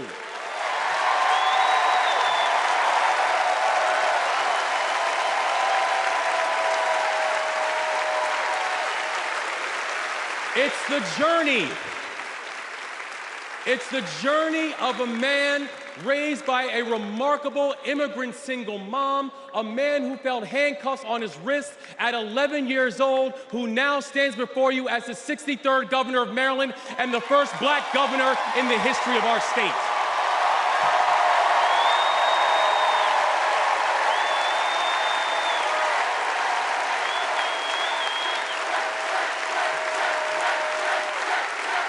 It's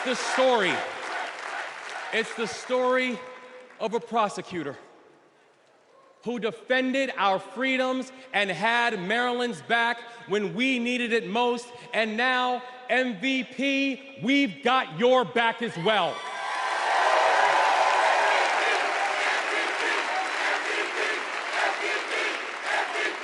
That's right. It's my fellow veteran, my brother, and the next Vice President of the United States, Tim Walz.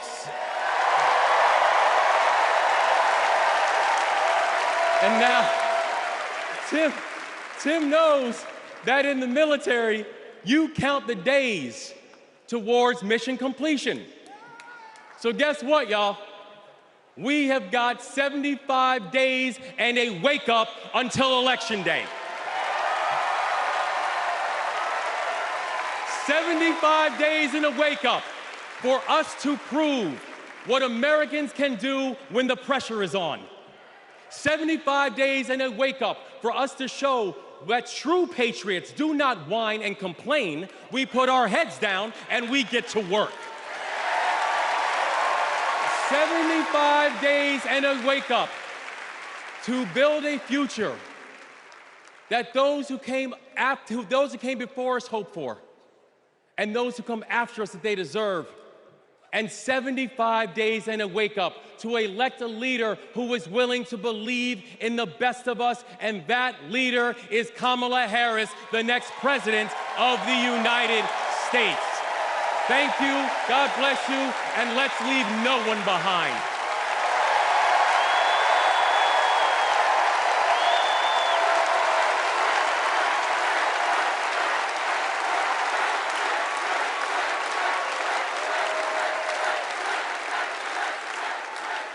Please welcome former South Bend, Indiana Mayor Pete Buttigieg.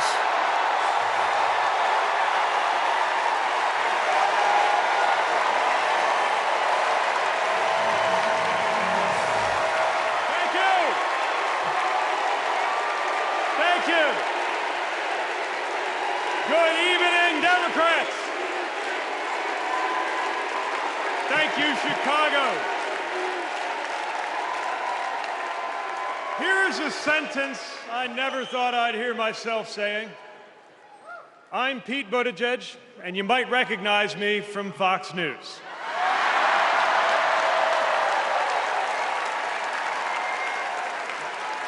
I believe in going anywhere, in service of a good cause, and friends, we gather in a very good cause, electing Kamala Harris and Tim Walz, the next President and Vice President of the United States.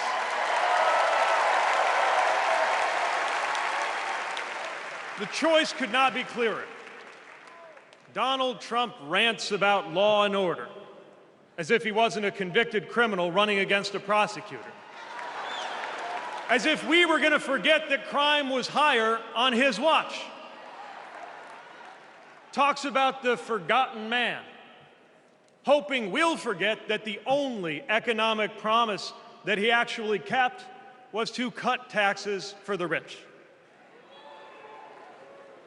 And don't even get me started on his new running mate.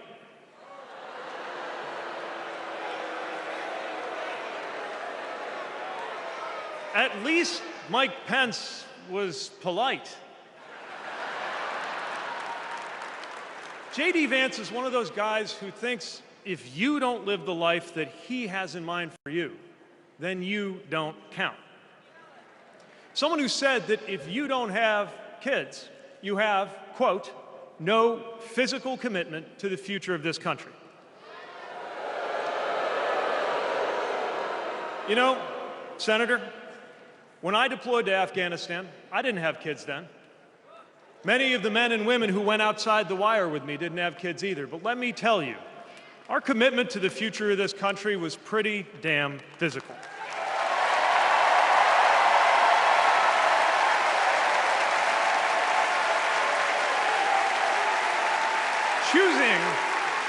Choosing a guy like J.D. Vance to be America's next vice president sends a message. And the message is that they are doubling down on negativity and grievance. Committing to a concept of campaigning best summed up in one word: darkness. Darkness is what they are selling. The thing is, I just don't believe that America today is in the market for darkness. I believe America is ready for a better kind of politics. Yes, politics at its worst can be ugly, crushing, demeaning, but it doesn't have to be. At its best, politics can be empowering, uplifting. It can even be a kind of soul craft. My faith teaches me that the world isn't made up of good people and bad people, but rather that each of us is capable of good and bad things.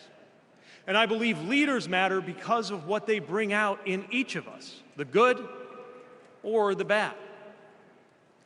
Right now, the other side is appealing to what is smallest within you. They're telling you that greatness comes from going back to the past. They're telling you that anyone different from you is a threat. They're telling you that your neighbor or nephew or daughter who disagrees with you politically isn't just wrong, but is now the enemy.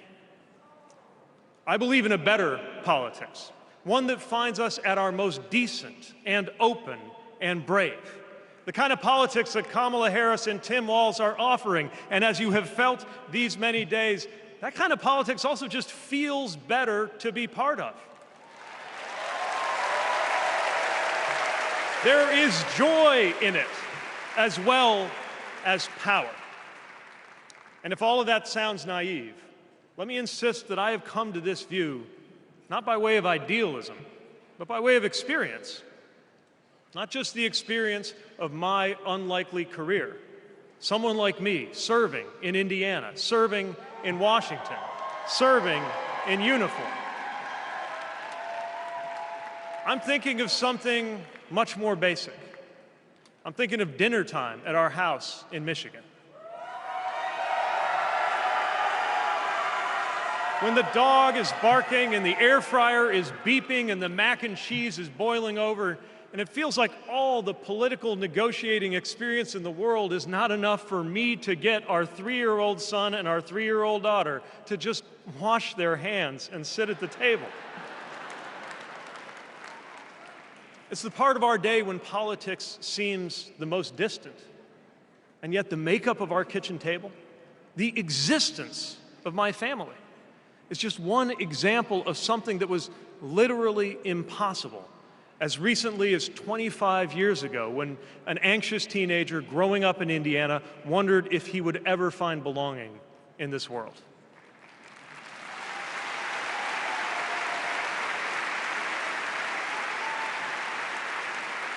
This kind of life went from impossible to possible, from possible to real, from real to almost ordinary in less than half a lifetime. But that didn't just happen. It was brought about through idealism and courage, through organizing and persuasion and storytelling, and yes, through politics, the right kind of politics. The kind of politics that can make an impossible dream into an everyday reality. I don't presume to know what it's like in your kitchen, but I know, as sure as I am standing here, that everything in it, the bills you pay at that table, the shape of the family that sits there, the fears and the dreams that you talk about late into the night there, all of it compels us to demand more from our politics than a rerun of some TV wrestling death match. So this November, we get to choose. We get to choose our president. We get to choose our policies, but most of all, we will choose a better politics. A politics that calls us to our better selves and offers us a better everyday. That is what Kamala Harris and Tim Walz represents. That is what Democrats represent. That is what awaits us when America decides to end Trump's politics of darkness once and for all. That is what we choose when we embrace the leaders who are out there building bridges and reject the ones who are out there banning books. This is what we will work for every day to November and beyond. So let's go win this. Thank you, Democrats. Thank you.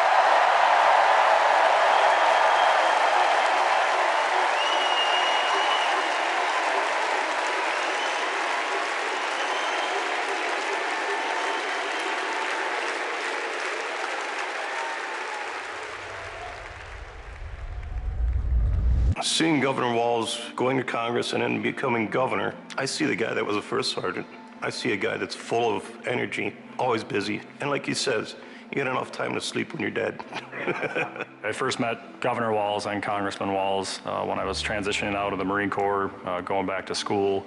He really wanted to know what the experience was of those that were actually using the GI Bill and how it could be improved. It seemed to be a continuation of focus on improving the lives of veterans. Governor Walz in our unit always would say his catchphrase was, "We'll get it done," and we always did.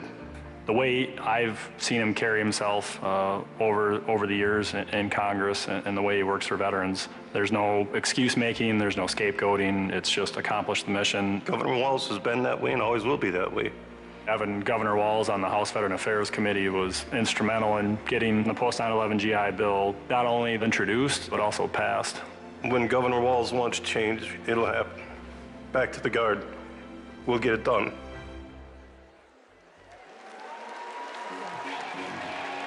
Please welcome EGOT-winning multi-platinum artist and activist, John Legend, and Queen of Percussion, Sheila E.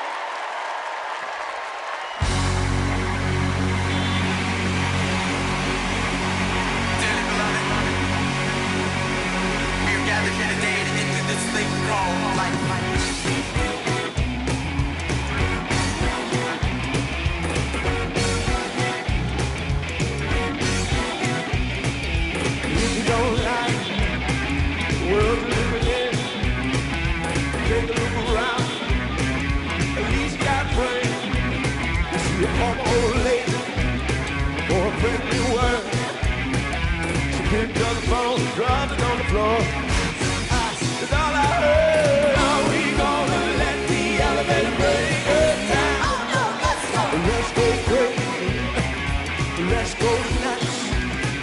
Let's go for the purple banana. Tell me, put us in control. Let's go.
incredible. I just want to say I feel so motivated after tonight. It's like never been more clear that if Kamala Harris and Tim Walz are elected this November, they're going to protect our freedoms. The freedom to read whatever books you want. The freedom to work one job and afford your rent. And Kamala Harris and Tim Walz will protect your freedom to start a family on your own terms. And if you ask me, that is something worth fighting for. So guys, let's do it. It's time. Let's nominate the next Vice President of the United States, Minnesota Governor Tim Walz. And to take us there, please welcome to the stage, Minnesota Senator Amy Klobuchar.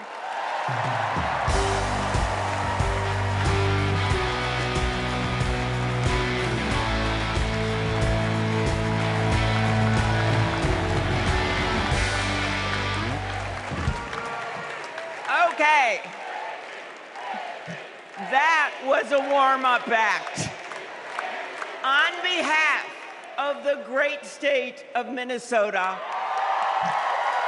where purple reigns, I stand before you in support of our next Vice President, Tim Walz. In Minnesota, we trust a coach who turned a team that was 0-27 into state champions. In Minnesota, we trust a hunter who has stood in a deer stand in 10-degree weather. In Minnesota, we trust a candidate who has made a viral video on how to change a burnt-out headlight. And I know we aren't alone, but in Minnesota, we love a dad in plaid.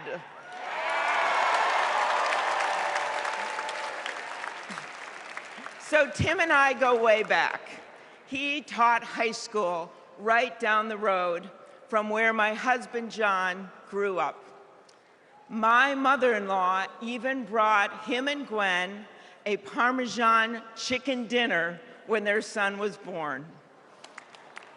That's what we do in America. We look out for our neighbors. Tim has been doing that his whole life, on the farm and in the factory, with his students and his fellow service members.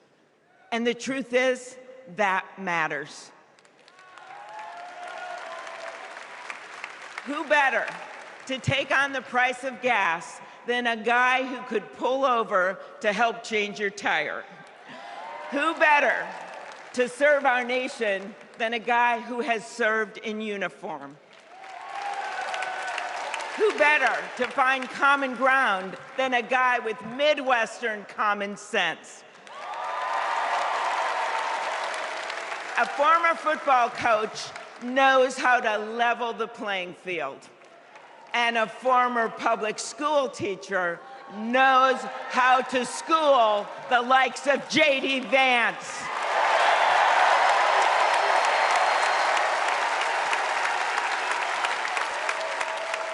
What you've done with your life matters, and what you do with power matters too. Tim has delivered paid leave, school lunches, and the biggest tax cut in Minnesota history. A Democrat from a red district in a purple state, Tim has brought Minnesota together. And together with Vice President Kamala Harris, I know he will do the same for our nation. America, there is so much that we share, so much that connects us. Way up north in Minnesota, out of Lake Itasca, flows the Mississippi River. It starts small and it grows wider. It flows down to Wisconsin and to Iowa. It goes down to Illinois and to Missouri.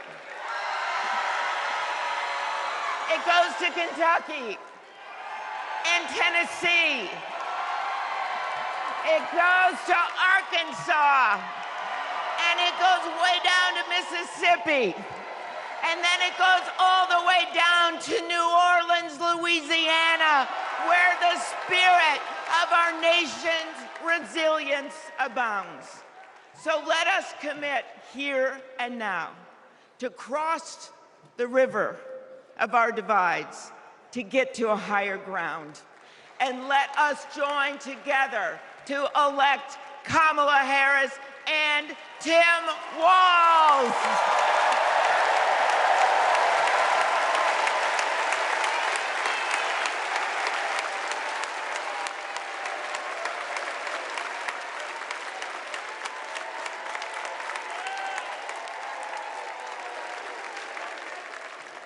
Please welcome Ben Ingman from Minnesota.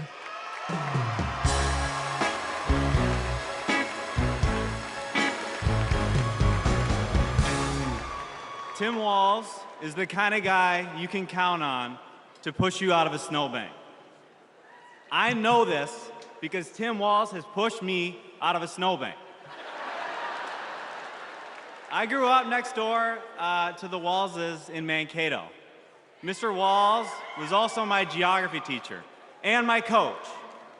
Not for high school football, but for 7th grade basketball and track.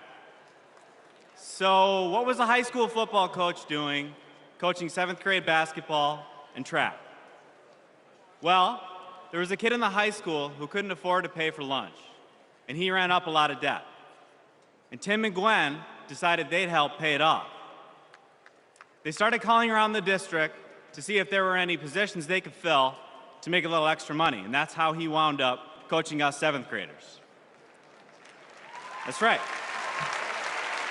Coach Walz got us excited about what we might achieve together. He believed in us, and he helped us believe in each other. And his leadership stuck. That track team went on to win a state title, just like the football team. That's right. Speaking of which, come on out, Scarlets. Yeah!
You know, all this got me thinking about the kinds of leaders we need.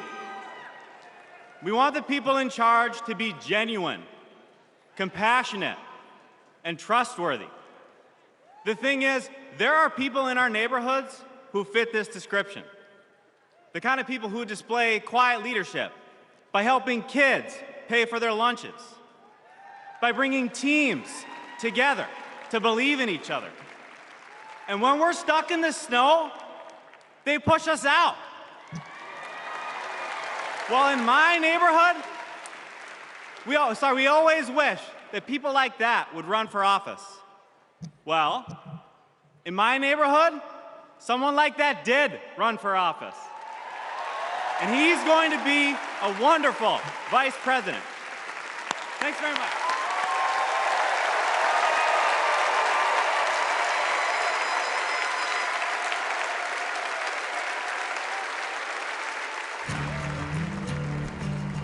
Out here in the wide open spaces, we are reminded of the values we share: a commitment to community, country, and standing up for what's right.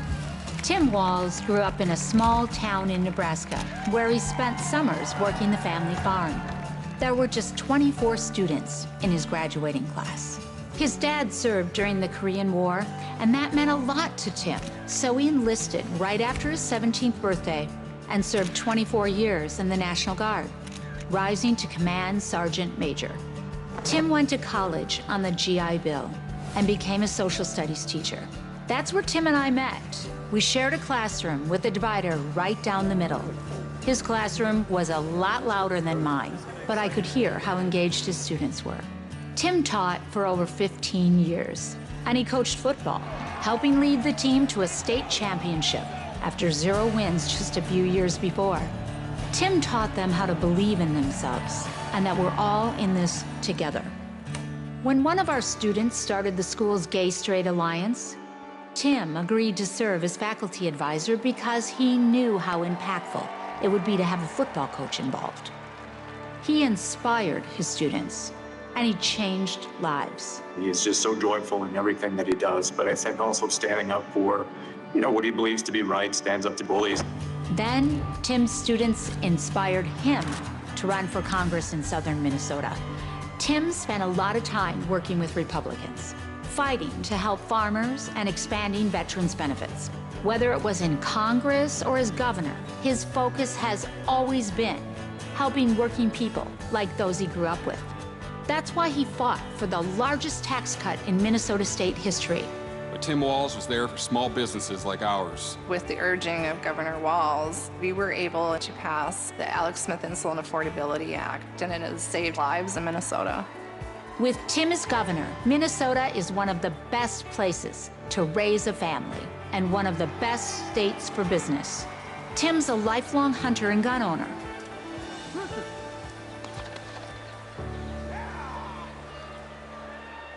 But after the Sandy Hook school shooting, he knew that we had to do something.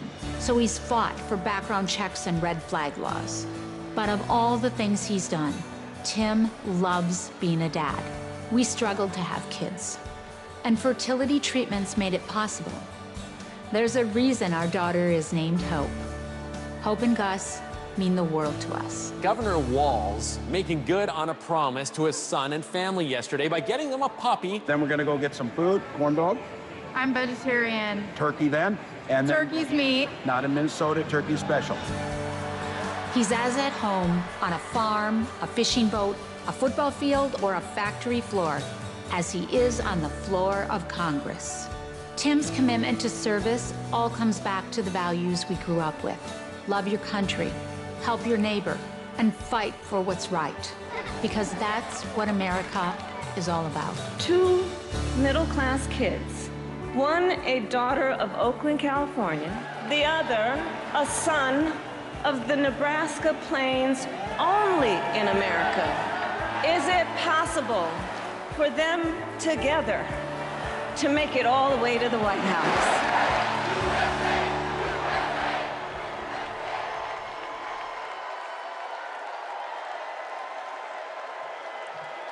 Please welcome the Democratic nominee for Vice President, Governor Tim Walz.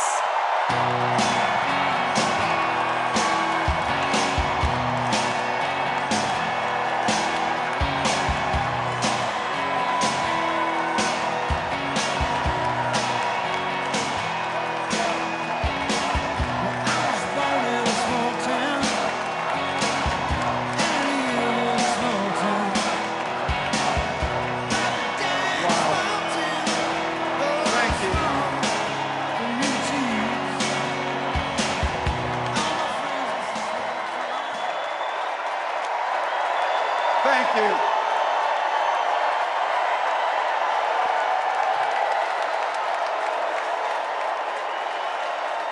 Thank you.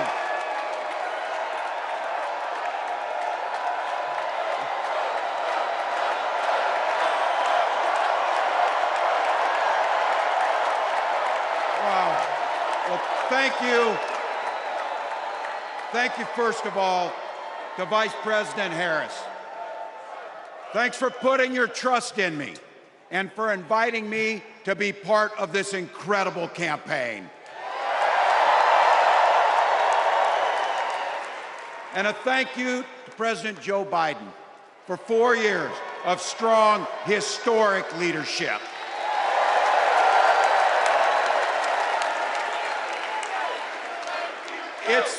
It's the honor of my life to accept your nomination for Vice President of the United States.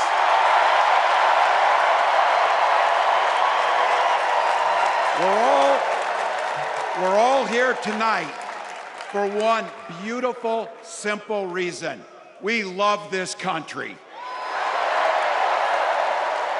So thank you to all of you here in Chicago and all of you watching at home tonight. Thank you for your passion. Thank you for your determination. And most of all, thank you for bringing the joy to this fight.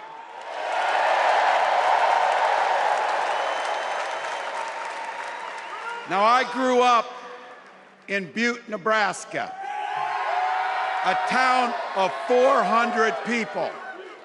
I had 24 kids in my high school class, and none of them went to Yale. But I'll tell you what, growing up in a small town like that, you learn how to take care of each other.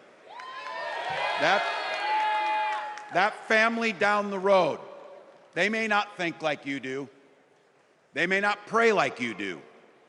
They may not love like you do, but they're your neighbors. And you look out for them, and they look out for you. Everybody belongs, and everybody has a responsibility to contribute. For me, it was serving in the Army National Guard.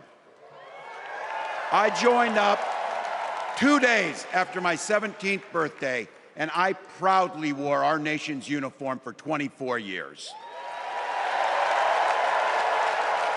My dad, a Korean War era Army veteran, died of lung cancer a couple years later.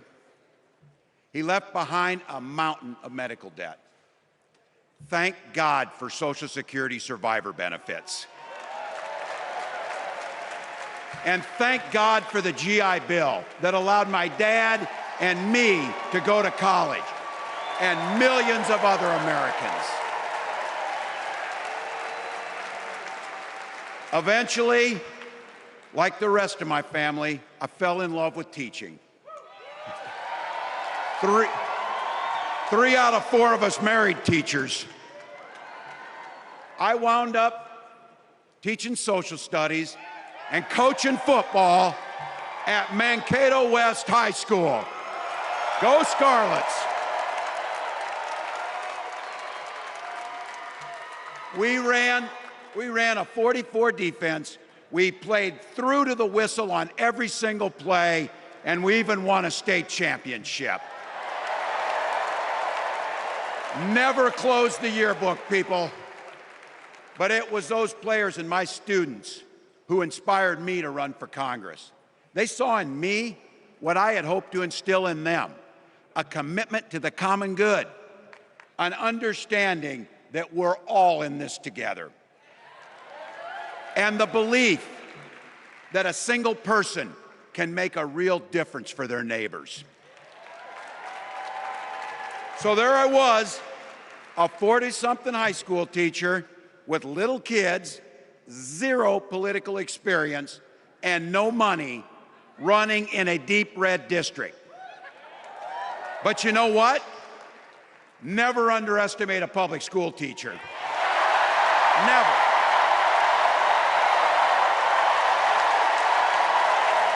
I represented my neighbors in Congress for 12 years, and I learned an awful lot. I learned how to work across the aisle on issues like growing the rural economies and taking care of veterans. And I learned how to compromise without compromising my values. Then I came back to serve as governor, and we got right to work making a difference in our neighbors' lives. We cut taxes for the middle class. We passed paid family and medical leave. We invested in fighting crime and affordable housing. We cut the cost of prescription drugs and helped people escape the kind of medical debt that nearly sank my family. And we made sure that every kid in our state gets breakfast and lunch every day. So while other states were banning books from their schools, we were banishing hunger from ours.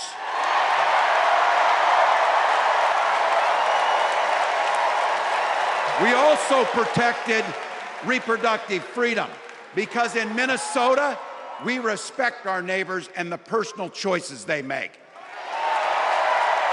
And even if we wouldn't make those same choices for ourselves, we've got a golden rule.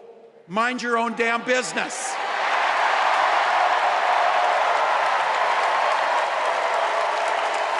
And that includes IVF and fertility treatments. And this is personal for Gwen and I. If you've never experienced the hell that is infertility, I guarantee you, you know somebody who has. And I can remember praying each night for a phone call. The pit in your stomach when the phone would ring, and the absolute agony when we heard the treatments hadn't worked. It took Gwen and I years, but we had access to fertility treatments. And when our daughter was born, we named her Hope.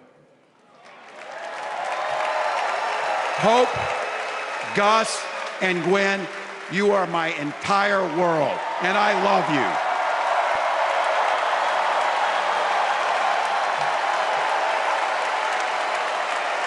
I'm letting you in on how we started a family because this is a big part about what this election is about. Freedom. When Republicans use the word freedom, they mean that the government should be free to invade your doctor's office. Corporations free to pollute your air and water. And banks free to take advantage of customers. But when we Democrats talk about freedom, we mean the freedom to make a better life for yourself and the people that you love. Freedom to make your own healthcare decisions.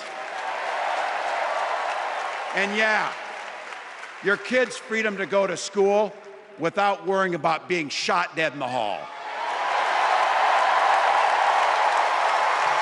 Look, I know guns. I'm a veteran. I'm a hunter. And I was a better shot than most Republicans in Congress, and I got the trophies to prove it. But I'm also a dad. I believe in the Second Amendment, but I also believe our first responsibility is to keep our kids safe.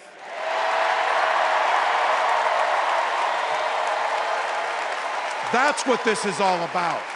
The responsibility we have to our kids, to each other, and to the future that we're building together, in which everyone is free to build the kind of life they want.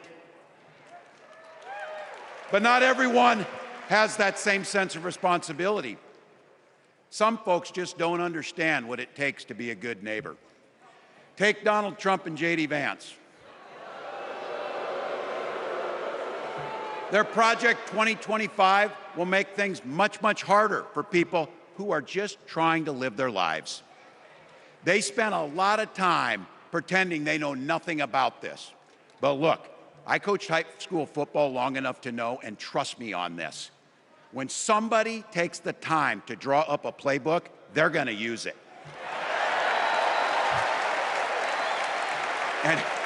And we know if these guys get back in the White House, they'll start jacking up the costs on the middle class, they'll repeal the Affordable Care Act, they'll gut Social Security and Medicare, and they will ban abortion across this country, with or without Congress.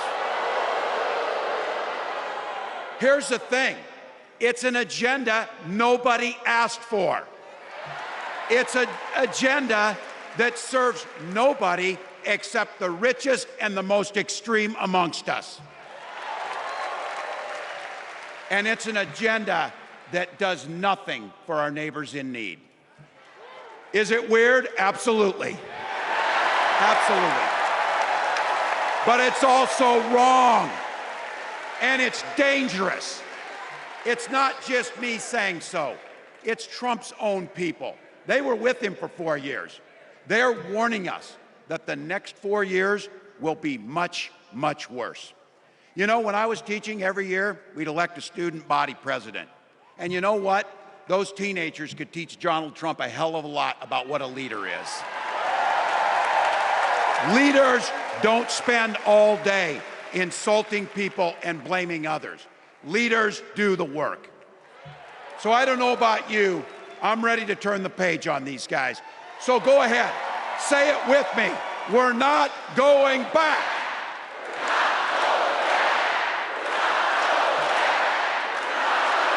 We've got something better to offer the American people. It starts with our candidate, Kamala Harris. From her first day as a prosecutor, as a district attorney, as an attorney general, as a United States senator, and then our vice president, she's fought on the side of the American people. She's taken on the predators and fraudsters. She's taken down the transnational gangs, and she stood up to powerful corporate interests. She has never hesitated to reach across that aisle if it meant improving your lives. And she's always done it with energy, with passion, and with joy. Folks, we've got a chance to make Kamala Harris the next president of the United States.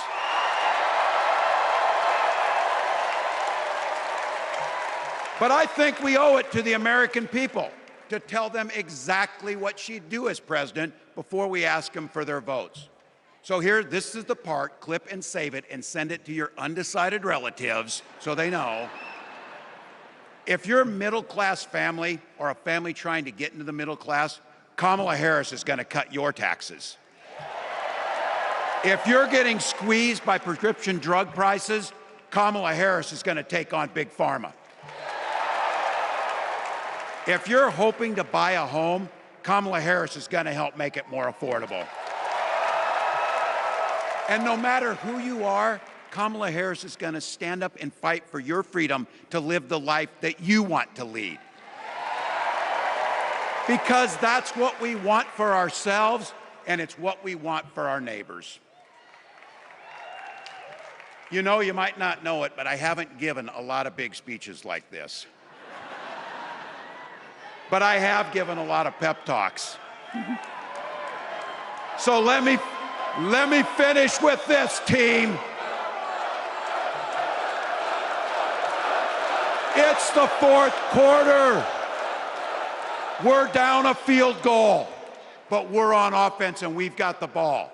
We're driving down the field. And boy, do we have the right team. Kamala Harris is tough. Kamala Harris is experienced, and Kamala Harris is ready. Our job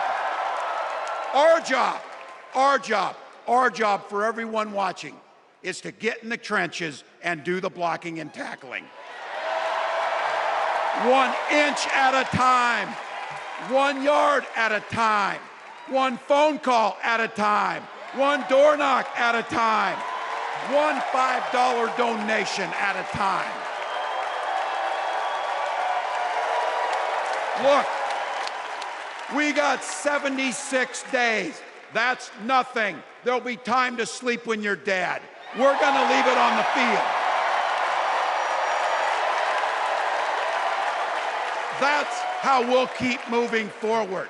That's how we'll turn the page on Donald Trump. That's how we'll build a country where workers come first. Healthcare and housing are human rights. And the government stays the hell out of your bedroom.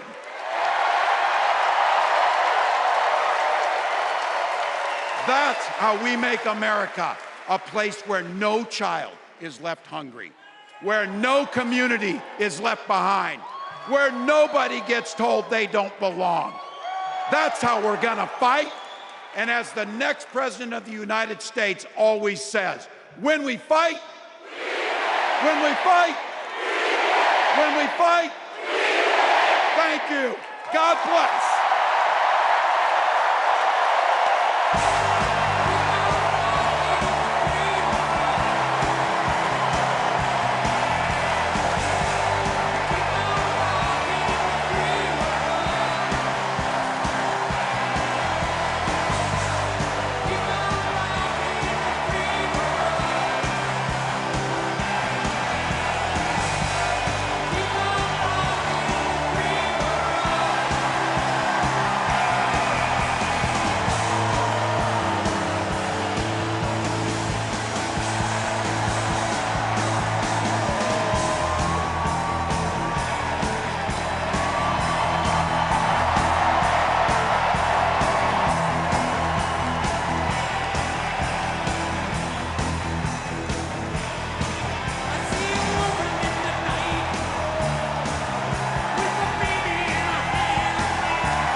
Please stand if you are able for this evening's benediction, offered by Pastor William Hall and Tahil Sharma.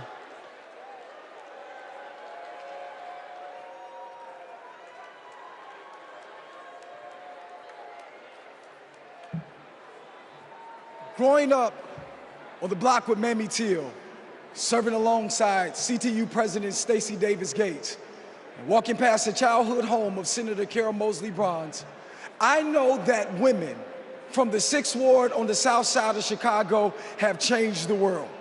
On the eve of the first black woman receiving nomination for the President of the United States, God, we are ready to fight for freedoms. Division is the tool of the insecure. Hatred is the misunderstanding of love. Help us to come together and paint a brighter future, the one that Shirley Chisholm dreamed of, Maya Angelou spoke of. And let there be peace tonight. Peace in Palestine, peace for Palestinians, peace for Israelis. When we come together, we win. When we serve together, we change lives. Tonight, by faith, we rise together. Tonight, by faith, we work together. Tonight, by faith, we get information together. We will not wait till November, but by faith, we will shout in victory tonight. As a Hindu, a Sikh, and an Angelino coming from Tongva lands, I invite you to pray or reflect. In Sikhi, Vaheguru is Nirbhau and Nirvaid, the one without fear and without hatred. If the divine possesses these qualities with making the universe, then we are responsible to achieve equity with those same values. As a Hindu, I'm reminded that divisiveness is a choice because our dharam, our duty, is towards all of humanity and nature. We are working towards righting the wrongs of our past and preventing a future harm, paving a path for restoration we deserve. May justice and peace evolve from their status as empty words to become calls to action against the status quo of oppression. Om Shanti Shanti Shanti Nanak Naam Chardi Kala Tere Pane Sarpatata Pala.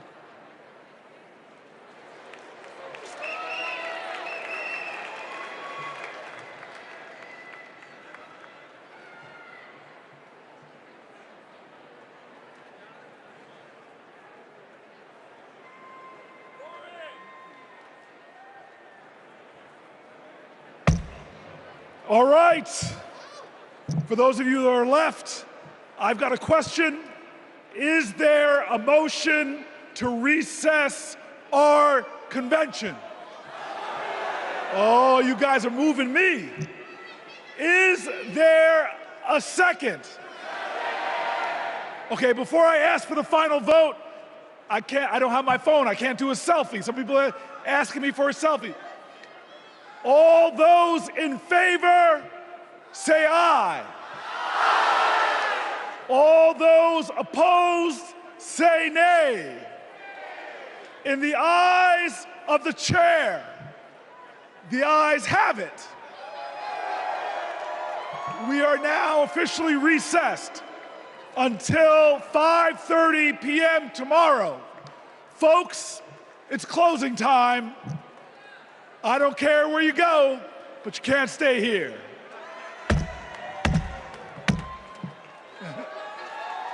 I love you.